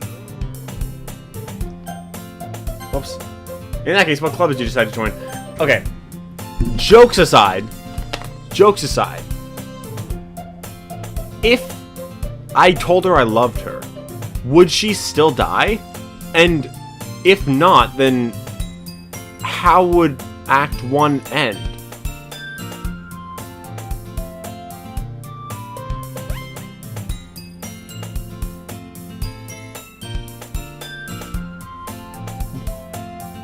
Unless, like, Monica killed her or something. But I don't know.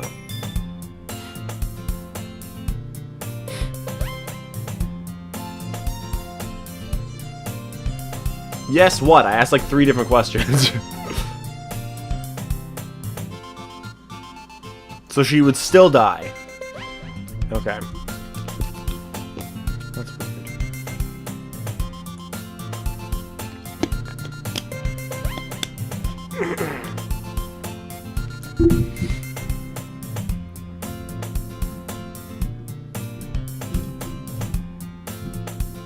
Okay. I'm going to stream for about an hour more. We'll see how far we get. Depending on how far we get, I'll either stream again tomorrow before I go out, or on Friday before work. And I'll play in this game again, obviously. We'll see. Actually, I'm starting a new one. A literature club.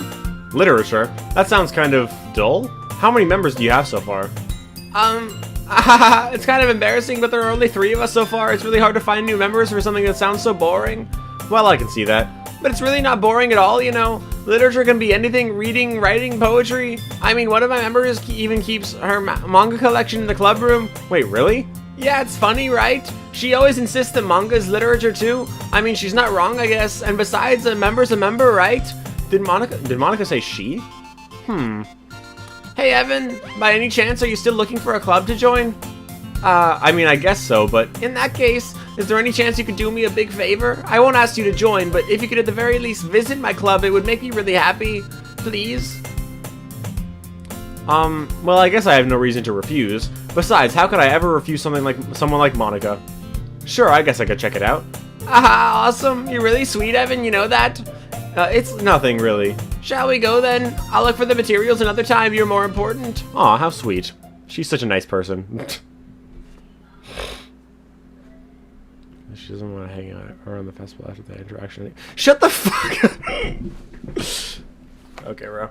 And thus, today marks the day I sold my soul to Monica and her irresistible smile.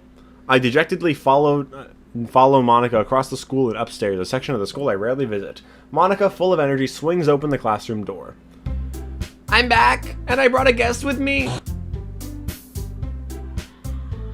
Who the fuck is in my house? Oh, I think my sister's best friend is here. I heard my mom laughing with her. I was like, what the fuck is going on? I got confused. I got scared. I was like, what's happening? What is going on? They're very loud, though. Eh, whatever. Who cares? Yeah? A guest? Seriously, you want a boy? Maybe I should switch out the voices, because I feel like Natsuki's current voice kind of... No, actually, no, it doesn't really. No, both kind of suck. Jesus Christ, hi, Libra. Thank you for the $10. I appreciate that. Thank you. That's almost... That's more than $10 in Canadian, I think. But I think it's like the same as $10 just because of like taxes and stuff, but thank you. I appreciate that. Libra's my goat. Money. Speaking of money, I've recently been thinking of doing channel memberships. I've been thinking about this for a while, but I didn't really know why to do it. Like, there wasn't really a reason that I saw. The main reason I wanted to was emojis. You welcome. Thank you. Main reason was emojis. That's the big thing that I wanted. Just custom emojis I like, but like that's not really worth doing like an entire membership for entirely, just for that. I was thinking about it, just doing the cheapest option, and I probably still would, but I got the idea a few days ago because like I don't know if I will do this, but a random idea I had was like maybe to have like because I started this series like a couple of years ago. Series, because there's only one video in the series, I think. Where like it was just story time with ImpulseEvan. It's just me telling stories about my life. The first one was just about like how I started the channel. So like I was thinking maybe I'll do like a channel membership and then I'll do stories, which would be like members only videos or something. I don't know. I don't know if I would, but maybe. I don't do subscriptions, unfortunately, online shopping in general. Yeah, fair enough. Make it 99 cents. I think the lowest I can make it is like 149. Anyway, I don't know. There's something I wanted to mention. Seriously, you my boy? Way to kill the atmosphere. Fear. Don't be mean, Natsuki. But anyway, welcome to the club, Evan. All words escape me in this situation. This club is full of incredibly cute girls. Full is not the word that I would use. So let me guess, you're Monika's boyfriend, right? What? No, I'm not. Natsuki. The girl with a sour attitude, whose name is apparently Natsuki, is one I don't recognize. Her small figure makes her look like a first-year student. Anyway, this is Natsuki, energetic as usual. Damn, that's kind of mean. But fair enough. I don't really care. So especially you send the member content to me without paying. No. And this is Yuri, the vice president. Oh, Yuri's the vice president this time. Okay. It's nice to meet you. Yuri, who appears comparably more mature and timid, seems to have a hard time keeping up with someone like Natsuki. Yeah, it's nice to meet both of you. So I ran into Evan in a classroom and he decided to come check out the club. Isn't that great? No, wait, Monika. Didn't I tell you to let me know in advance before you brought anyone new? I was going to, well, you know. Sorry, I didn't forget that, but I just happened to run into him. In that case, I should at least make some tea, right? Yeah, that would be great. Why don't you come and sit down, Evan? The girls have a few desks arranged to form a table. Yuri walks to the corner of the room and opens the closet. Meanwhile, Monika and Natsuki sit across from each other. Still feeling awkward, I take a seat next to Monika. So, I know you didn't really plan on coming here, but we'll make sure you feel right at home, okay? As president of the literature club, it is my duty to make the club fun and exciting for everyone. I'm surprised there aren't more people in the club yet. It must be hard to start a new club. You could put it that way. Not many people are very interested in putting out all the effort to start something brand new, especially when it's something that doesn't grab your attention, like literature. You have to work hard to convince people that you're both fun and worthwhile, but it makes school events like the festival that much more important. Important? Yes? Yes. I'm confident that we can all really grow this club before we graduate, right, Natsuki? Well, I guess. Natsuki reluctantly agrees. Such different girls, all interested in the same goal. Monika must have worked really hard just to find these two. Yuri returns to the table, carrying a tea set. She carefully places a teacup in front of each of us before setting down the teapot in the middle. You keep a whole tea set in this classroom? Don't worry, the teachers gave us permission. After all, doesn't a hot cup of tea help you enjoy a good book? I guess. Don't let yourself get intimidated. Yuri's just trying to impress you. That's not. Insulted, Yuri looks away. I meant that, you know. I believe you. Well, tea and reading might not be a pastime for me, but I at least enjoy tea. I'm glad. Yuri faintly smiles to herself in relief. So, Evan, what kind of things do you like to read? Well, considering how little I've read these past few years, I don't really have a good way of answering that. Manga. I mutter quietly to myself, half joking. Natsuki's head suddenly perks up. It looks like she wants to say something, but she keeps quiet. Not much of a reader, I guess. Well, that can change. What am I saying? I spoke without thinking after seeing Yuri's sad smile. Anyway, what about you, Yuri? Well, let's see. Yuri traces the rim of her teacup with her fingers. My favorites are usually no... Jesus Christ. Yuri's always been the vice president? Was she? I thought Sayori was. Oh, right. I'm just kidding. Who's Sayori? I thought you were being serious. Who's Sayori? I don't know. Yeah, she's always been the vice president.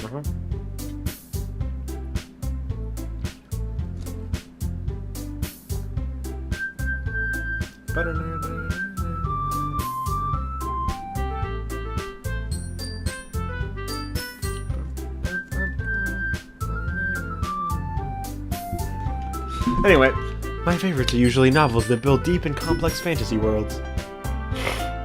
The level of creativity and craftsmanship behind them is amazing to me, and telling a good story in such a foreign world is equally impressive. Yuri goes on, clearly passionate about her reading. She seems so reserved and timid since the moment I walked in, but it's obvious by the way her eyes light up that she finds her comfort in the world of books, not people. But you know, I like a lot of things. Stories with deep psychological elements usually immerse me as well. Isn't it amazing how a writer can so deliberately take advantage of your own lack of imagination to completely throw you for a loop? Anyway, I've been reading a lot of horror lately. I read a horror book once. I desperately grasp something I can relate to at the minimal level. At this rate, Yuri might as well be having a conversation with a rock. I'd expect that from you, Yuri. It suits your personality. Oh, is that so? Really, if a story makes me think or takes me to another world, then I really can't put it down. Surreal horror is often very successful at changing the way you look at the world, if only for a brief moment. I hate horror. Oh, why is that? Well, I just... Natsuki's eyes dart over to me for a split second. Never mind. That's right. You usually like to write about cute things, don't you, Natsuki? What? What gives you that idea? Excuse me. You left a piece of scrap paper behind last club meeting. It looked like you were working on a poem called... Don't say it out loud. And give that back. Fine. Natsuki, you write your own poems? Well, I guess sometimes. Why do you care? I think that's impressive.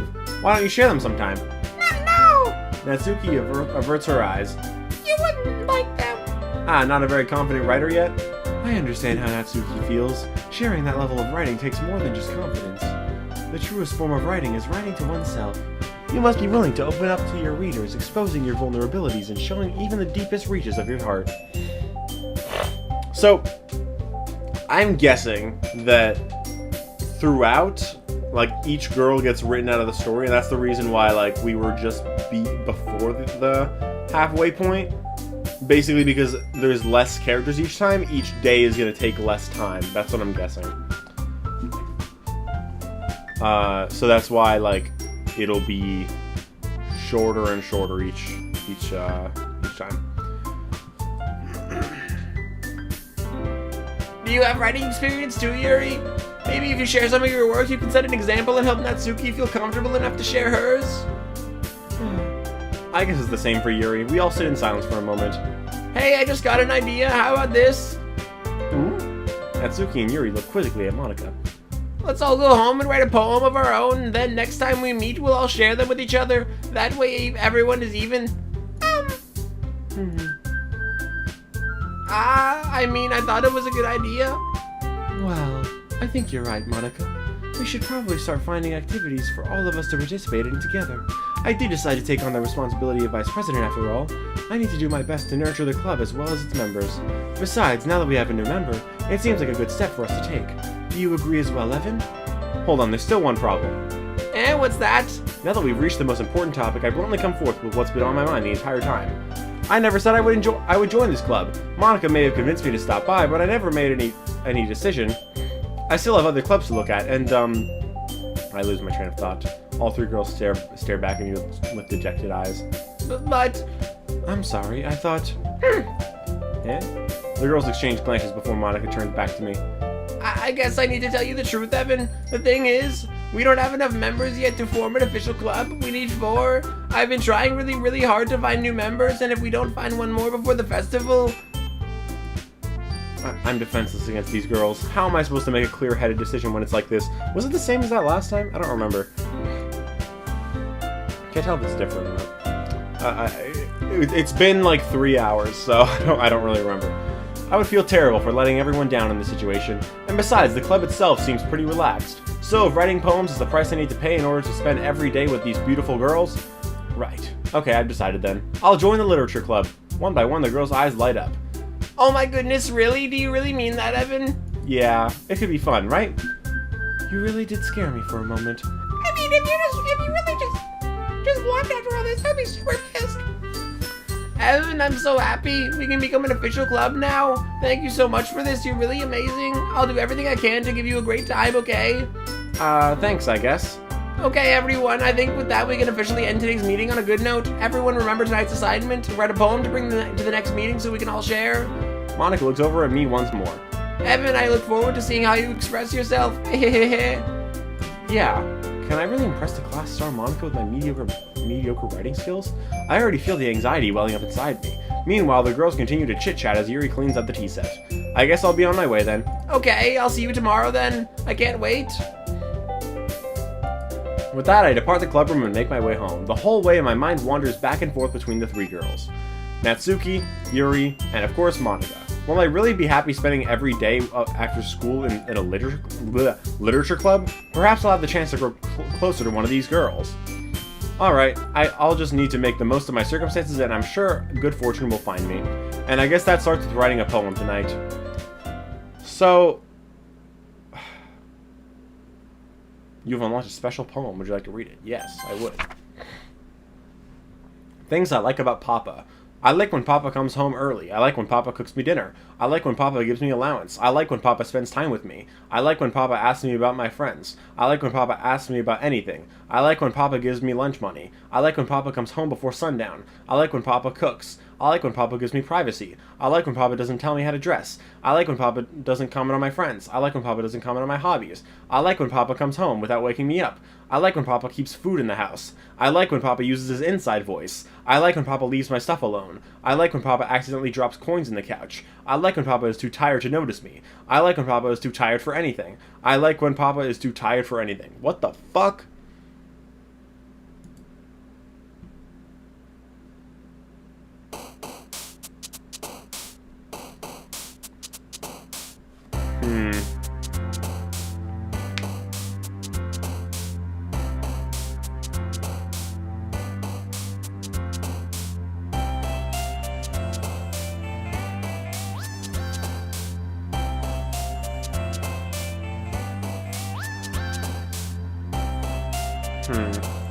Should I go for...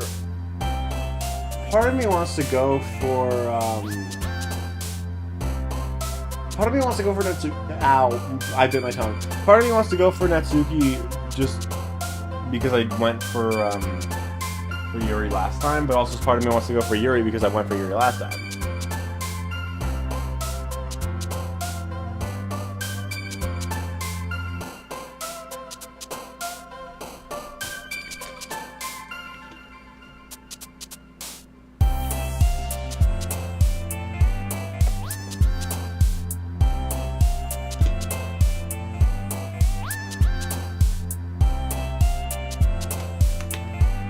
Part of me wishes I could go for Monica, just out of curiosity, but...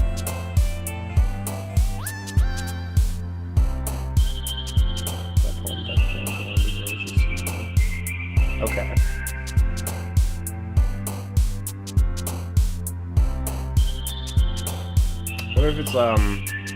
What if it's Yuri, because she didn't want me going to her house? So maybe it's like she has daddy issues or something, I don't know.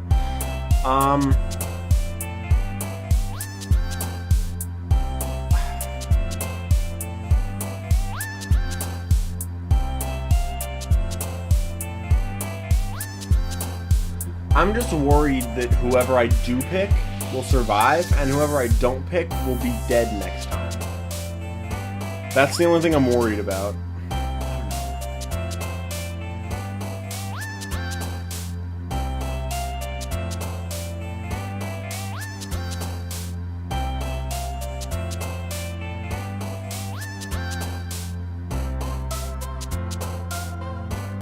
Okay, I guess I'll try to figure out what to do.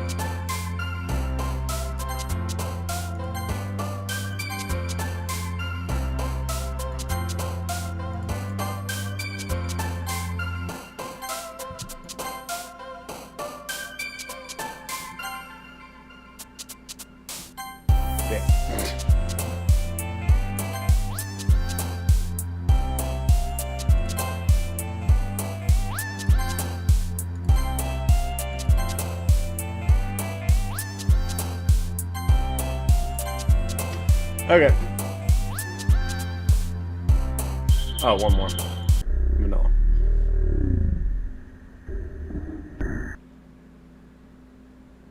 Fucking excuse me? Hi again, Evan. Glad to see you didn't run away on us. Haha. Nah, don't worry. This might be a little strange for me, but I at least keep my word. While I'm back at the literature club, I was the last to come in, so everyone else is already hanging out.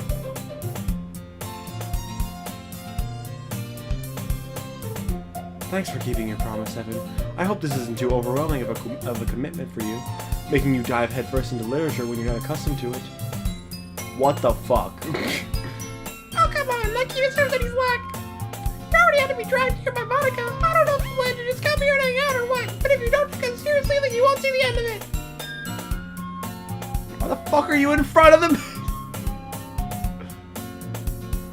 What the fuck did she say? She's blocking it. Natsuki, you certainly have a big mouth for someone who keeps her manga collection in the club room. Natsuki finds herself stuck between saying Monica and manga. Oh, whoops, wrong thing. Manga is literature. Swiftly defeated, Natsuki flops back into her seat. I'm sorry, Evan. We'll make sure to put your comfort first, okay? Yuri shoots Natsuki with a disappointed glance. Anyway, now that you're in the club and all, perhaps you might have interest in picking up a book to read. Well, I can't really say no either way. Like you said, I'm in this club now, so it only feels right for me to do something like that if you ask me. Wait, I didn't mean it like that. If you don't really want to, then forget I said anything, I guess. No, it's not that, Yuri. I want to try to be a part of this club. So, excuse me, even if I don't read often, I'd be happy to pick up a book if you wanted me to. Are you sure? I just felt like, well, as vice president and all, that I should help you get started on something you might like. Yuri reaches into her bag and pulls out a book. I didn't want you to feel left out, so I picked out a book that I thought you might enjoy. It's a short read, so it should keep your attention, even if you don't usually read. And we could, you know, discuss it if you wanted. This is... How is this girl accidentally being so cute? She even picked out a book she thinks I'll like, despite me not reading much. Yuri, thank you. I'll definitely read this. I enthusiastically take the book. Phew. Well, you can read it at your own pace. I look forward to hearing what you think. Now that everyone's settled in, I expected Monica to kick off some scheduled activities for the club. But that doesn't seem to be the case. Yuri's face is already buried in a book. I can't help but notice her intense expression, like she was waiting for this chance. Meanwhile, Natsuki is rummaging around in the closet.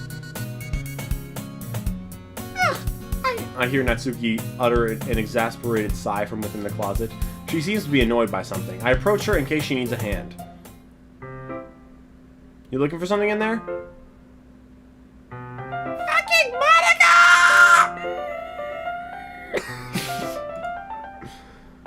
She never puts my stuff back in the right spot. What's the point of keeping your collection organized if someone else is just gonna mess it up? Natsuki slides a bunch of stacked books and boxes across the shelf. Manga. You read manga, right? Sometimes. Manga is one of those things where you can't admit you're really into it until you figure out where the other person stands. How did you know anyway? I heard you bring it up at some point. Besides, it's got it written on your face. What's that supposed to mean? I see. There's a lone volume of manga amidst a stack of various books on the side of one of the shelves. Curious, I pull it out of the stack. There it is! Natsuki snatches it out of my hand. She then turns to a box of manga and slips the volume right into the middle of the rest. Ah, much better. Seeing a box set with one book missing is probably the most irritating sight in the world. I know that feel. I get a closer look at the box that she's admiring. Parfait Girls? I think it's Parfait, right? That's how you pronounce that word. It's a series I've never heard of in my life. That probably means it's either way out of my demographic or it's simply terrible. If you're in the judge, you can go do it through the class on the floor. She points to the classroom door. Hey, I wasn't judging anything. I didn't even say anything. It was down to your voice. But I'll tell you one thing, Evan. Consider this a lesson straight. Don't judge a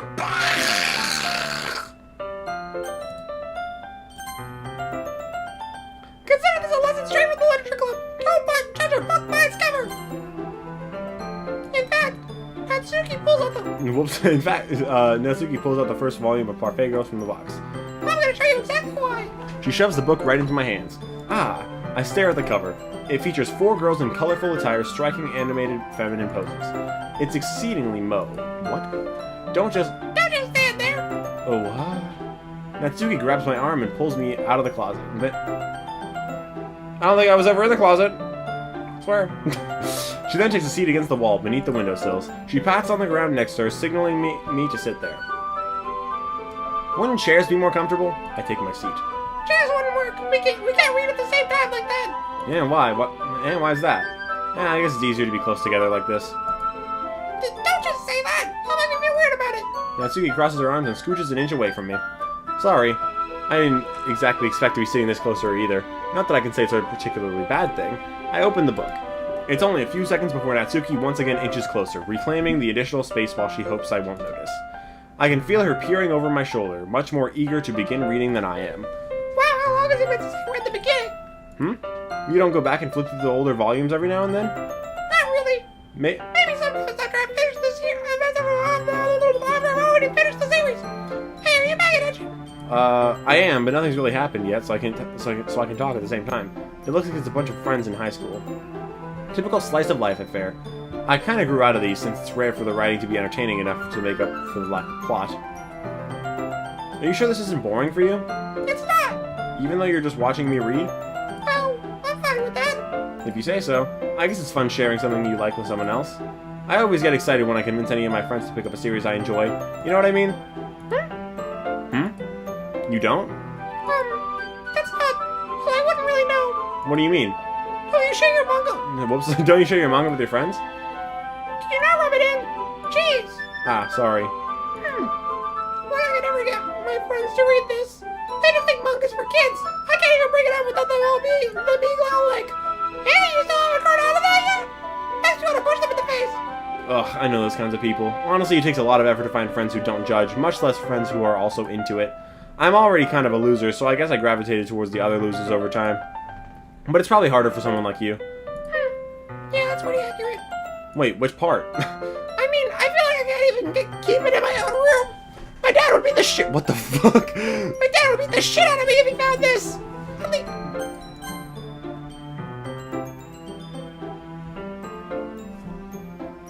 I'm sorry, wait. I don't think...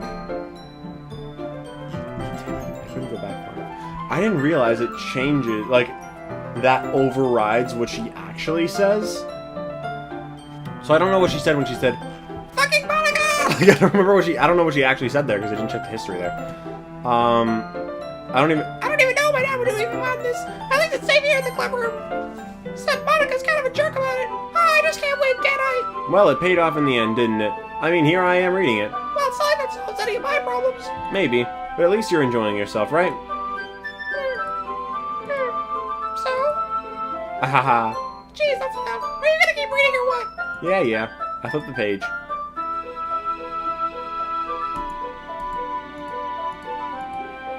Time passes. Natsuki is strangely quiet now. I glance over at her. It looks like she started to fall asleep. Hey, Natsuki. Yeah? Suddenly, Natsuki collapses straight into me. Hey!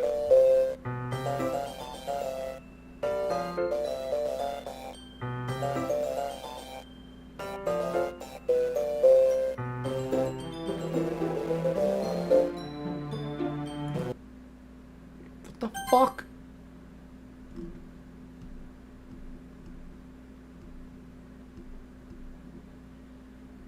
She did not say words, and she said the non-words twice in a row. What the fuck? Oh, jeez. Natsuki, are you okay? Here. Monica reaches into her bag and pulls out some kind of protein bar. She throws it in Natsuki's direction. Natsuki's eyes suddenly light up again. She snatches the bar from the floor and immediately tears off the wrapper. I told you not to give. She doesn't even finish her sentence before stuffing it into her mouth. Don't worry, Evan. She's fine. It just happens every now and then. That's why I always keep a snack in my bag for her. Anyway, why don't we all share poems now?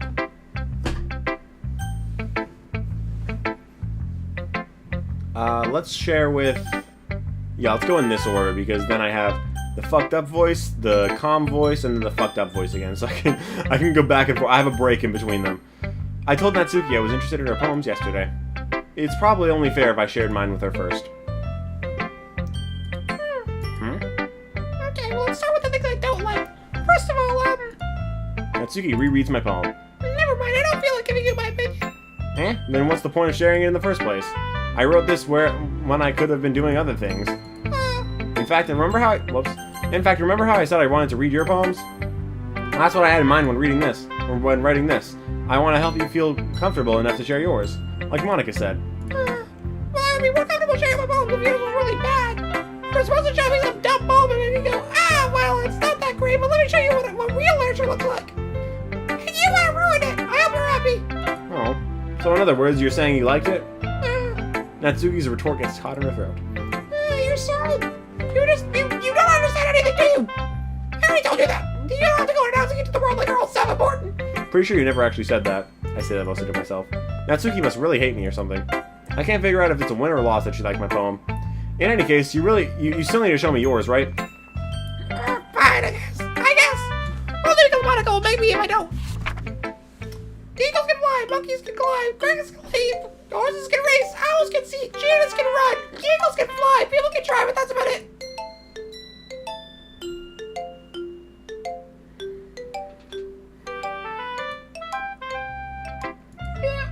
You're gonna like it. I like it. Just be honest. I am. Why are you so convinced that I wouldn't like it? Well, because everyone in high school thinks their writing has to be all sophisticated and stuff, so people don't even take my writing seriously. But isn't the point of poems for people to express themselves? Your writing style wouldn't make your message any less valid. Yes, exactly. I like it when it's easy to read, but it hits you hard. Like in this poem. Seeing everyone around you do everything is hard. I need water. I'm almost done this one too now.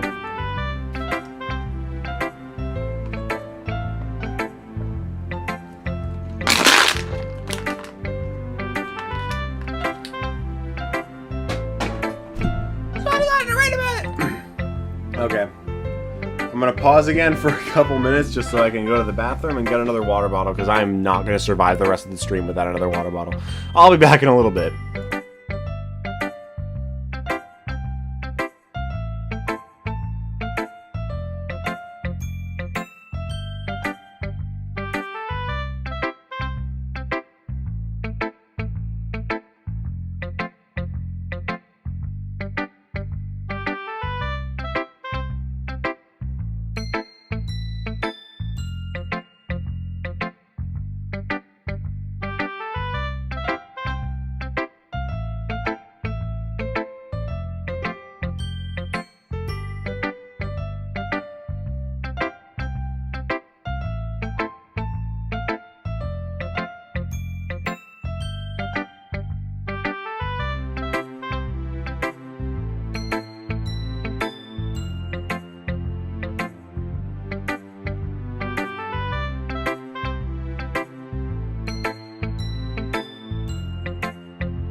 More pretzels.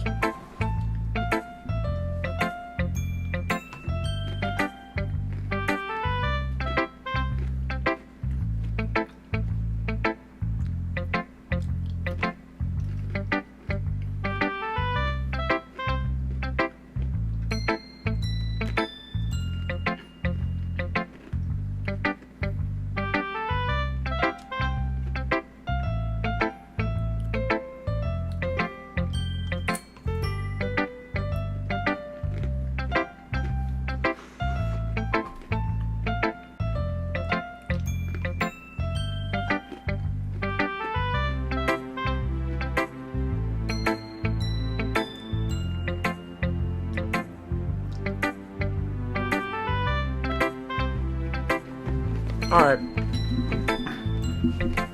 Let's keep going.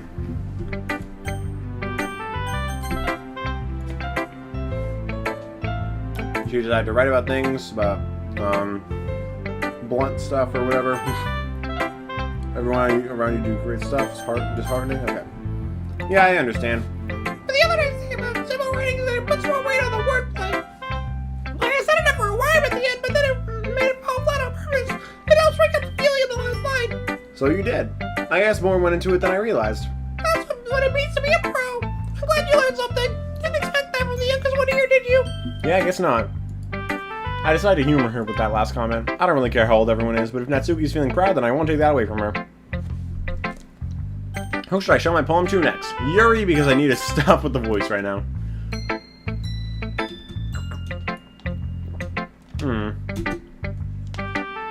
Yuri stares at the poem. A minute passes more than enough time for her to finish reading. So sorry. I forgot to start speaking. It's fine, don't force yourself. I'm not. I just need to put my thoughts into words. Hold on. Okay. This is your first time writing a poem, right? Yeah. Why do you ask? I'm just making sure. I guess that it might be after reading through it, damn. So it's that bad. No! Did I just raise my voice? I'm so sorry. Yuri buries her face in her hands. I couldn't help but notice that it's been several minutes and we haven't really gotten anywhere. It might take Yuri a while to get used to new people. It's fine. I really didn't notice. What were you saying? Right. It's just that there are specific writing habits that are usually typical of new writers. And having been through that myself, I kind of learned to pick up on them. I think the most noticeable thing I recognize in new writers is that they try to make their style very deliberate. In other words, they tend to pick a writing style separate from the topic matter, and they form-fit the two together. The end result is that both the style and the expressiveness are weakened. Once Yuri finds her train of thought, it's as if her demeanor totally changes. Her stammering is completely gone, and she sounds like an expert. Of course, that's not something you can be blamed for. There are so many different skills and techniques that go into writing even a simple poem. Not just finding them and building them, but getting them to work together is probably the most challenging part. It might take you some time, but it all comes with practice and learning by example and trying new things. I also hope that everyone else in the club gives you valuable feedback. Natsuki can be a little bit biased though. Biased? How? Well, never mind. I shouldn't be talking about people like that. Sorry. It's fine. I'm not sure if Yuri is apologizing to me, to herself, or to Natsuki. Do you mind if I read your poem now? Please do. I'd love to share my thought process behind it. Yuri smiles dreamily as if that's a rare opportunity for her, which itself is kind of funny. After all, isn't this supposed to be a literature club? Ghost under the light. The tendrils of my hair illuminate beneath the amber glow, bathing. It must be this one. The last remaining streetlight to have withstood the test of time. The last yet to be replaced by the sickening blue-green hue of the future. I bathe.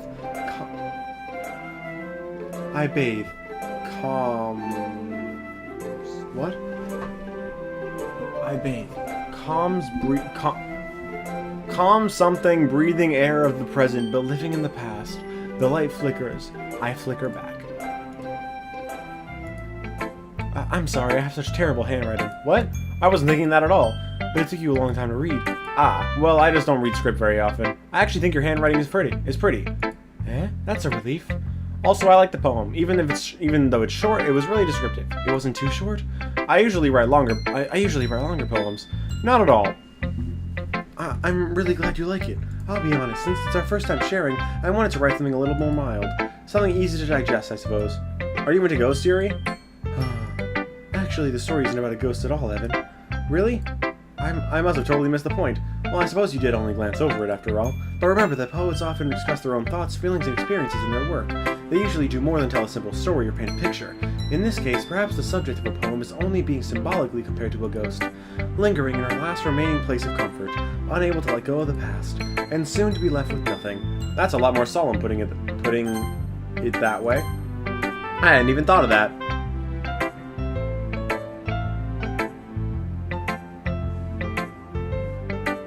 Okay. That's impressive. It's nothing, really. Well, it makes me happy that you think that. Just remember that it won't be long before you pick up on these things, too. Yeah, maybe you're right. I guess I'll have to keep trying. I'm counting on you. Alright, time for Monica.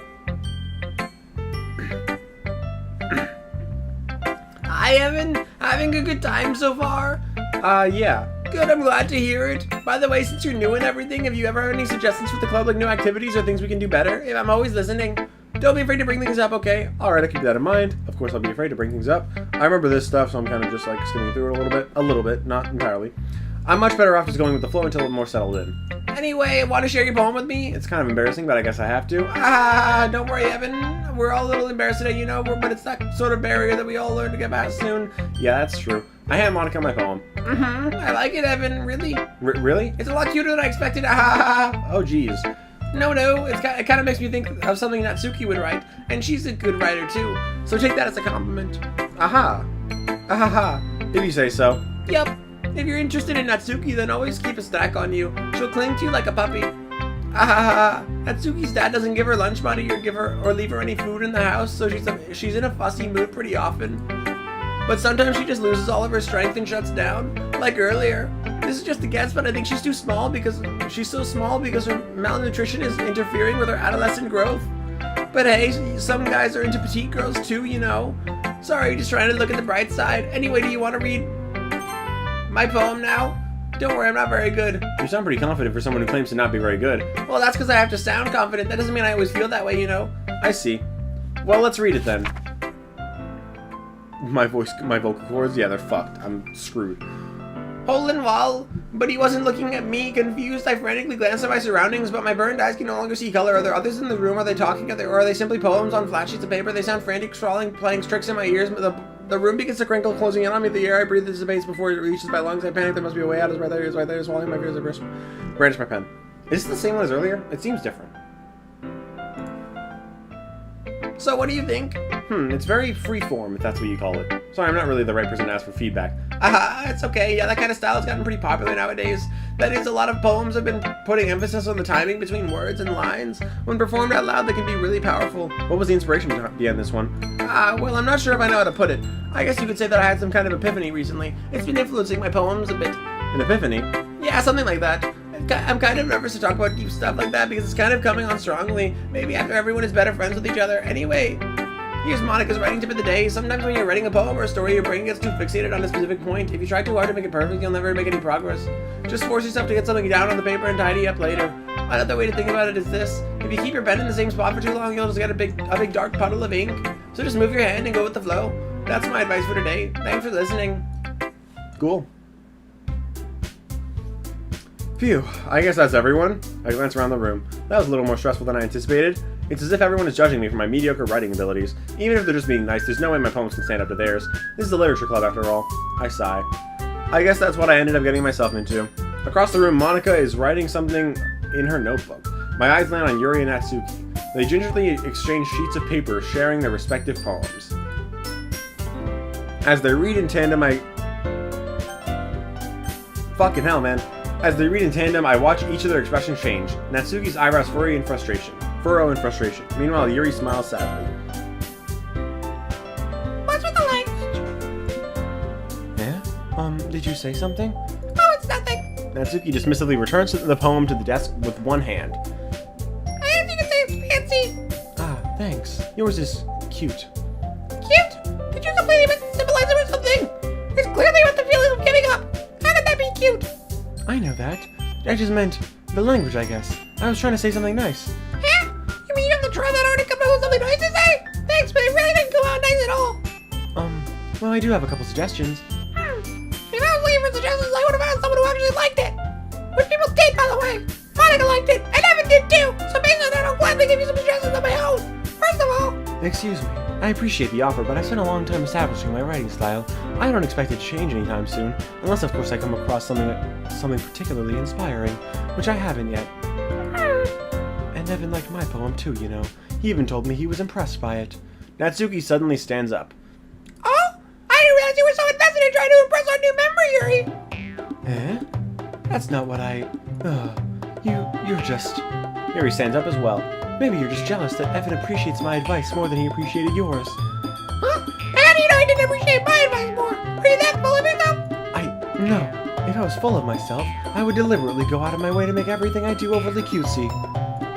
Well, you know what? I was the one whose boobs magically grew a size bigger as soon as Evan started showing up! Natsuki. Natsuki, that's a little This doesn't involve you! This doesn't involve you. Taking out your own insecurities on others like that. You really act as young as you look, Natsuki. Me? Look at that!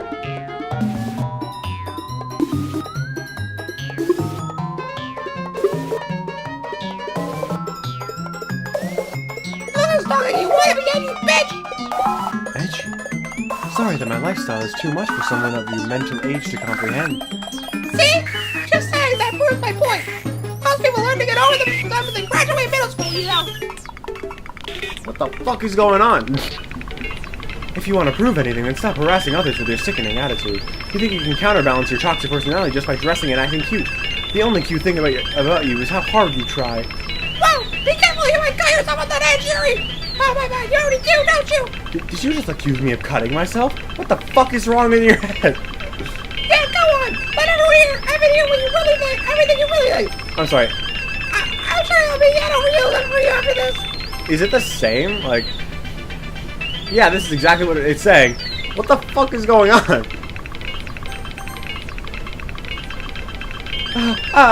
Suddenly, Yuri turns towards me as if she just noticed I was standing there. Evan, she's just trying to make me look bad. That's not true! She started it! What just happened?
Is it zooming in slowly?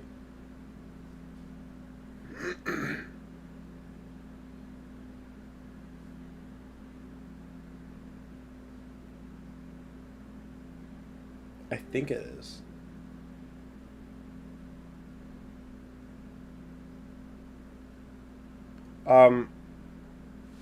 Press button. I did.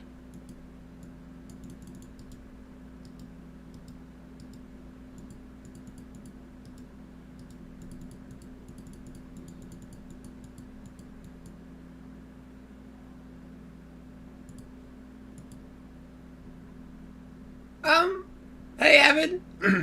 Why don't we step outside for a little bit, okay? Sorry about that. They really shouldn't have tried to get you involved. It's probably better for us to stay out of this. We'll go back inside once they're done yelling. Ahaha. Some president I am, right? I can't even confront my own club members properly. I just wish I was able to be a little more assertive sometimes. What the fuck is going on?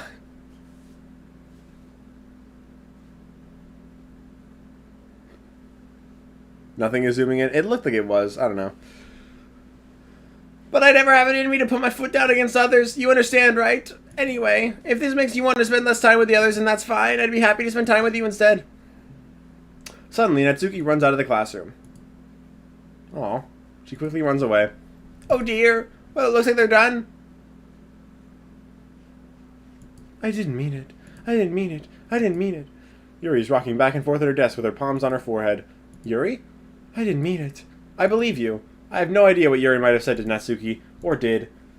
Evan, please don't hate me. Please. I'm not like this. There's something wrong with me today.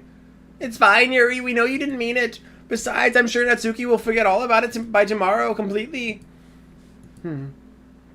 Anyway, the meeting is over, so you can go home now if you want.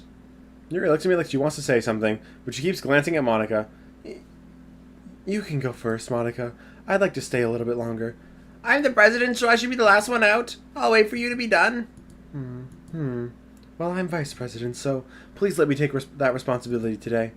It kind of sounds like you don't want me around for something, Yuri. It's not that. It's not that. I didn't get much of a chance to discuss my book with Evan. It would just be embarrassing with you listening. I guess I don't really have a choice, do I? I'm sorry for causing trouble, but I...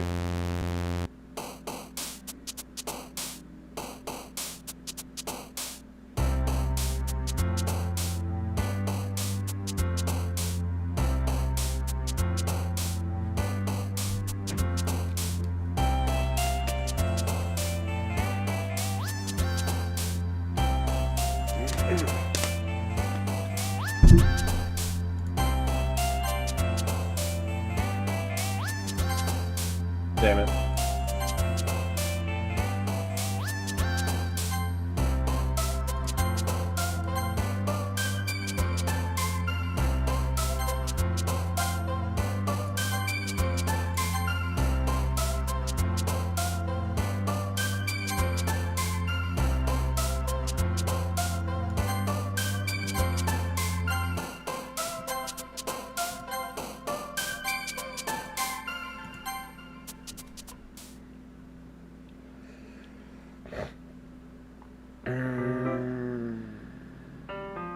Yeah, I watched Obsession a couple days ago. It was really good.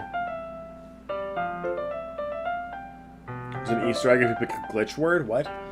Another day passes and it's time for the club meeting already. I've gotten a little more comfortable here over the past couple days. Entering the club room, the usual scene greets me. Welcome back, Evan. Ah, hi, Yuri. I'm not sure if it's me or if Yuri's expression. By the weight of yesterday's, but the weight of yesterday's quarrel still hangs in the air a little. Yuri glances over her shoulder, looking around the room. Give me a second. I want to lower the volume a little bit. Just so there's good. Natsuki's reading manga at a desk. And surprisingly, Monica isn't here yet. Suddenly, Yuri takes my arm and pulls me to the corner of the room. About yesterday, I really need to apologize. Nothing like that has ever happened before. And something just came over me, I guess. I wasn't acting mentally sound. Please don't think that we're usually like this. Not just me, but Natsuki as well. Yuri, I'm happy that you were considerate and apologized. You don't have to worry too much. Even though I've only been here a couple days, I could tell something was off yesterday. Maybe we were just a little extra sensitive because it was our first time sharing poems. But whatever it was, it didn't make me think any less of you. I had already decided there's no way you can be a bad person. And now that you're apologizing, I know you really didn't mean it. Evan, don't say those kinds of things so frankly. They make me a little too happy. I'm really glad that you're such an understanding person. And I'm really glad that you joined this club. Everything is a little bit brighter with you around, and, sorry, what am I saying right now? I just... Hey, have you ever seen Monica? No, I haven't. I was also kind of wondering where she was. Man, Yuri, I guess you haven't either. Yuri is clearly taken aback by how calmly Natsuki is addressing her. No, I haven't. Jeez, I didn't like her at all. I know it's stupid, but I can't help but worry a little bit. What? Why are you looking at me like that? Natsuki, about yesterday, I just wanted to apologize. I promise I didn't mean any of the things I said, and I'll do my best to stay under control from now on. So... Yuri, what the heck are you talking about? Did you do something yesterday? Jeez. Whatever's on your mind, I'm sure it was nothing. I don't even remember anything bad happening. You're the kind of person who worries too much about the little things, aren't you? But... Accept your apology anyway, but I'll keep feel better about it. Besides, it's kind of nice to hear since I was always afraid you secretly hated me or something like that. No, not at all. I don't hate you. Well, you're kind of weird, but I don't hate you either. Natsuki turns to me. You're still a trial, though. Hey! Suddenly the door swings open. Sorry, I'm super sorry. There you are. I didn't mean to be late. I hope you guys weren't worried or anything. Nah. Well, Natsuki was. I was not.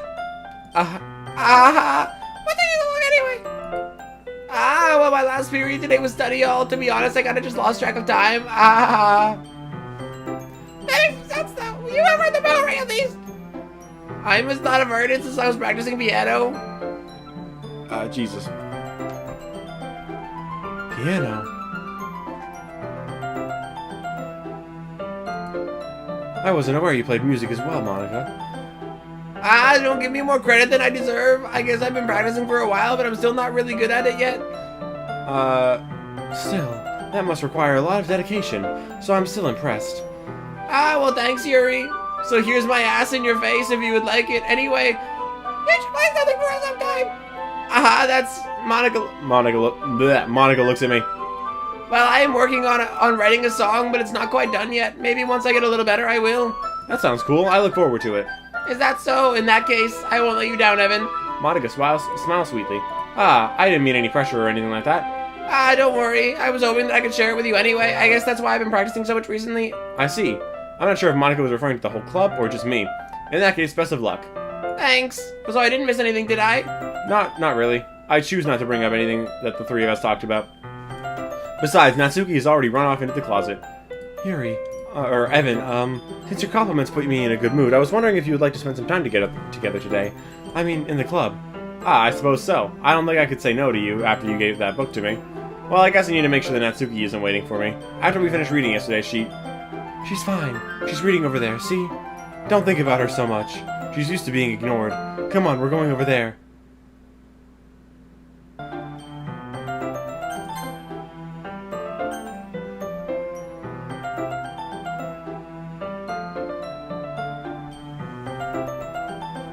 I'm so fucking concerned.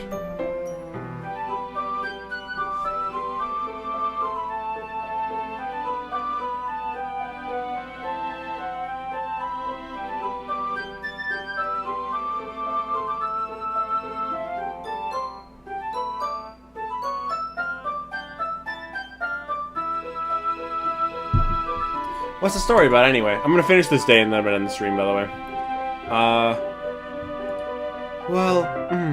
I look at the cover of the book. The book is titled Portrait of Markov. There's an ominous-looking eye symbol on the front cover. Basically, it's about this religious camp that was turned into a human experiment prison, and the people trapped there have this trait that turns them into killing machines that lust for blood. But the facility gets even worse, and they start selectively breeding people by cutting off their limbs and affixing them to... Ooh, that might be a little bit of a spoiler. But anyway, I'm really into it. The book, I mean. Not the thing about the limbs. It's kind of dark, isn't it?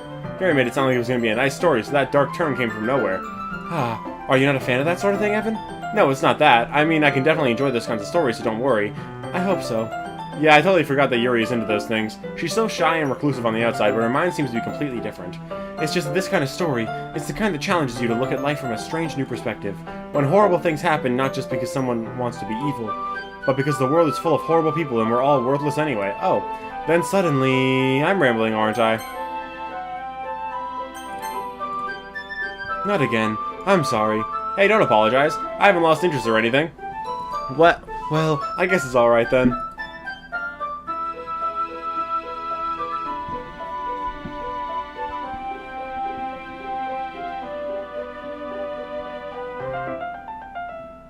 You don't need to warn me, bro. Like, I've probably played way worse games than this, or watched things that are way worse than this, so...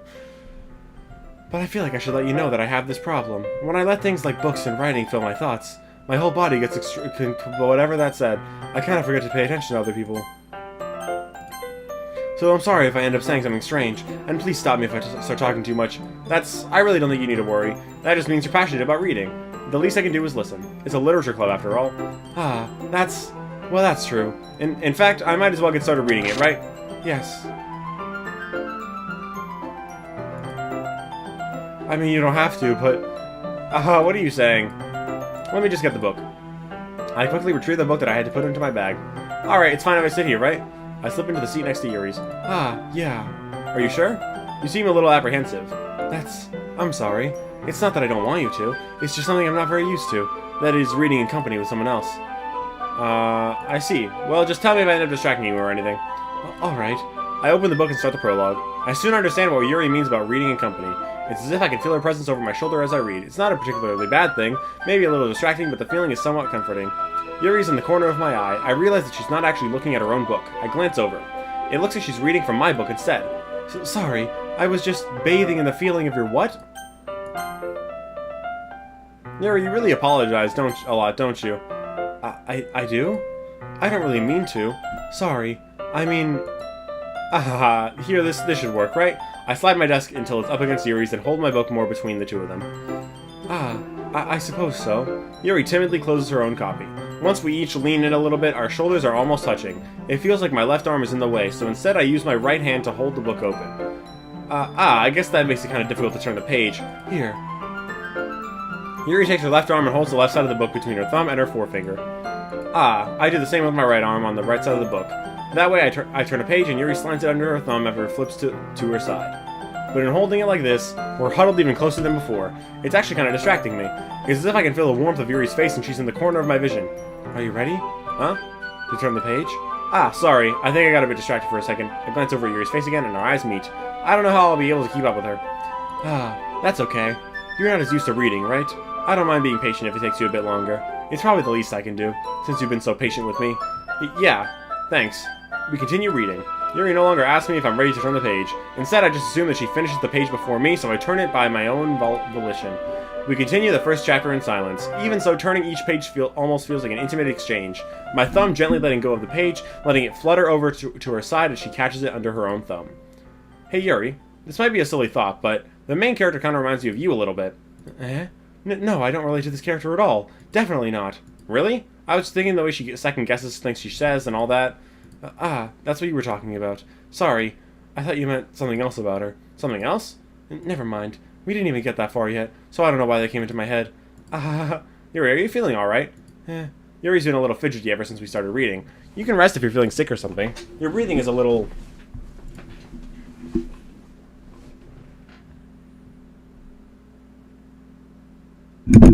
The fuck are you guys talking about? She said she loves your body heat, Evan. Oh. My breathing? Yuri puts her hands on her chest as if to feel her heartbeat. I didn't even know it. Anyway, I'm fine. I just need some water. Alright, don't push yourself. Yuri stands up and practically rushes out of the classroom. What on earth was that about? Evan, did something happen just now? I have no idea. Yuri was acting a little strange, I guess. So you don't know anything? Sorry, I can't say I do. Are you worried? Oh, sorry. Are you worried about her? Oh, no, not really. I was just making sure you didn't do anything to her. No, nothing. Don't worry. I believe you, silly. Yuri just does this sometimes, so it's nothing alarming. Alright, if you say so. Anyway, why don't we start sharing our poems with each other? Shouldn't we wait for Yuri? Well, she might be a while, so I just figured we get started without her. Is that okay? Yeah, I was just asking. I stand up. I make a mental note of where I left off in the book, then I slip it back into my bag. Who should I show my poem to first? That's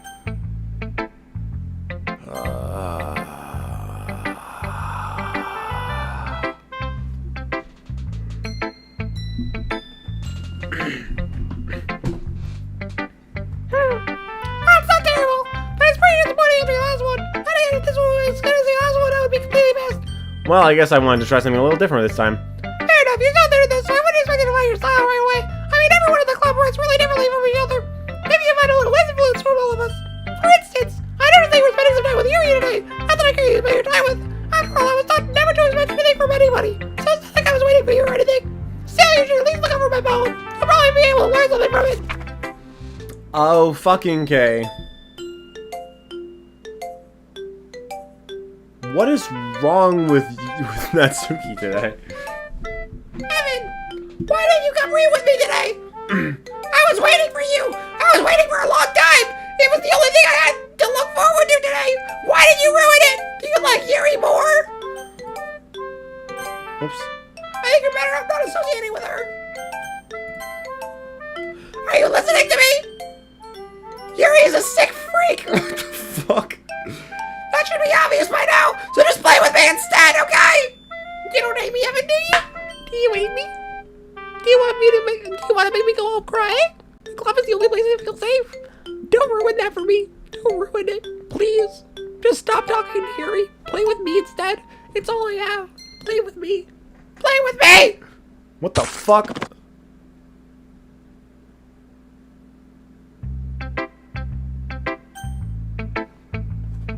What the fuck?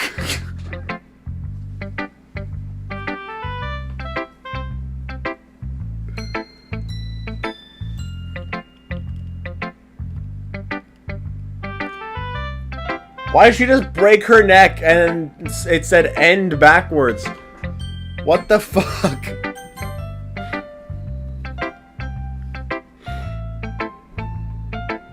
Yeah, I assumed so, but what the fuck? I can Evan was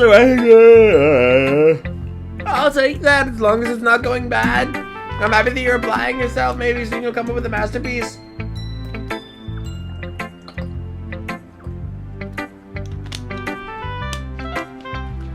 I wouldn't count on that. You never know. Want to share what you wrote for today? Sure, here you go. I'll give my poem to Monica. Alright, great job, Evan. I was going ooh in my head while reading it. It's really metaphorical. I'm not sure why, but I didn't expect you to go for something so deep. I guess I underestimated you. It's easiest for me to keep everyone's expectations low. That way.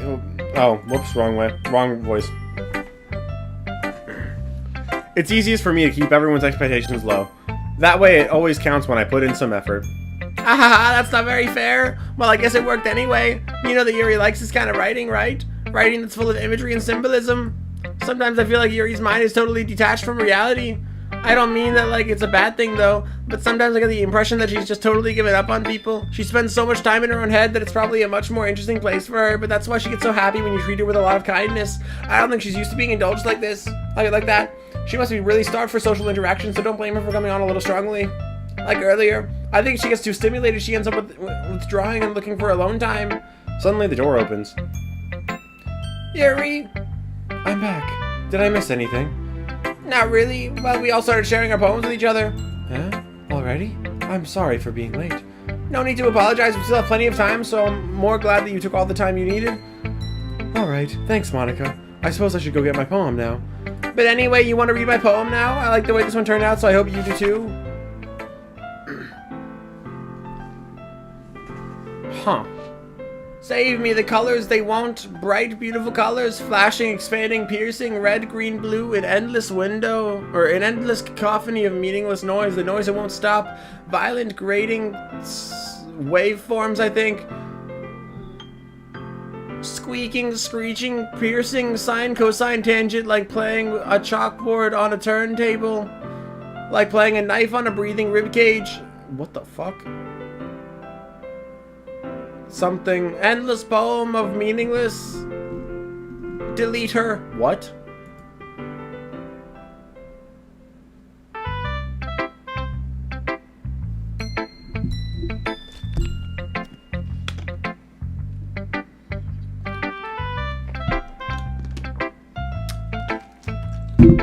Sorry, I know it's kind of abstract. I'm just trying to, well, never mind. There's no point in explaining. Anyway, here's Monica's writing tip of the day. Sometimes you'll find yourself facing a difficult decision. When that happens, don't forget to save your game. You'll never know who am I talking to? Can you hear me? Tell me you can hear me. Anything. Please help me. That's my advice for today. Thanks for listening. What the fuck? Should I show my poem to next? I guess Yuri. I've been waiting for this. Let's see what you've written for today. Yuri smiles and takes a deep breath. I like just holding it. What? I mean, the poem turned out good. It's, well, there are some things that you could work on, but that doesn't really matter. It feels like anything written by you is a treasure. That came out a little awkward. Well, let's move on. Here's the poem I wrote. You don't have to like it or anything. Wheel, a rotating wheel. Turning an axle, grinding, bolt head, linear gearbox, falling sky, 7 holy stakes, a dock ship, a portal to another world, a thin rope tied to a thick rope, a torn harness, parabolic gearbox, expanding universe, time controlled by slipping cogwheels, existence of God, swimming with open water in all directions, drowning, a prayer written in blood, a prayer written in time-devouring snakes with human eyes, a thread connecting all living human eyes, a kaleidoscope of holy stakes, exponential gearbox, a sky of exploding stars, God disproving the existence of God, a wheel rotating in 6 dimensions, 40 gears and a ticking clock. A clock that ticks 1 second every second time. What? Wait, what? That ticks 1 second for every rotation of the planet. A clock that ticks 40 times every time it ticks every second.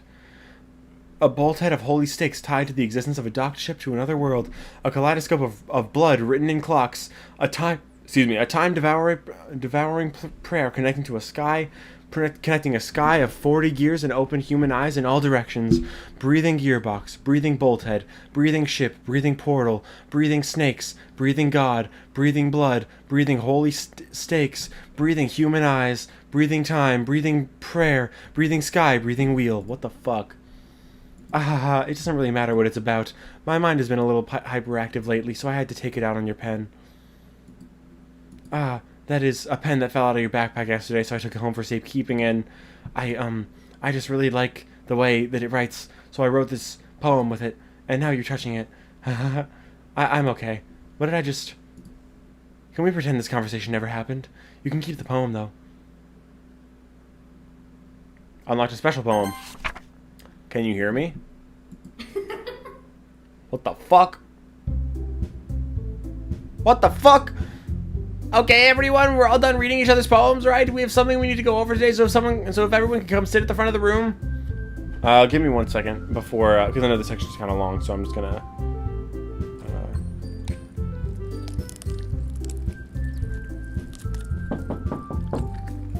I'm streaming, hold on.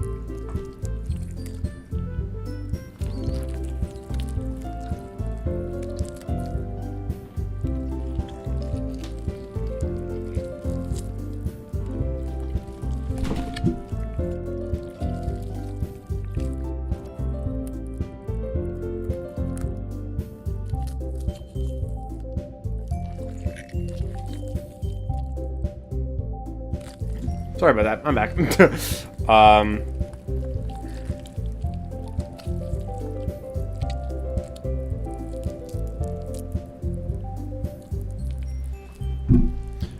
Anyway, what is happening? Is this about the festival? Well, sort of. Do we really have to do something for the festival? It's not like we can put anything together for just like anything good together in just a few days. Why not just embarrassing yourselves instead of getting any new members? Why is the screen red? And why is there gut sounds in the background? Your concern is mine as well. What?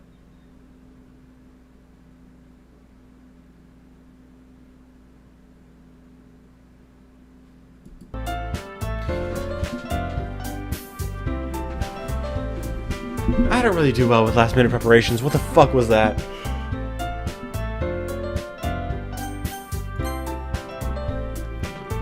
Don't worry so much. We're going to keep it simple, okay? Look, I know everyone's been a little more lively ever since Evan joined it. We've started with some club activities, but this isn't the time for us to become complacent. We still only have 4 members, and the festival is our only real chance to find more, you know? What's so great about getting new members anyway? We already have enough to be considered an official club.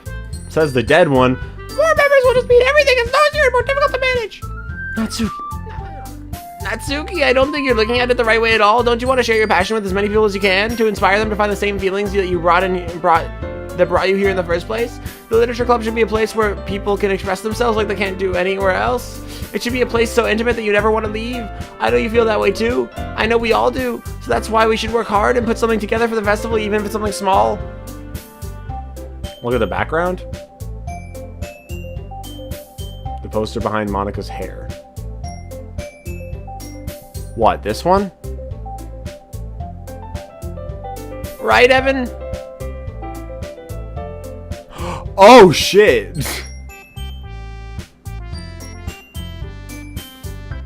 that's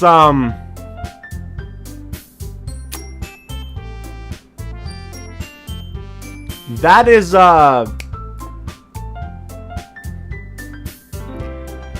that's Sayori hanging. Shit.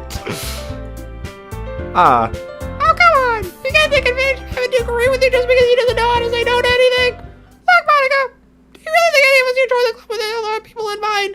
You ain't never even talked until I've joined. As for me, I just like it better here than I do at home. I haven't even passionate about literature in the first place, and that's everyone.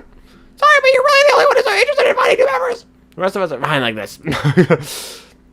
I know you're President Ellen, but you should really consider our opinions for once. Monica is clearly taken aback by Natsuki's words. That's not true at all. I'm sure Yuri and Evan want to get more members too, right?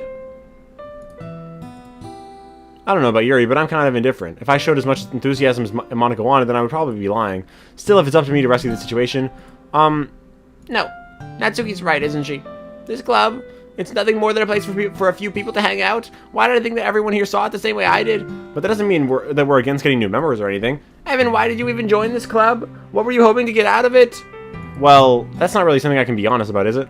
In fact, if I remember, you weren't even given a choice. You weren't even given a choice not to join. Monica sits down and stares at her desk. What's the point of all this anyway? What if starting this club was a mistake? Now you've done it, Natsuki. What, me? I just spoke my mind. Is it a crime to be honest? It's not about being honest, it's about word choice. Besides, you have no right to speak for everyone else in the club like that. You don't understand at all. I just want a place that feels nice to hang out with a few friends. Is there a problem with the club being that for me? There aren't many other places like that for me. And now Monica wants to take it away from me. She's not taking anything away. No, Evan, it's not the same. It won't be the same with the direction she wants to take it. If I wanted that, then I could have just joined any other stupid club. But this one, I mean, at least for a little bit of time, my voice hurts too much, so I'm normal. Things were nice. Natsuki starts packing up her things. I'm going home. I feel like I don't belong here right now. Natsuki ignores Yuri and walks right out of the classroom. This is bad. I don't know what to do. Well, do you have an opinion on the festival? I don't know. I'm kind of indifferent, I guess. Who cares about that obnoxious brat? I mean, she did say that. I mean, I like how nice and quiet the club is right now. And I'm happy... Wait, what? And I'm just happy with you here. But still, I'm the vice president. It's not right for me to ignore my responsibilities like that. Nobody would cry if she killed herself. What the fuck? What the fuck? I should do my best to consider everyone's perspective and make the decision that's right for the club. But what about you, Evan? What do you want to get out of this club? Yuri repeats the same question as Monica. Yuri repeats the same question as Monica. I decide giving an indirect answer is better than nothing. I think the most important thing is for everyone to get along, and for the club to provide something that you can't get anywhere else. I don't think it's about how many members, but rather the quality of each member. That's what will end up making the literature club a special place. I see. I really agree with you. Each member contributes their own qualities in a special way. With each change in members, the identity of the club as a whole will change too. I don't think that's necessarily a bad thing. Stepping out of your comfort zone once in a while. So if you would like to help Monica with the festival, then I'm on your side as well. Alright, well maybe we can all talk to Natsuki tomorrow. Yuri nods. Hey, Yuri. Hey? I know things were a little awkward yesterday, but I feel like you deserve to know that I still think you're a wonderful vice president and also a wonderful friend. Monica. I want to do everything I can to make this the best club ever, okay? Me too. Yeah. Let's all go home for today. We'll talk about the festival tomorrow. Okay, I look forward to it. Shall we go, Evan? Please don't take this the wrong way, but I'm going to chat a little bit with Evan before we leave, just to see what he thinks of his time here and all that. It's important to me as president. Yuri looks a little troubled, but she doesn't protest. Okay, I trust your judgment, Monica. In that case, I'll see the two of you tomorrow. See you tomorrow. Monica waves as Yuri exits the classroom. Phew. Things have been a bit hectic lately, haven't they? Evan, I just want to make sure you're enjoying your time at this club. I would really hate to see you unhappy. I feel kind of like I'm responsible for that as president, and I really do care about you, you know. I don't like seeing the other girls give you a hard time with how mean Natsuki is and everything, and Yuri being a little bit, you know, sometimes it feels like you and I are the only real people here. You know what I mean? But it's weird because in all the time you've been here, we've hardly gotten to spend any time together. I mean, I guess it's technically only been a couple days. Sorry, I didn't mean to say something weird. There are just some things I've been hoping to talk about with you, things I know only you could understand. So that's why. Wait, not yet. No, stop it. Oh, the day just ended. Okay.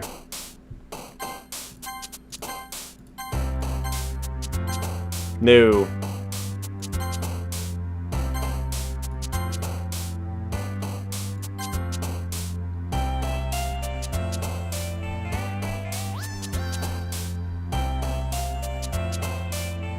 Yeah, I'm ending the stream after this. Was that? What is this?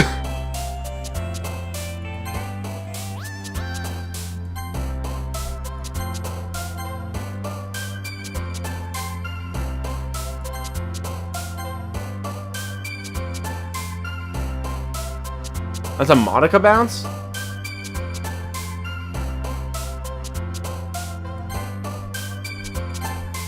No. I think I might have done more for Yuri. I have no idea. I didn't count. The poster's still in the background. Alright. Well, that's where we're ending today's stream, I guess.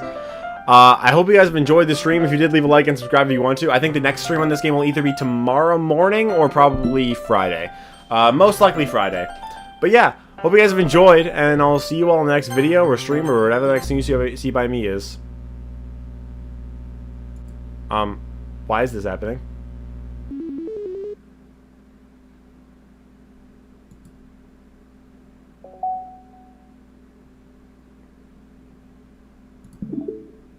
What the fuck?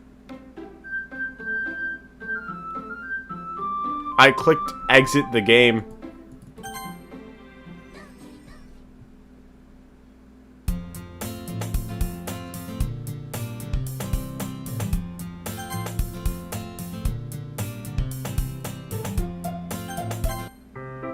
Yeah, okay. I'm confused.